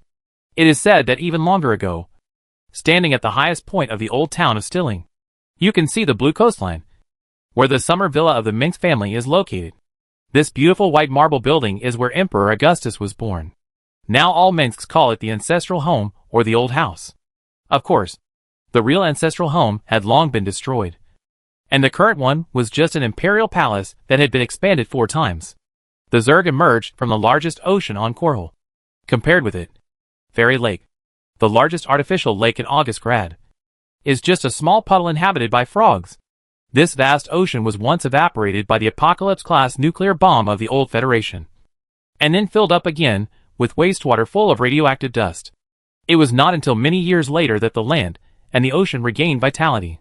In order to commemorate the ocean in his childhood memories, the Emperor set up the largest ocean as a protected area, prohibiting any commercial development.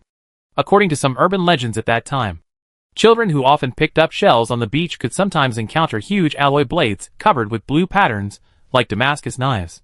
And some were so big that they could be used to cut armored vehicles. Sometimes, fishermen who went deep into the ocean would catch some strange creatures that were ugly like monkfish and the size of calves. After research, it was clearly a highly aquatic alien insect subspecies. But basically the next day, the Imperial Security Department and Oddbo agents who learned the news would come to take away the illegally captured protected animals. Of course, these trivial things did not cause any big disturbance at the time.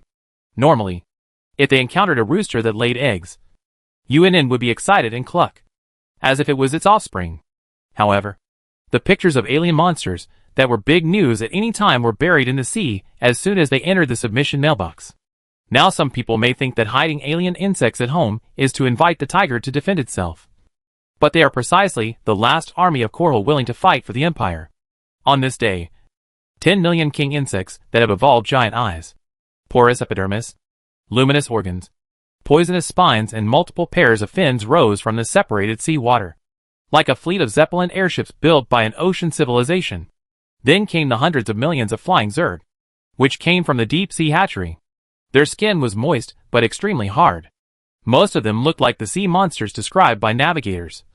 Deep, terrifying, and as big as mountains. Some of them looked like giant sea snakes. Some looked like big fish covered with spikes or flying dragons with wings on their backs. And the largest ones looked like giant whales that could easily swallow cargo ships. The last to appear was the Leviathan, which was more than 2 or 3 times larger than the one in the final battle. It was hard to imagine how rich the ocean of coral must be to support so many giants.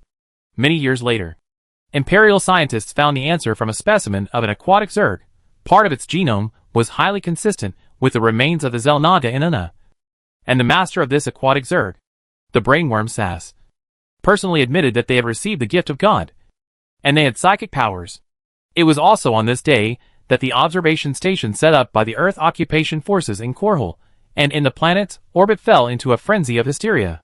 On every control panel of the biological radar, motion detector and sensor, the red light spots formed by the Zerg life signals kept popping up like bubbles in a beer bottle. All the AI computer databases that knew about the swarm woke up at once, and they sounded warnings like machines screaming in fear. The soldiers on duty jumped and shouted, "It's the Zerg! It's the Zerg!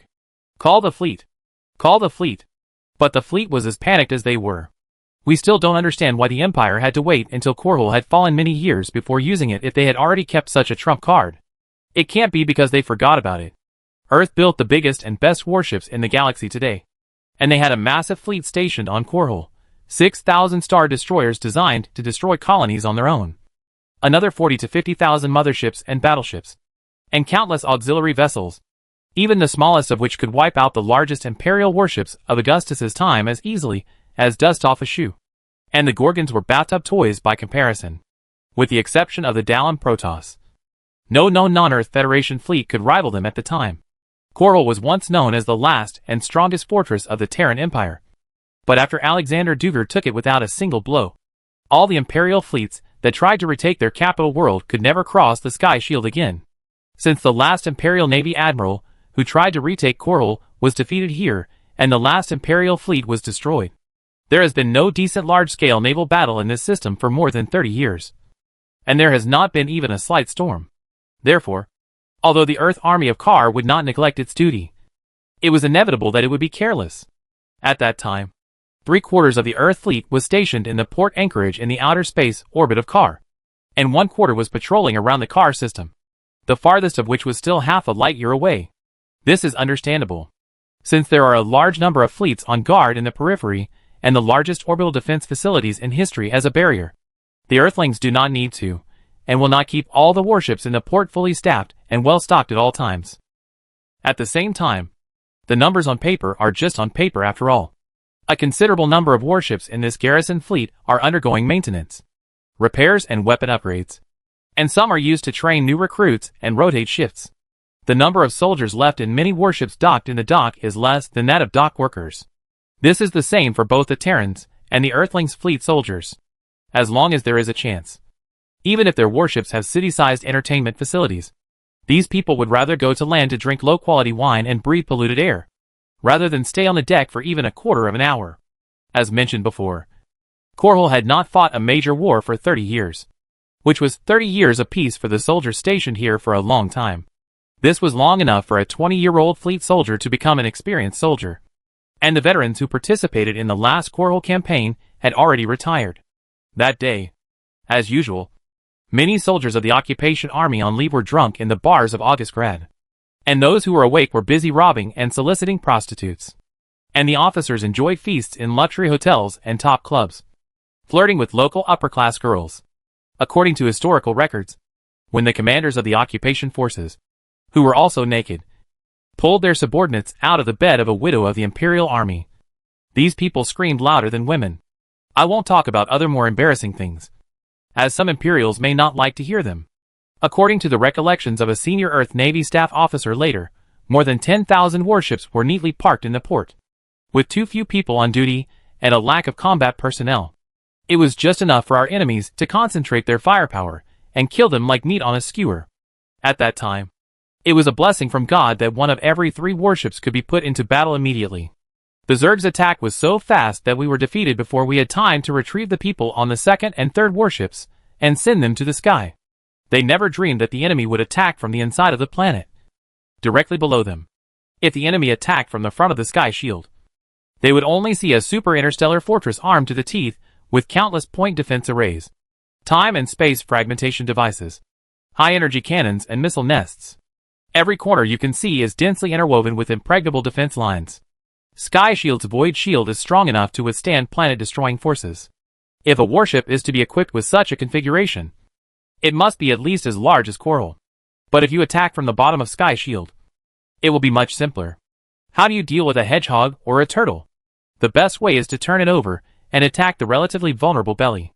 In most cases, this is impossible, no matter how fast the ship is. It is impossible to avoid Sky Shield's terrible firepower and go around to the back. The entire galaxy was filled with supertime and space interference devices set up by the Earthlings, thus blocking the possibility of launching a surprise attack through short-distance jumps. But whether it was a coincidence or a premeditated plan, the Zerg avoided the dense defensive firepower of the Sky Shield and ruthlessly crushed all human troops who tried to resist them. At that time, the commander of this fleet was not Dougal Alexander, but another marshal under him, Melvin Porter. But no commander would do better than Porter in this situation. When the war just started, Porter was getting up and putting on his socks. 3.5 minutes later, he started issuing orders on the fleet-wide channel. But by then, they were already defeated. Porter ordered every ship in the port to be driven away as much as possible, and all the fleets outside to regroup and launch a counterattack. But at this time, the supertemporal interference device was more of a hindrance than a help. The warships scattered in various anchorages could only rely on their thrusters to slowly crawl to the assembly point, and the patrol fleet that hurried back to Korhal was encircled by the Zerg one after another, and was then eaten up. The hastily assembled Earth fleet was divided, defeated, and slaughtered without suspense like pigs waiting to be slaughtered. The Earth warships parked in the port exploded one after another, and turned into burning scrap metal. As Walter G. Green wrote in the book, the Earthlings screamed all night until they bled dry.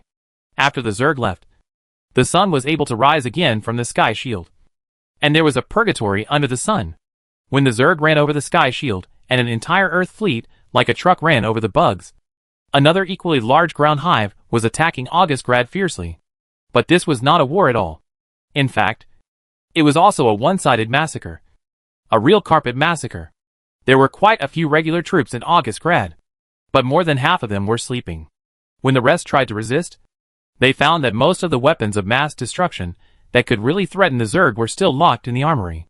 On the contrary, the local security forces and the Earth Puppet Army organized some effective resistance.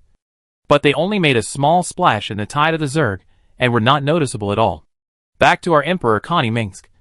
When the Zerg arrived, He was as frightened as everyone else, not knowing that it was actually his own Zerg that came. The guard at the gate said Zerg are coming and ran away, leaving the prisoners screaming with fear. Most people would have escaped by now, but Connie was still lying on the bed waiting to die. Don't forget, this guy is the most powerful psyker in more than 2,000 years, except Queen Sarah Kerrigan. If he wants, he can tear a 20-foot thick wall apart like paper. But Connie doesn't know how powerful he is. All the education he has received is to restrain his power, and not let it hurt others around him. The power of this family is so great that its founder, Patrick, is even more worried that his descendants will abuse it too much. If Patrick wants a person's head to explode, wants him to break his limbs, wants him to be crushed like a rotten tomato by a car, he can make his wish come true immediately, as long as he thinks about it. Connie's father, Ulysses, can actually fly. Ulysses can rise into the air like a light feather on the hot wind from the fire.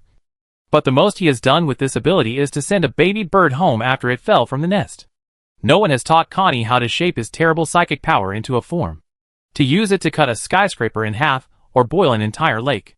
Furthermore, the upper limit of psychic power is enough to split a warship and boil the blood of tens of thousands of people like boiling milk. In short, Connie had power in space and time, but didn't know how to use it.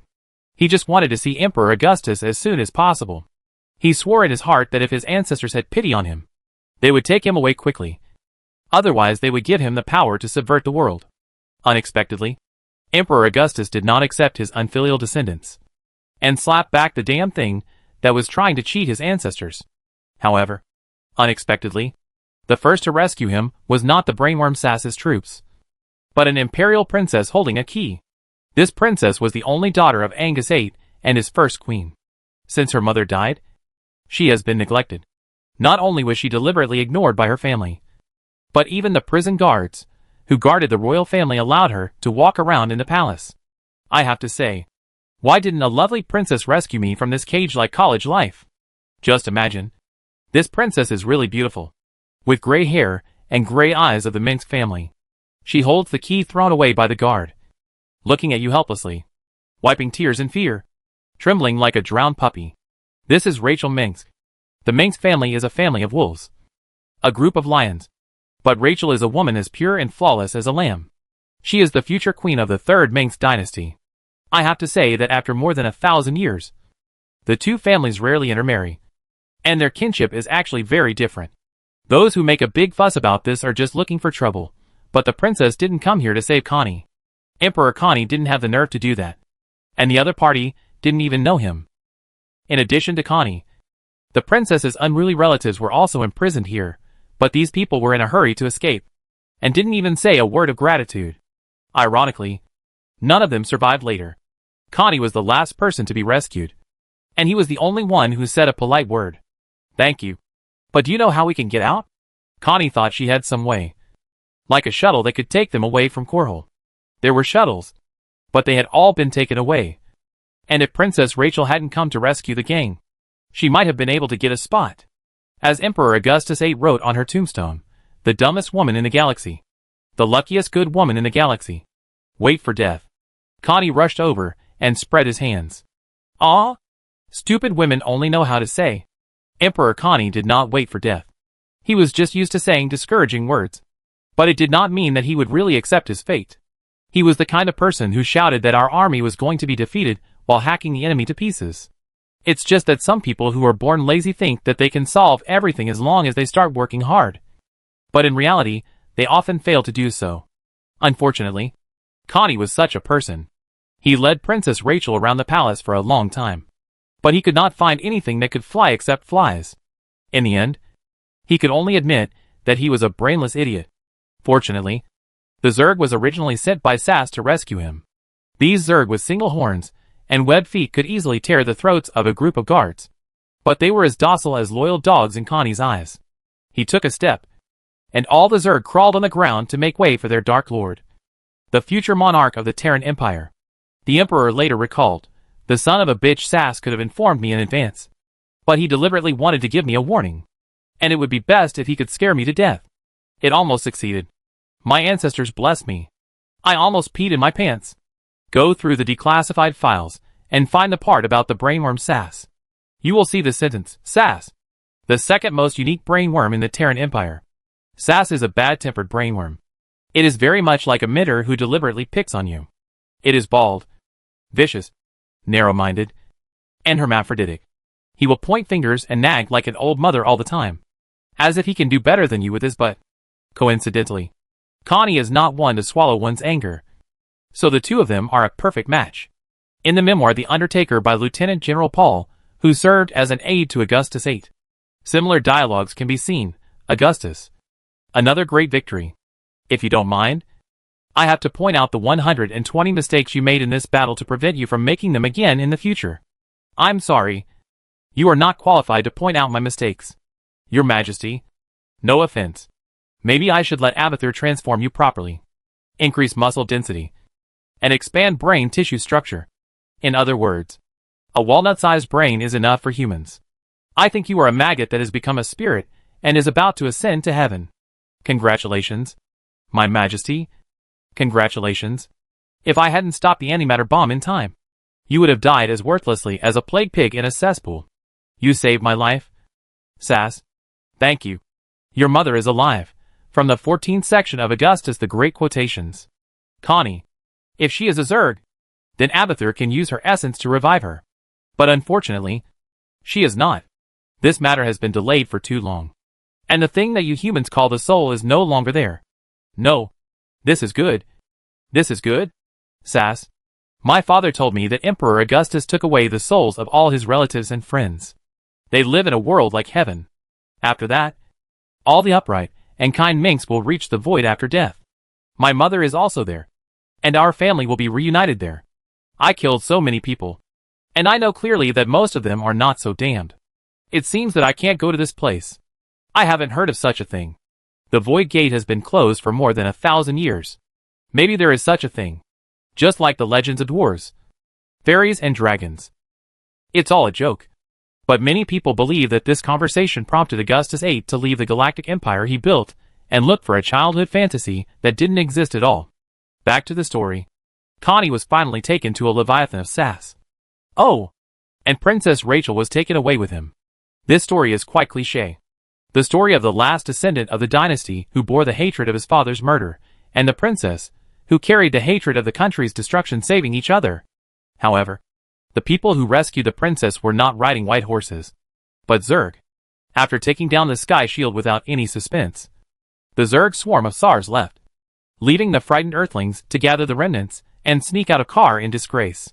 A few days later, another Earth fleet that came to reinforce recaptured the completely defenseless Kar, because the original defenders were so scared that they refused to step into Kar again. I believe many people have heard the story after that. After escaping, Augustus VIII seemed to have become a different person, becoming strong and reliable. He finally raised the banner of the Manx royal family, recruited soldiers, and formed a rebel army. Of course, at the beginning, Connie's men were not even a mob, and were even worse than the group of people in his father's living room. He had all kinds of people under his command, including pirates who wanted to whitewash themselves, unemployed miners, students who gave up their pens and joined the army, and former imperial veterans over 50 years old. At the beginning, Connie had no money to pay these people's wages, until a dark gold merchant named Frank Santos saw that he was a big shot and funded a small sum of money. This was the most cost-effective investment since the establishment of the Second Dynasty by Arcturus the Reconqueror. When Connie gradually gained some reputation, the news of the return of the Zerg could not fail to cause a sensation. More and more talented people came to him, including General Charles Wells and Prime Minister Duval Williams mentioned earlier. However, these people also brought some bad news. Azra Terra is dead. You may not have any impression of this girl. Let me tell you, she is probably Connie's childhood sweetheart. In Connie's eyes, Azula is definitely different from others. But he may never understand what this feeling is. The Terra family is a huge family with influence throughout the Empire. The successive patriarchs of this family are staunch supporters of the Emperor of the Empire. But in the generation of Angus VIII, the Terra family surrendered to the Earth Federation to protect themselves. This was not considered a betrayal in the eyes of people at that time. After all, even the Emperor surrendered. Do they have to die for the empire of the Manx family? However, no matter what the purpose, some people in the Terra family are still loyal to the Empire. Azra's parents are one of them. This family has been rooted in Korhal for hundreds of years, and was the most powerful branch family at that time except for the main family of Tarsones. Later, when the new dynasty liquidated the Terra family, they almost uprooted them, but spared this branch of Korhal. I have never met Azra, but I know that she is a very smart girl with black hair and black eyes. She is very different from Connie. She is the so-called natural leader. Azra is only 2 or 3 years older than Connie, but she has already started to manage the family business for her father, and she is doing better than him. This is probably what happened. When the Zerg attacked Augustgrad, Azra was in the city. She contacted a group of ghost agents who were still loyal to the Empire in the name of her father. Strictly speaking, this is not a scam, and spent a great deal of money and risk to transport these people into the city so that they could go to the palace to break out of the prison. Of course, the condition is to get Connie Mengsk out at the same time, which is a piece of cake. In Connie's impression, Azula was extremely smart, but this time she made a fool of herself. When Augustgrad was in chaos, Azula immediately sent out the ghosts. There was no doubt that this was a perfect time to rush into the palace. Normally, even if there were more people, they would die. When Korhal just fell, people who tried to rush into the palace to rescue the Emperor died in piles, but no one succeeded. Later, there were fewer and fewer such people, so that there is still a proverb in Augustgrad: if you want to die, go to the palace.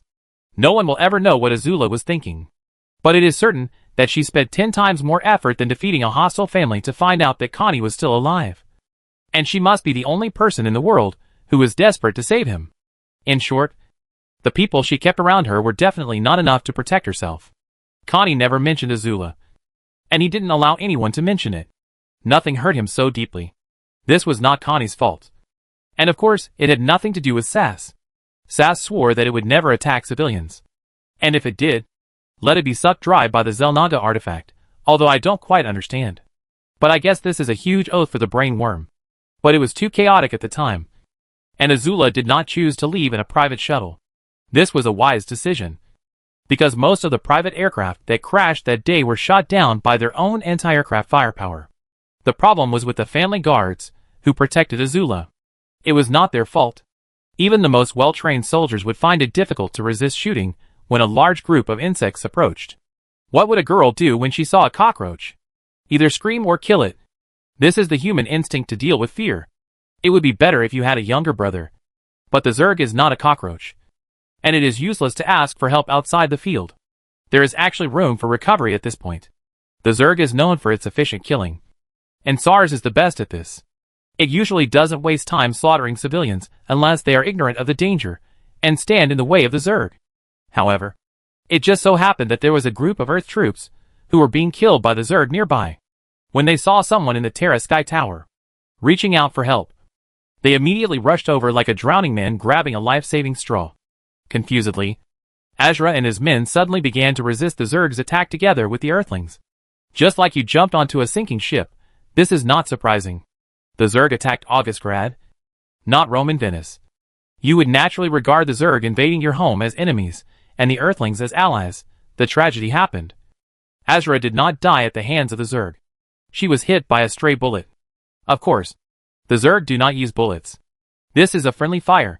A family guard missed the target when shooting, or simply said that he was too far away. This is not his fault. This man was loyal and brave, willing to take a bullet for Azula. But he was scared by the Zerg and peed his pants, and his hands were shaking. Zerg don't use bullets. This is the battlefield, and shooting is not so accurate, and people die in all kinds of strange ways. The bullet that hit Azula hit her head, cut off her nose, and smashed half of her face. Imagine cutting her photo in half along the diagonal line. Have you heard of this thing? It is said that many casualties of the Marines were not from the enemy, but from the siege tanks. Of course, the Empire hasn't used siege tanks for many years. We have much better things. But once the shells are fired, they may still hit our own people. Anyway, in the end, the ghosts didn't save anyone. They all died in the palace. Azra also died. But Angus 8 and Connie were still alive. For Connie personally, Azra's death was undoubtedly a huge blow. But there was something that hit his career even harder. On the first night, 5 or 6 million people died in Augustgrad.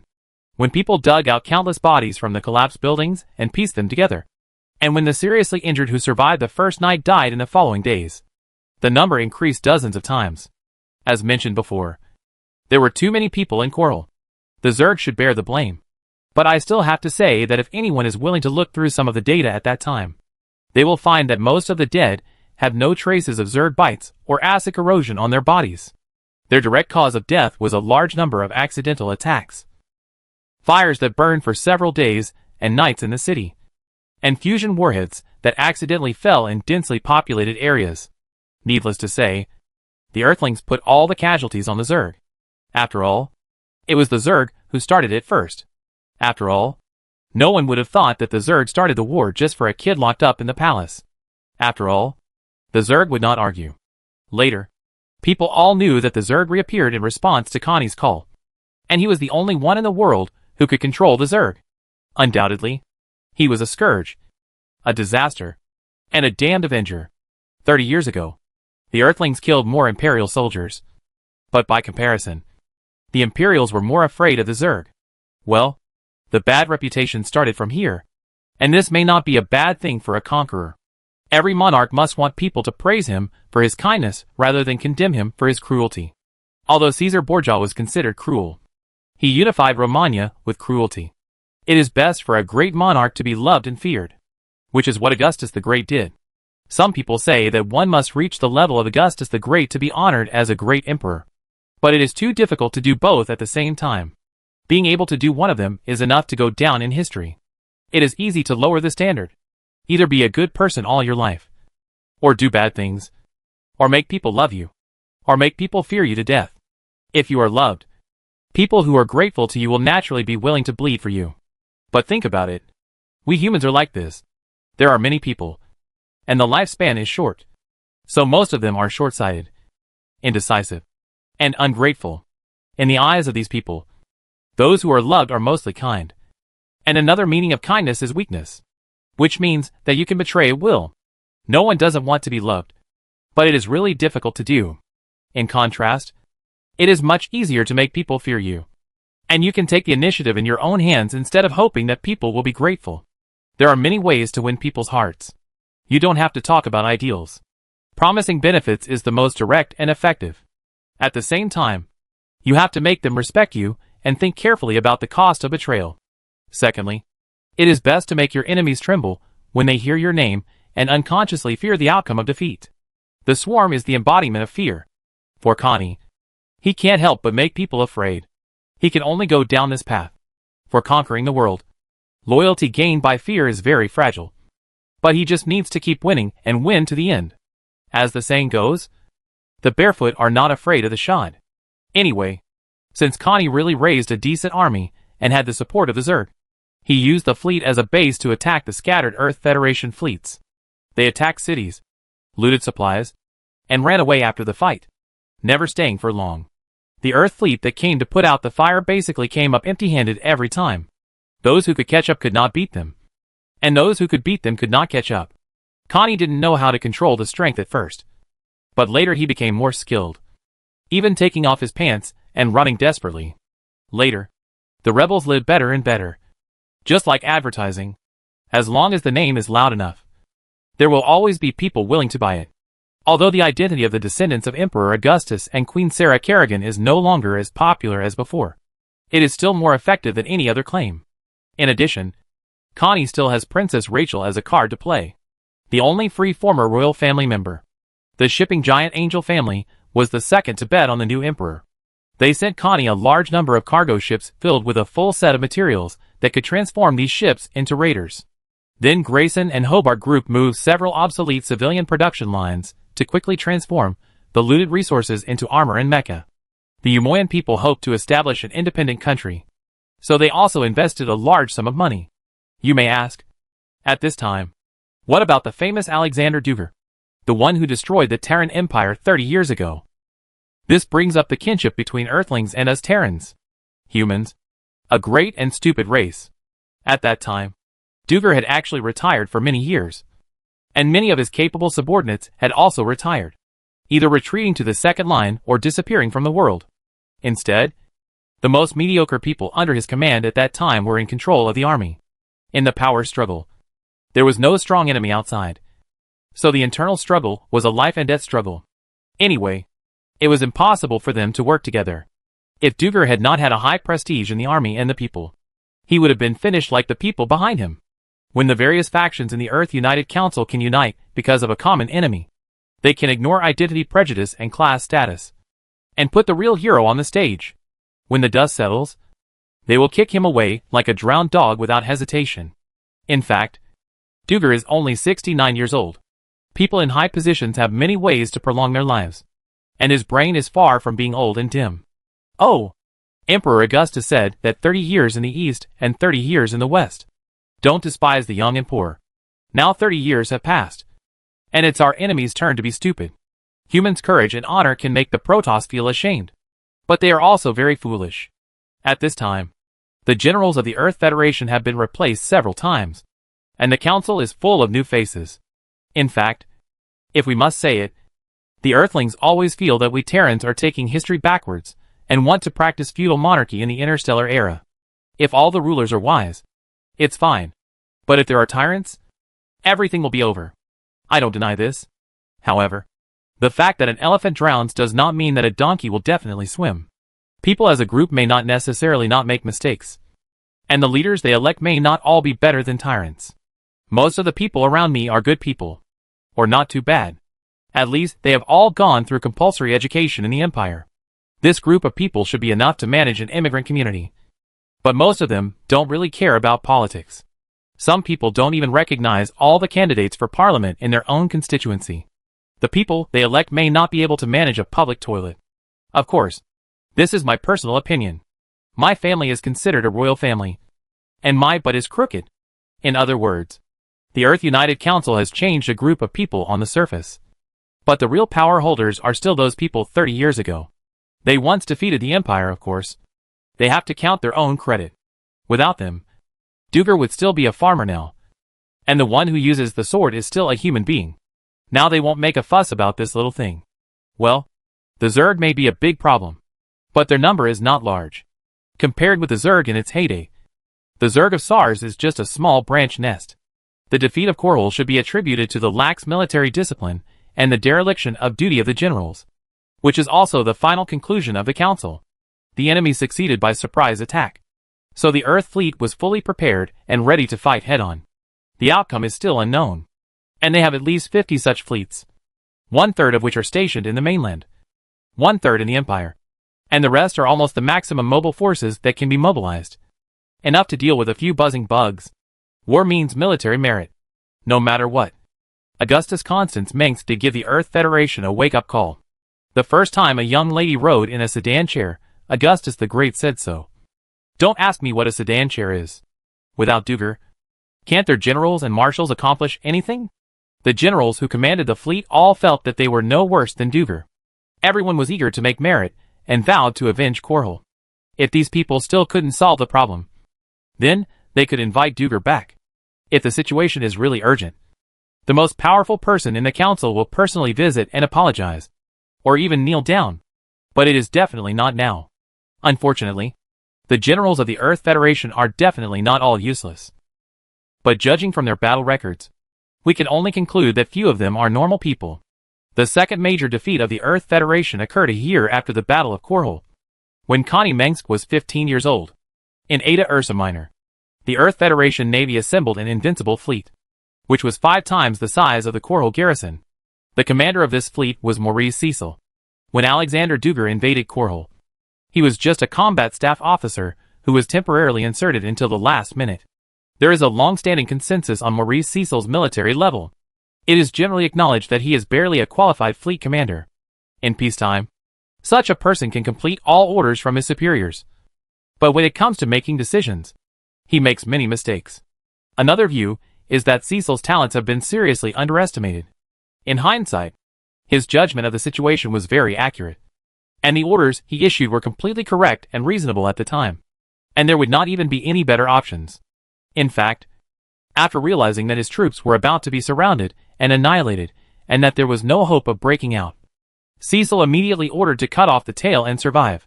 This word is not quite accurate. It should be a fight to the death. This method was Cecil's own idea, and has never appeared in any military academy textbook. Simply put, Cecil ordered the fleet to charge desperately, ready to detonate the antimatter engine as soon as it rushed into the Zerg swarm and perished together with the enemy. The Zerg swarm's encirclement was almost impenetrable, and although the Zerg were all flesh and blood, they were harder and more reliable than steel. As long as they could block and eat this human army, they would rather fill the gun hole with their bodies than give in. However, they gave in at that moment anyway, because the brainworm Sass made a shrewd calculation in 1,000th of the time. Anyway, these people would not survive. So there was no need to sacrifice the swarms that they had accumulated with great effort. They could just wait for them to explode. So the swarms that were originally tightly packed together dispersed, and the encirclement became weaker. The remaining Earth fleet rushed out with great effort, and used all their strength to shake off the enemy by a large distance, and warped away from the battlefield. Cecil almost succeeded. During the Battle of Korhal, an Earth warship used this trick, the engine destruction switch. The person who designed this thing is either a psychopath or a lunatic. As a soldier, you definitely don't want to serve on a warship with a self-destruction program. So only the captain and a few of his men know about this. And the verification process to turn it on is more complicated than applying to destroy a colony. But Sass definitely didn't know that this thing can be turned on and off. It turns out that you can hold back the shit halfway through. However, just when Cecil's flagship was about to flee the battlefield, a man led a group of soldiers who were as crazy as him and hated the Earthlings as much as he did, and rushed in on a boarding boat. Incredible. It was like the close combat between the ancient Greeks and Persians in the Battle of Salamis thousands of years ago. Sass was about to go crazy. Imagine a fat worm jumping back and forth like a fish on the shore. This action is not easy for a brain worm with excessive physiological function degradation. It screamed madly. The legend is not true. Maybe Jim Raynor would do such a thing. But Augustus Mengs never did it. The Dog Emperor did not charge into battle. He wore power armor when fighting with others. He moved his hands like a gangster, and was proficient in spreading lime, stepping on toes and poking eyes. That's about it. The original text is much more serious, but I don't have the ready-made information. You know, SARS never makes jokes. But it must have said damn Augustus. Son of a bitch Augustus. Hack Augustus. What the hell are you doing? I'm going to feed you to Abathur. What's the most maddening thing? The bastard who knows your embarrassing things can live like a 1,000-year-old bastard. But Augustus Constans Mengs is really as brave and fearless as the Augustus the Great in novels, biographies and mythological operas, kicking tanks with his feet and tearing Vikings with his hands. On Cecil's flagship, Connie killed hundreds of Earth soldiers by himself. Some say it was thousands or tens of thousands. That's wrong. It's too scary. Are they still human? Or they are just acting in a movie? These people are wearing armor. One person can deal with the entire history department of the Imperial University. In some versions that circulated later, Maurice Cecil's death was portrayed as extremely romantic. The playwright said that at the last moment, Augustus ate and Cecil stood on a mountain of corpses of each other's soldiers, facing each other, exchanged swords, saluted, and recited 8 long poems before the winner was determined. It's not that complicated. First of all, Cecil has no psychic power, let alone being powerful. Secondly, he died in a very sloppy way. This move even has an official name, called Crushing Grip. Connie used his psychic power to crush several Earth soldiers who rushed towards him, along with the iron jaws on their heavy armor, like using pliers to crush walnuts. Cecil was among them. He was wearing a helmet, and did not give his name as soon as he opened his mouth, like in a drama. Afterwards, Sass shut up. He reluctantly admitted that Connie did a good job and asked him not to do such stupid things next time. We all know it. Connie didn't listen. Judging from the results, Cecil dealt a heavy blow to the Zerg. So much so that they didn't show up again for 8 months after the battle. And he saved a lot of warships. Which is no exaggeration to say that it was millions of lives and millions of families after that. But the Council only needs victory, not stop losses in time. They don't accept failure. This kind of thing is hard for an outsider like me to explain clearly. Some people insist that he should have walked into that damn trap from the beginning. They think that fighting is like hopscotch. The enemy draws a circle on the ground, and then our people jump in, which is enough to negate everything. That's right. The winner is the king, and the loser is the bandit. Losers are only worthy of being criticized by us, the descendants who know nothing. If the council needed a hero and a martyr to boost morale at that time, they would have declared Cecil the reincarnation of a saint. But unfortunately, almost no one knew about this battle at that time. The Federation Navy treated it as if it didn't exist. The families of the dead soldiers always thought that their husbands, sons, brothers and sisters were still alive. Some people didn't realize that something had happened until the enemy reached their doorstep. This is easy to guess. The Federation fleet was winning victory after victory, but the battle line was running all the way to the solar system.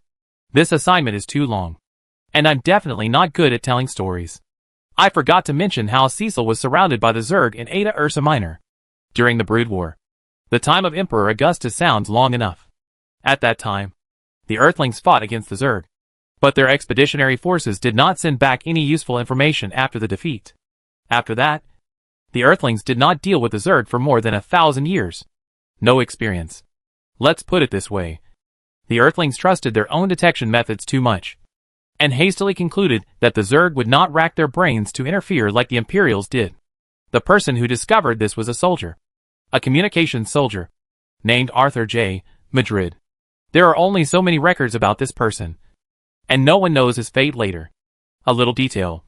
People say, details determine success or failure. Later, things were easy to handle.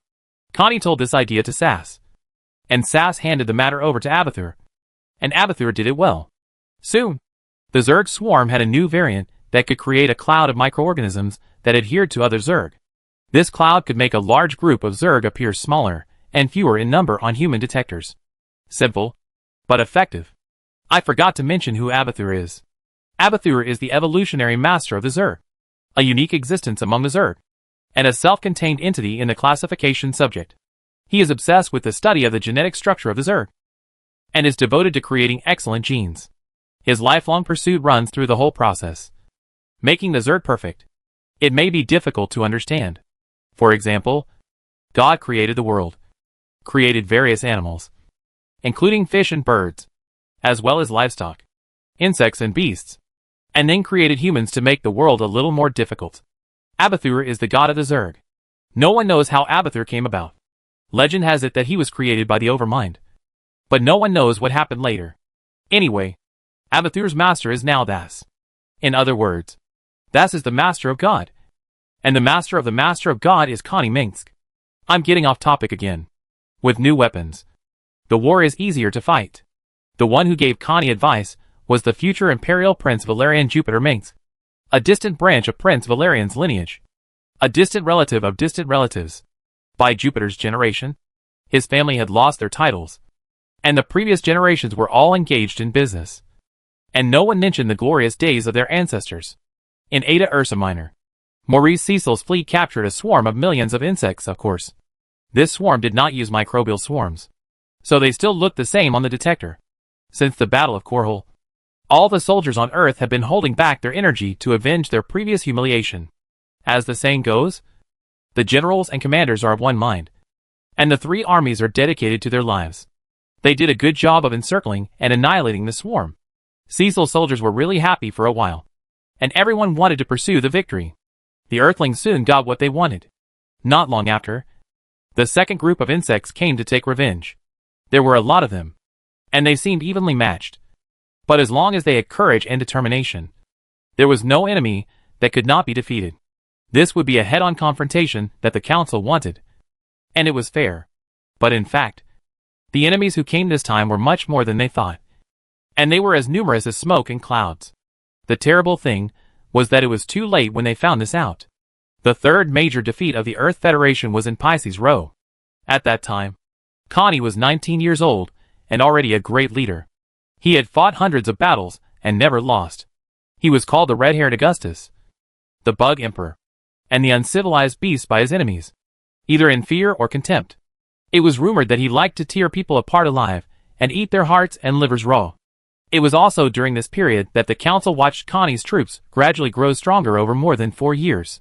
They had never expected that the bandit army would become stronger and stronger, from a group of rabble to well-trained armed thugs, and from a large group of thugs to a regular imperial army using standard armor and orthodox warships.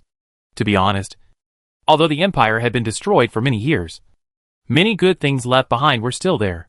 I may have said that the administrative efficiency of the empire at that time was already quite low, and smart and capable people were ordered by useless people to do stupid things.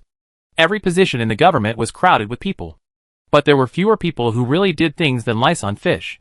Bloated, corrupt, and the most serious problem was extravagance and waste, and unrestrained squandering of productivity and tax revenue. Take the imperial military for example. What they like to do most is to spend a lot of military funds to buy useless garbage and sell the best military products at garbage prices. Stupid, right? But it's okay. No matter how much the military budget is, it's public money. What's in your pocket is yours.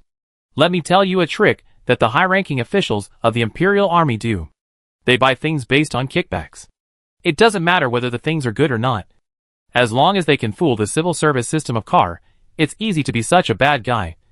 Stealing the cane of the blind and cheating the money of the deaf. It just so happens that these bureaucrats are both deaf and blind. Of course, what they buy back are usually defective or waste, or the equipment is declared to be one generation behind when they are bought. But the other party does not support returns. Well, let's keep the things. They will be useful sooner or later. Then all these things were forgotten until the warehouse keeper found Connie and said, "Guess what? No one has paid me for 30 years. I heard that you have some relationship with Emperor Augustus. Take responsibility. Your last name is Minsk. Of course, there is nothing good in it. At least the Earthlings will definitely not look down on it. But it is enough to kill people. For example, there are so many obsolete previous generation power armors, old antiques like CMC 2000 or older, and there may be artifacts with 3-digit numbers that fill countless warehouses. Oh, these warehouses used to have other names, such as unused planetary fortresses, interstellar fortresses, and military orbital space stations. They were built so that they could only be blasted open with fleet-level firepower, and most of them were located in very remote places, so remote that even scavengers were unwilling to visit them. So they were like treasure sunk to the bottom of the sea, waiting to be discovered by lucky people like Connie, who happened to have the authority to open the safe. Sometimes, you will feel that military people are also very cute. They are the little squirrels who bury pine cones everywhere. They work diligently and keep burying until one day even they forget how many pine cones they have buried. But it doesn't matter. In the future, these forgotten fruits will always take root and sprout and become green trees.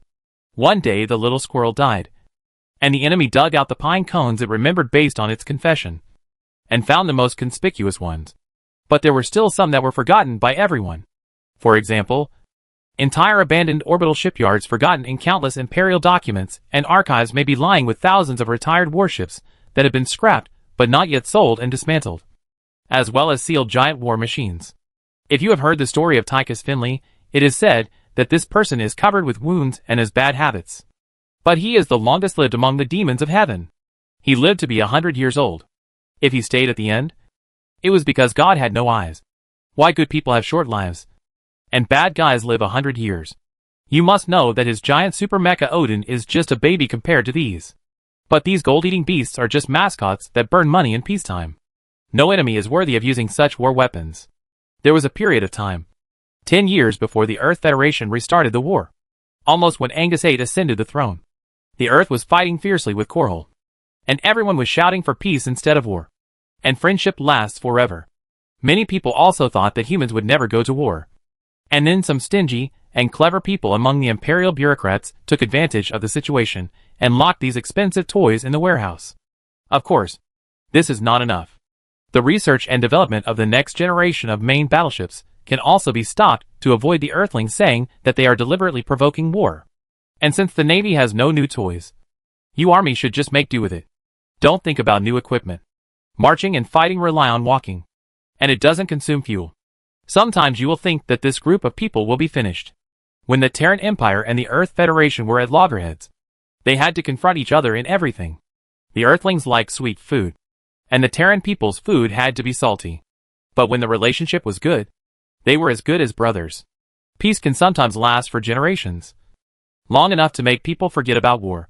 But war always comes, when groups of young people will cross tens of thousands of light years just to stab a stranger in the heart. Let's continue with the Battle of Pisces Row.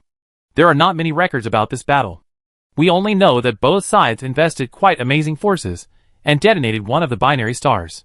If there were planets there, there must be nothing left now. We do this now.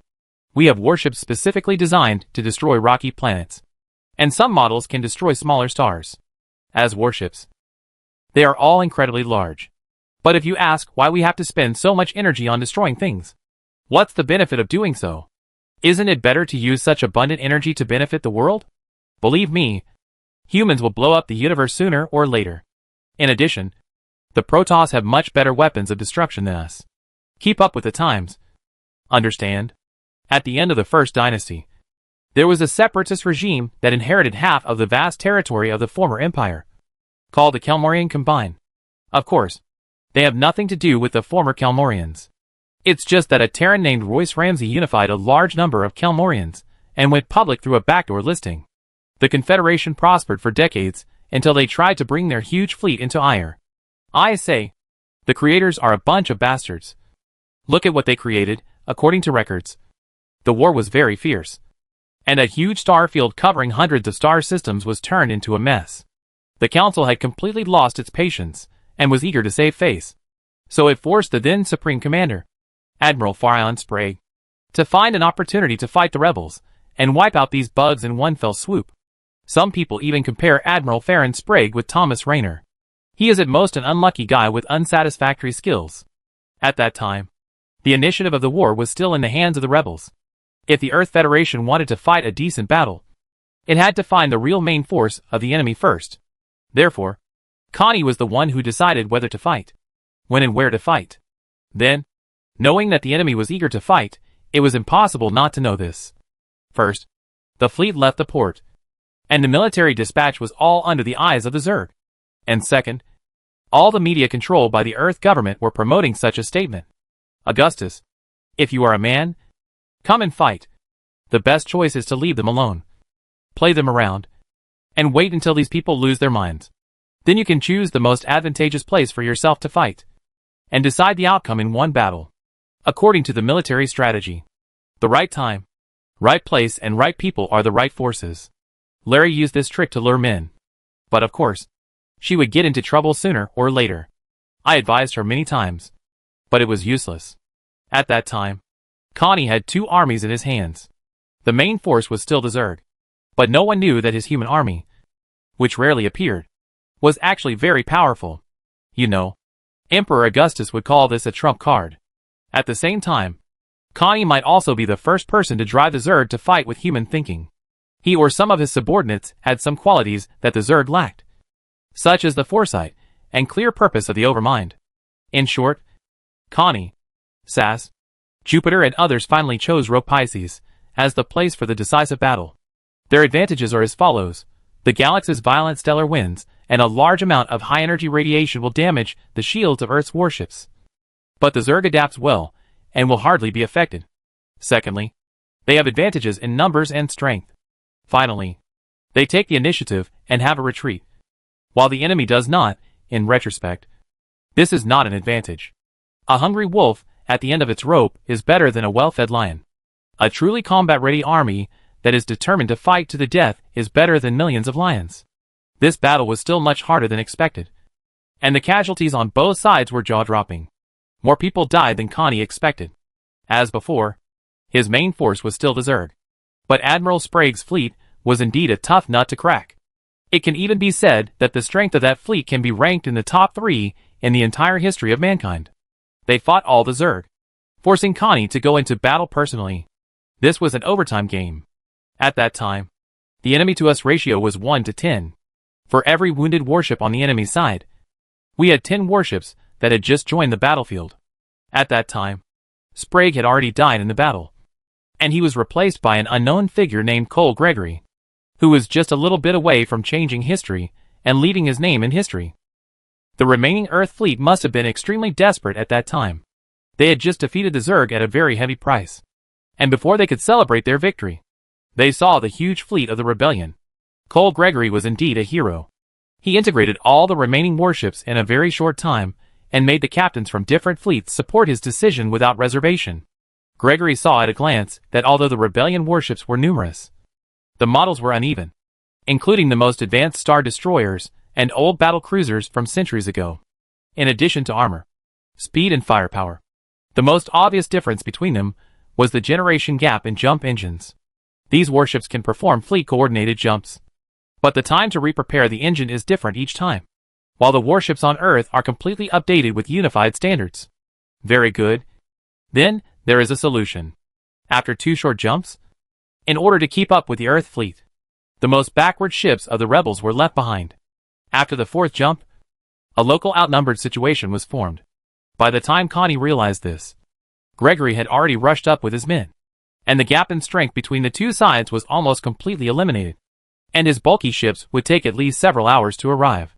Caught off guard, the rebel fleet was brutally suppressed. Seeing that the situation was unfavorable, Connie used his tried-and-true tactics to board Gregory's flagship and use his psychic power to solve the problem. However, when Gregory learned that a godlike psychic was killing people in his warship, this had happened many times before.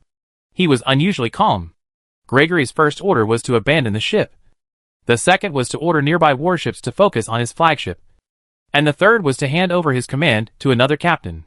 The moment Gregory's flagship was destroyed, the senior generals of the rebels panicked, and the chain of command was in chaos.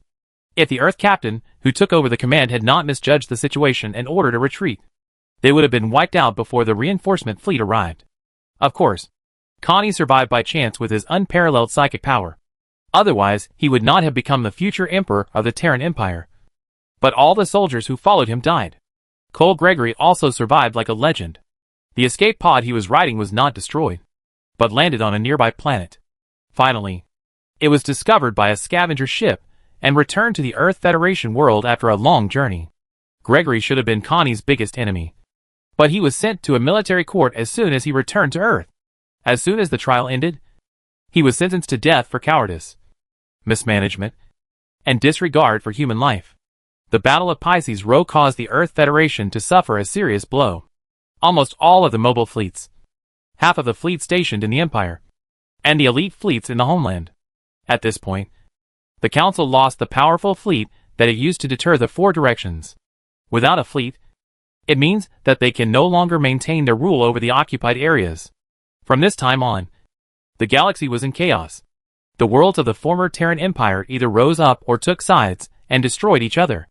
However, the Council was already in a difficult situation. Once they suffered too many defeats, even their own extraterrestrial colonies began to become restless. So they had to recall all fleets to defend their homeland and abandon large tracts of conquered land. Later, the Imperial Prime Minister Duval Williams, Engines, a branch of the car people, was born in poverty. It is said that Williams was almost sold by his parents for money, suggested that Connie send people to take advantage of the situation to fan the flames. Sure enough, it didn't take long for the Earth Federation's backyard to catch fire, and the world to be in chaos. The Council finally agreed to invite Alexander Duger back because of the urgent need. But by the time they had the nerve to invite him back, Duger had already been drowned in the toilet by 2 ghost agents. Some say they were several highly intelligent mimic larvae. This death was so miserable that the Council had to announce that Marshal Duger died of a heart attack.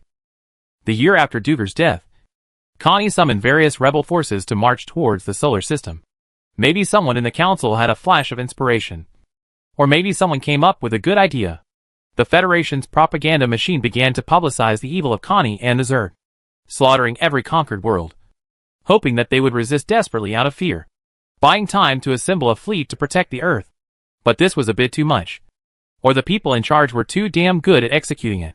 As a result, wherever Connie's army went, everyone surrendered. The Earth is 60,000 light-years away from the Copperloo sector, which is about 1/3 to 1/2 of the diameter of the Milky Way, which is a very long distance. In the past, it was considered impossible to strike the Earth with a lightning strike, but Connie did it. In fact, the method is very simple. Follow the path taken by Alexander Dugal when he conquered Korhul. Take the fastest and best ships. Make full use of the Zelnaga portals and the Stargates copy from them to shorten the journey. Ignore everything, and use all the time to hurry. History always repeats itself. When Connie's fleet appeared over the Earth, the Council made the same decision as the Imperial leadership 30 years ago. Stay put and wait for the fleet reinforcements from the outer world. Earth, the mother planet, the cradle, the spiritual home of all mankind. We in the Copperloo sector also call it Old Earth. No matter what we call it, it is definitely the planet that humans have operated for the longest time. And of course, it also has the most defense facilities and garrison fleets. Connie took over Earth a little faster than Dougal took over Coral. Do you know how people on Earth now curse Connie? As far as I know, the best word is bastard who made peace with the Zerg. The solution is to use the plague, the most terrible plague in history. It is said that this terrible Zerg virus can kill the Xel'Naga. The plague was brought back by an Earth fleet that rushed back to Earth to assist in defense. In the first week after that, the god of death was unprecedentedly generous, and 4 billion people died on Earth in 1 week. The council surrendered before the death toll reached 15 billion, and it was only 4 days into the second week. Connie had his reasons, and he never regretted it. The more people on Earth died, the fewer people on Earth died.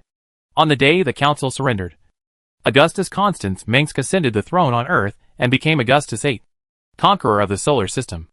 I had a long paragraph to write, but I found that the homework paper was too small to write, so I make it short. In the following 25 years, Augustus VIII conquered and established a galactic empire that spanned the Milky Way and ruled it with fear. Augustus VIII and Queen Rachel had only one child, Emperor Ulysses I. After giving birth to her son, the queen's health had been poor. Her husband was willing to exchange an empire for her health, but the queen was unwilling to rely on life extension technology to survive. When the queen died, the Earthlings celebrated for 7 consecutive days and nights, believing that this was retribution. Augustus VIII raised his only son alone until he came of age, and when Ulysses Mengsk proved that he was capable of taking over the throne, he officially announced his abdication. Just as the swarm of insects suddenly returned, Augustus VIII also suddenly took them away, just like King Arthur, who went to the Utopia to find the legendary Void World. After receiving the news, the Earth immediately declared independence, and the war broke out again. Ulysses I quarreled with his parliament for a full 12 days. In the end, he rejected all opinions and gave up his claim to the Earth Federation world and retreated to the original empire. This is the current third dynasty of the Terran Empire. After that, peace between Korhal and the Earth lasted for 400 years. It is said that before Augustus VIII disappeared, he left the same words as his ancestor Augustus the Great: "I forgive my enemies."